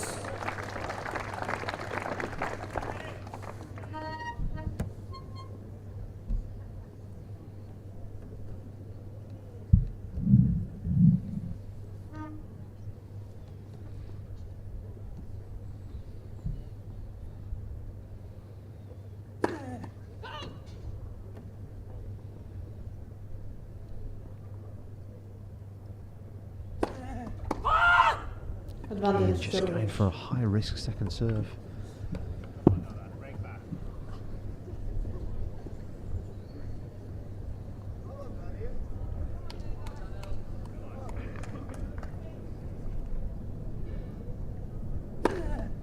Oh, that's a rocket right down the middle.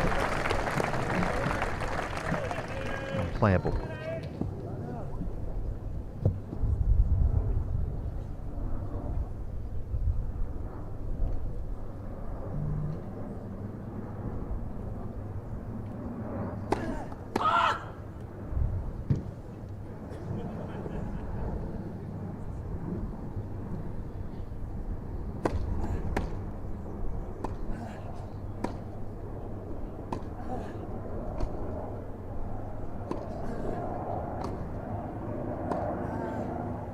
Just coming inside the ball a little too aggressively. Get the spin, then needed to bring it down, and such a field shot, the Medvedev two-hander.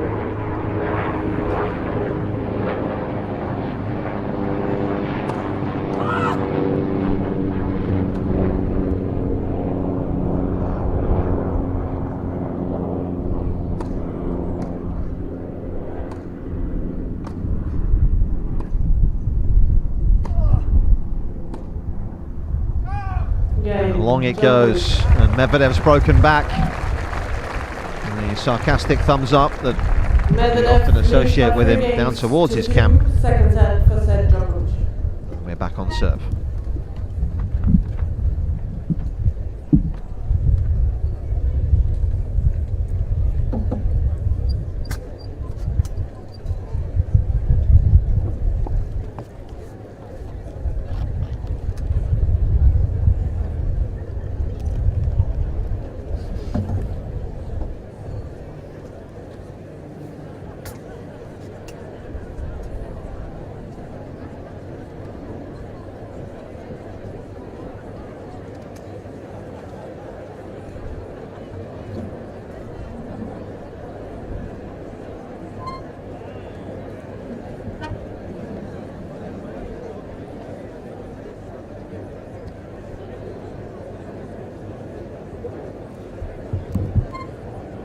Time.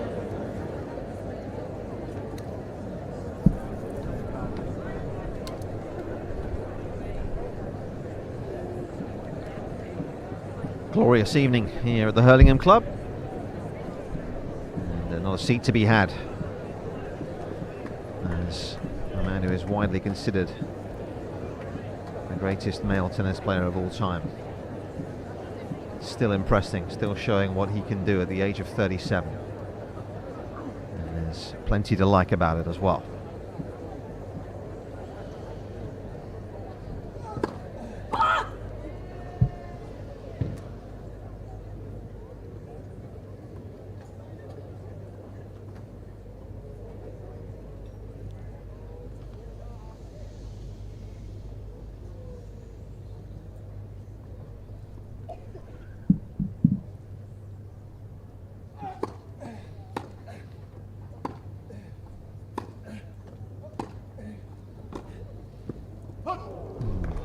Unlucky. And again, not happy with the forehand, Medvedev. 15 love. Happy with the depth I think he got on it.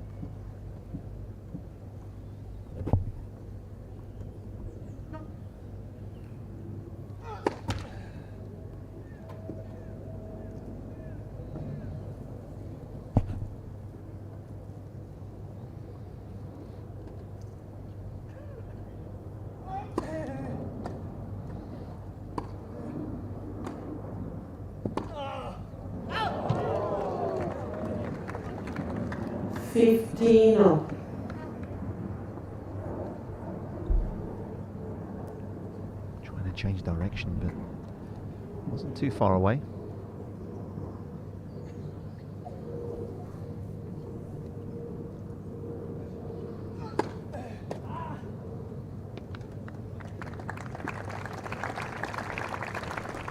Djokovic has served 10 aces, but there have been a whole host of unreturns as well.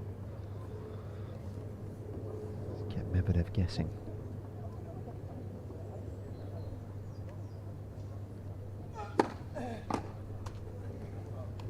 First one he did get a look at. 14-15.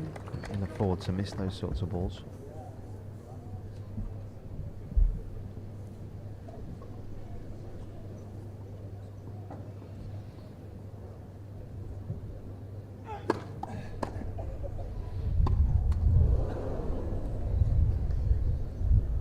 $40-13.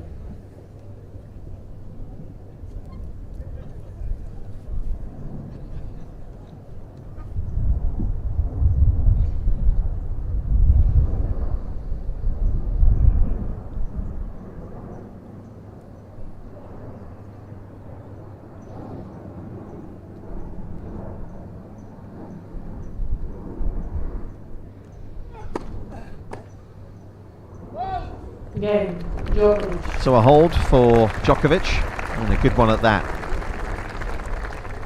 3 games all, second set. And there's not really a lot to pick holes in from this performance so far. And if you're looking for indicators as to whether he's going to play next week, I would suggest that there have been some good signs out here.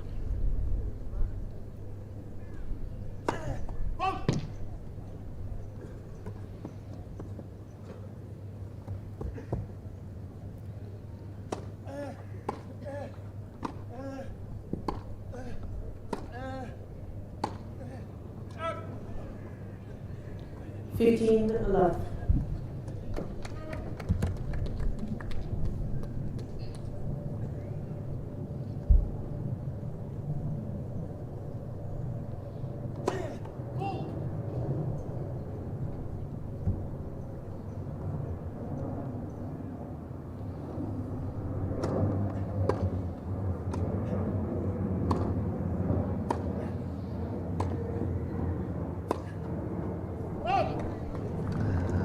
Again, he was there. The line was open for him. 15-0.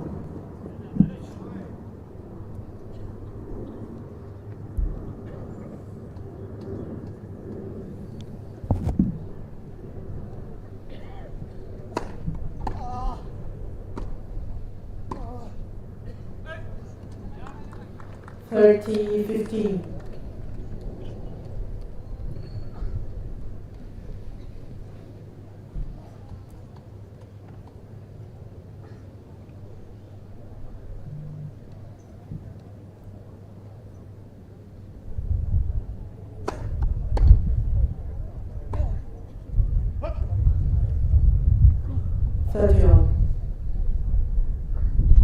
Fantastic stab deep.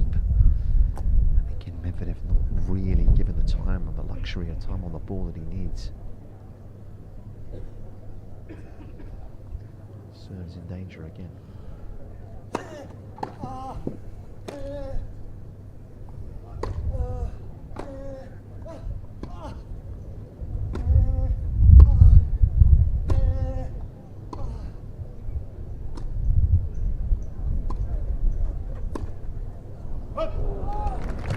Didn't like it. Djokovic again utilising the slice. Making Medvedev uncomfortable. 30-14. The Russian in danger of losing his serve for a second successive time.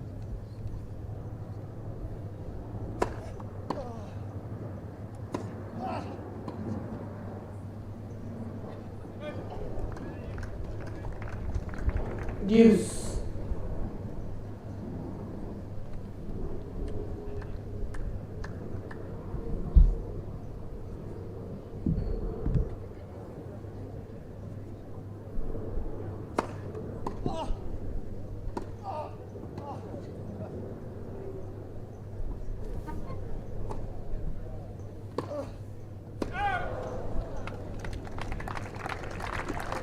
Advantage, Medvedev.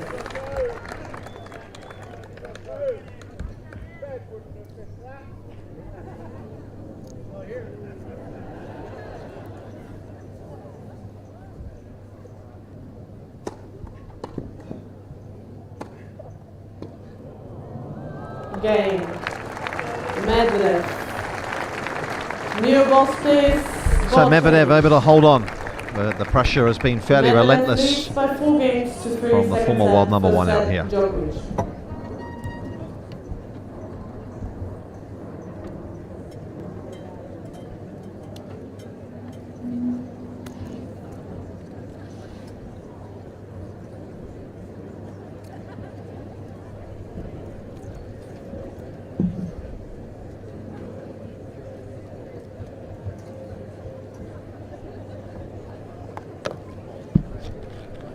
think Djokovic will be delighted with the level of tennis he's put out here on the table so far. Just what he wanted. I'm sure he's got out of this already. Over an hour into it now. Movement looks very good, very secure. Quality off the ground has been just as you'd expect from him. Serve's been excellent. I think there's a lot of very good signs for the Serbian. Of course, he won't start until Tuesday either at Wimbledon, so an additional day. He'll get to rest and prepare.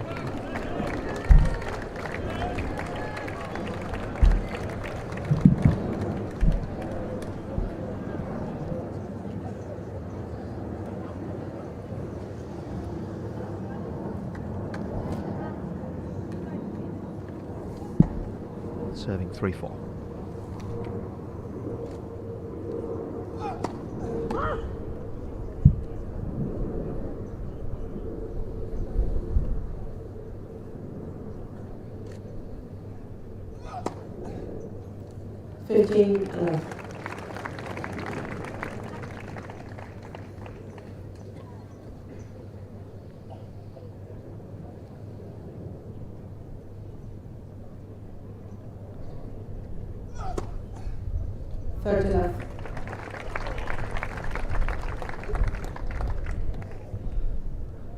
Deadly accurate once again. How often have we said that?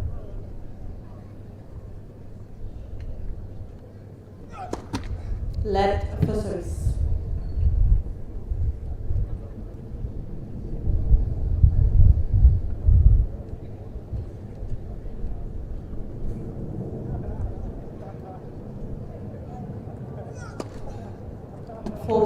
Medvedev with absolutely no idea where that was going. Completely dumbfounded. Djokovic won 24 of 29 first serve points in this match. Game, Djokovic. That is a game to savour. Standing serving from the world's current number 2.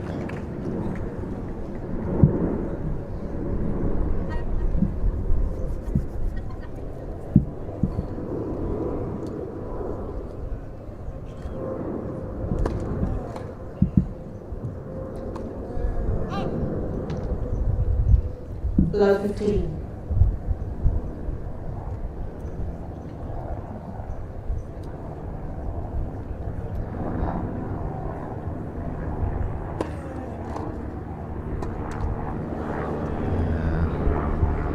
Feeling the spirit of Medvedev is dropping fairly quickly here.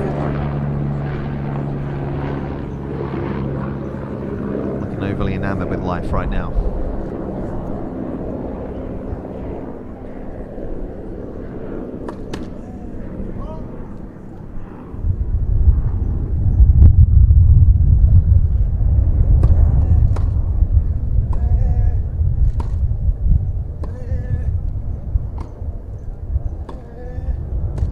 That's gone long as well. And Medvedev in real trouble here.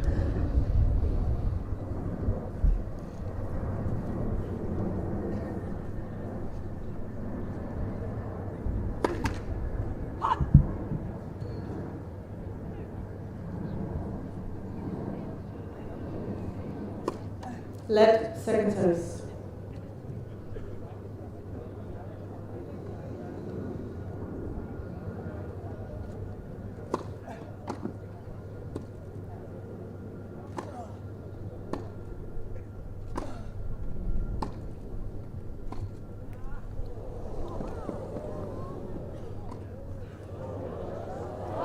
Oh, he's missed it, would you believe it? Teed it up absolutely beautifully as well. Medvedev was left for dead.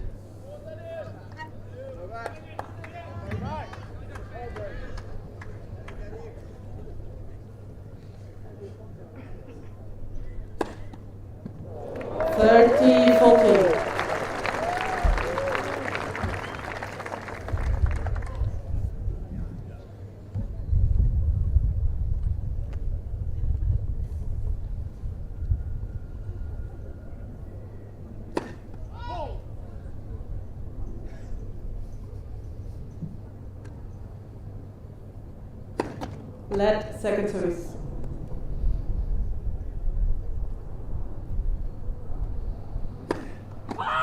Again. And yet another double fault and a roll of the dice from Medvedev that has not really reaped its rewards. Djokovic leads And it'll be the Serbian to serve for the win. And 1 set to love.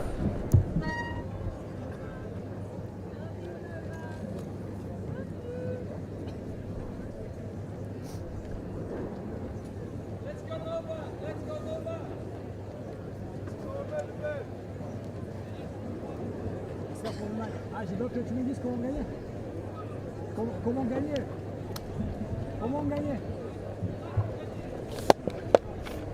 Ah, sinon je perds.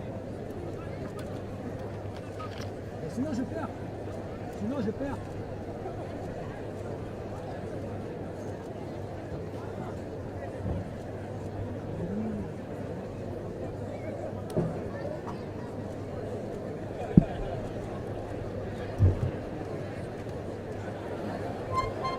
Novak Djokovic, who has frustrated Daniil Medvedev out here with the quality that he's produced. And this has been a very good performance of the 7-time former Wimbledon champion.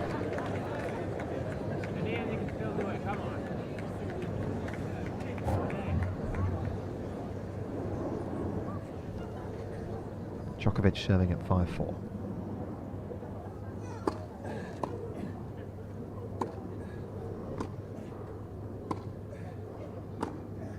Love.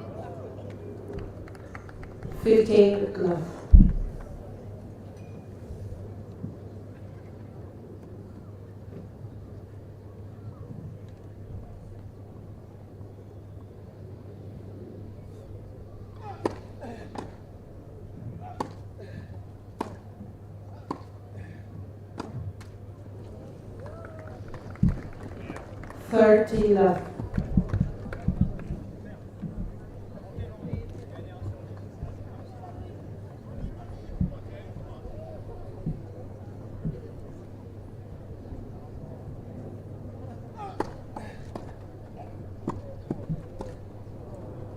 Yeah, even the serve and volley has worked for him well. And Medvedev has not had the answer. There have been no solutions. 3 chances to finish him off.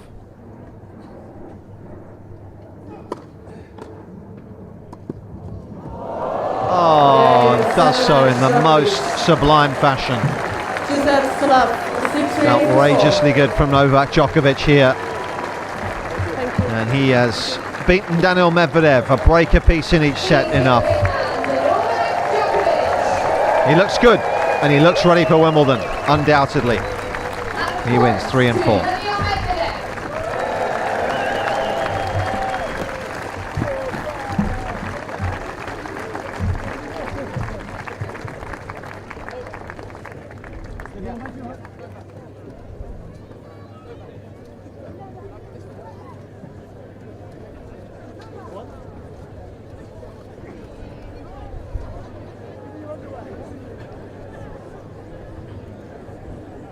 Daniil, first of all, welcome to Hurlingham. This is your very first time here. It's absolutely wonderful to have you. Exactly. It's an absolute pleasure. What are your impressions of the place so far? Nice place. If you said bad, I was going to have a word with you. I have to say it all started with coming in a Rolls Royce. So at the beginning it was already pretty good and I was surprised. But it's a nice place, you know. I think it's good to play a match. Not good to lose, but it's okay. At least it's not Wimbledon, so I have the chance again Monday, and hopefully I can play better. And I don't have Novak in the first round, so it could be a little easier. Let's see. Yes, I think you'd both be quite worried if this was a first round match, to be honest. But look, you did so well at Wimbledon last year, semi-final performance. How much are you looking forward to getting back there? It depends if I win or not. If I You are a competitive beast, aren't you? I am, but I'm joking because we never know the future. But it's always the same. Everyone is asking me how do I feel before the tournament. I'm like, I don't really care how I feel before the tournament. I hope I can come out there, win some matches, and then feel good and then go for it. So that's what I'm going to try to do. Exactly. I won't ask you that question ever again, shall I? But look, also to the crowd here as well, it's not often that in exhibition matches you get kind of such a big crowd. It's really intimate here, and I know that everyone was absolutely delighted to watch you play. So did you enjoy playing in front of everyone here? To be honest, a lot, yeah. It was nice atmosphere, and it was very like competitive atmosphere, you know. I felt like before the points everyone was quiet, and then everyone was enjoying themselves between the points. So thank you guys for coming, for enjoying tennis, and I hope you enjoyed the match. I would love to play a bit longer, 2 hours, but. You want to play 5 sets, do you? I'm okay. Let's continue, Novak. But yeah, if you give me one more set, I'm gonna break something. So it's okay. It's okay. Well, look, Daniil, thank you so much for being here. All the very best at Wimbledon, folks. Daniil Medvedev.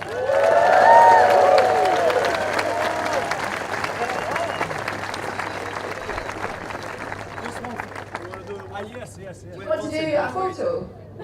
If you want, I wait for your interview or whatever you want. Yes, please. What's happening here?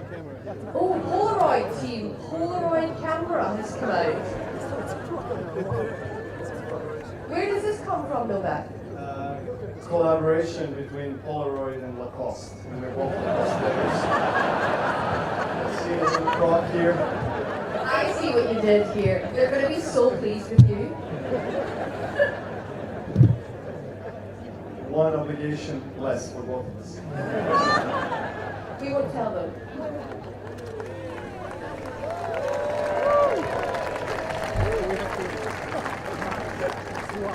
Should we see what it's like? Tomorrow. Yeah, I'll show you. It takes about 2 hours. That's a bit of an issue. We don't have 2 hours. Daniil. Hi, Daniil.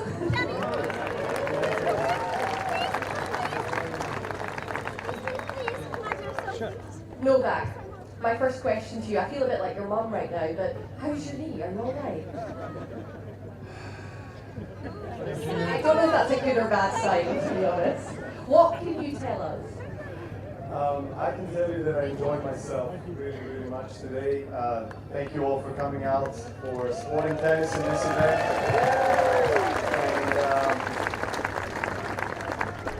And I can tell you that pain-free tennis is the best tennis. Were you pain-free? I was pain-free, and it was a great test, obviously, against one of the best players in the world. Played a couple of practice sets in the last few days, and really wanted to come out here to see, test my knee, to see how I feel, move around, try to stay low. The ball bounces very low on the grass, especially here, and the test was very successful. So I'm obviously really glad. I was about to say, did you pass your own test there? Yeah, I think so. I think the team will be happy, and it's been an intense 3 weeks after surgery. Spending a lot of hours rehabbing and trying to get myself ready for Wimbledon. I kind of always wanted to give myself a chance to be in London. I think my surgeon is here. He's What's his name? You absolute legend. Yeah. He's the MVP for sure in the last 3 weeks. It's all his fault, but and also next to him, Jean-Georges, who is they're both from France, and he's a specialist for the knee. So they both did a great job. Thank you so much. Without them, the whole thing here today wouldn't be possible. It would be playing Wimbledon. So I'm really thankful, and yeah, I'm trying to take it day by day, see how far it goes. Really, under there, are you Superman? Who comes back from a meniscus tear and 2 weeks later is on the court, having already trained this week? It's just remarkable. Taylor Fritz. That's true, actually. 2 years ago.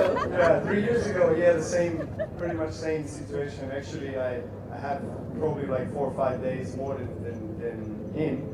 So he was the first person I reached out to, actually, when I found out that he had similar injury and circumstances, and he was very kind to share, his journey, and really helped out with some of the some of the experiences and some of the advices, you know, on how to approach it, because it's the first time I had this kind of knee injury. So I asked him, I asked many athletes, you know, Wawrinka, you know, Lindsey Vonn, Vaska, you know, Zlatan Ibrahimovic. I asked everyone, you know, who I know that had a knee injury. You've got all their phone numbers, right? Yeah. Yeah, and they were all very kind to share some of their experiences, as I said, and maybe give me contacts of certain people that can help me out. So that's actually how I met Giorgio. So that's very nice.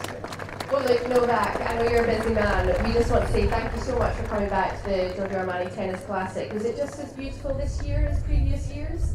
Very elegant, very stylish, and yeah, lots of drinking here. But I guess that's part of it. You know, I hope you guys enjoyed it, and hopefully see you next year. Thank you so much.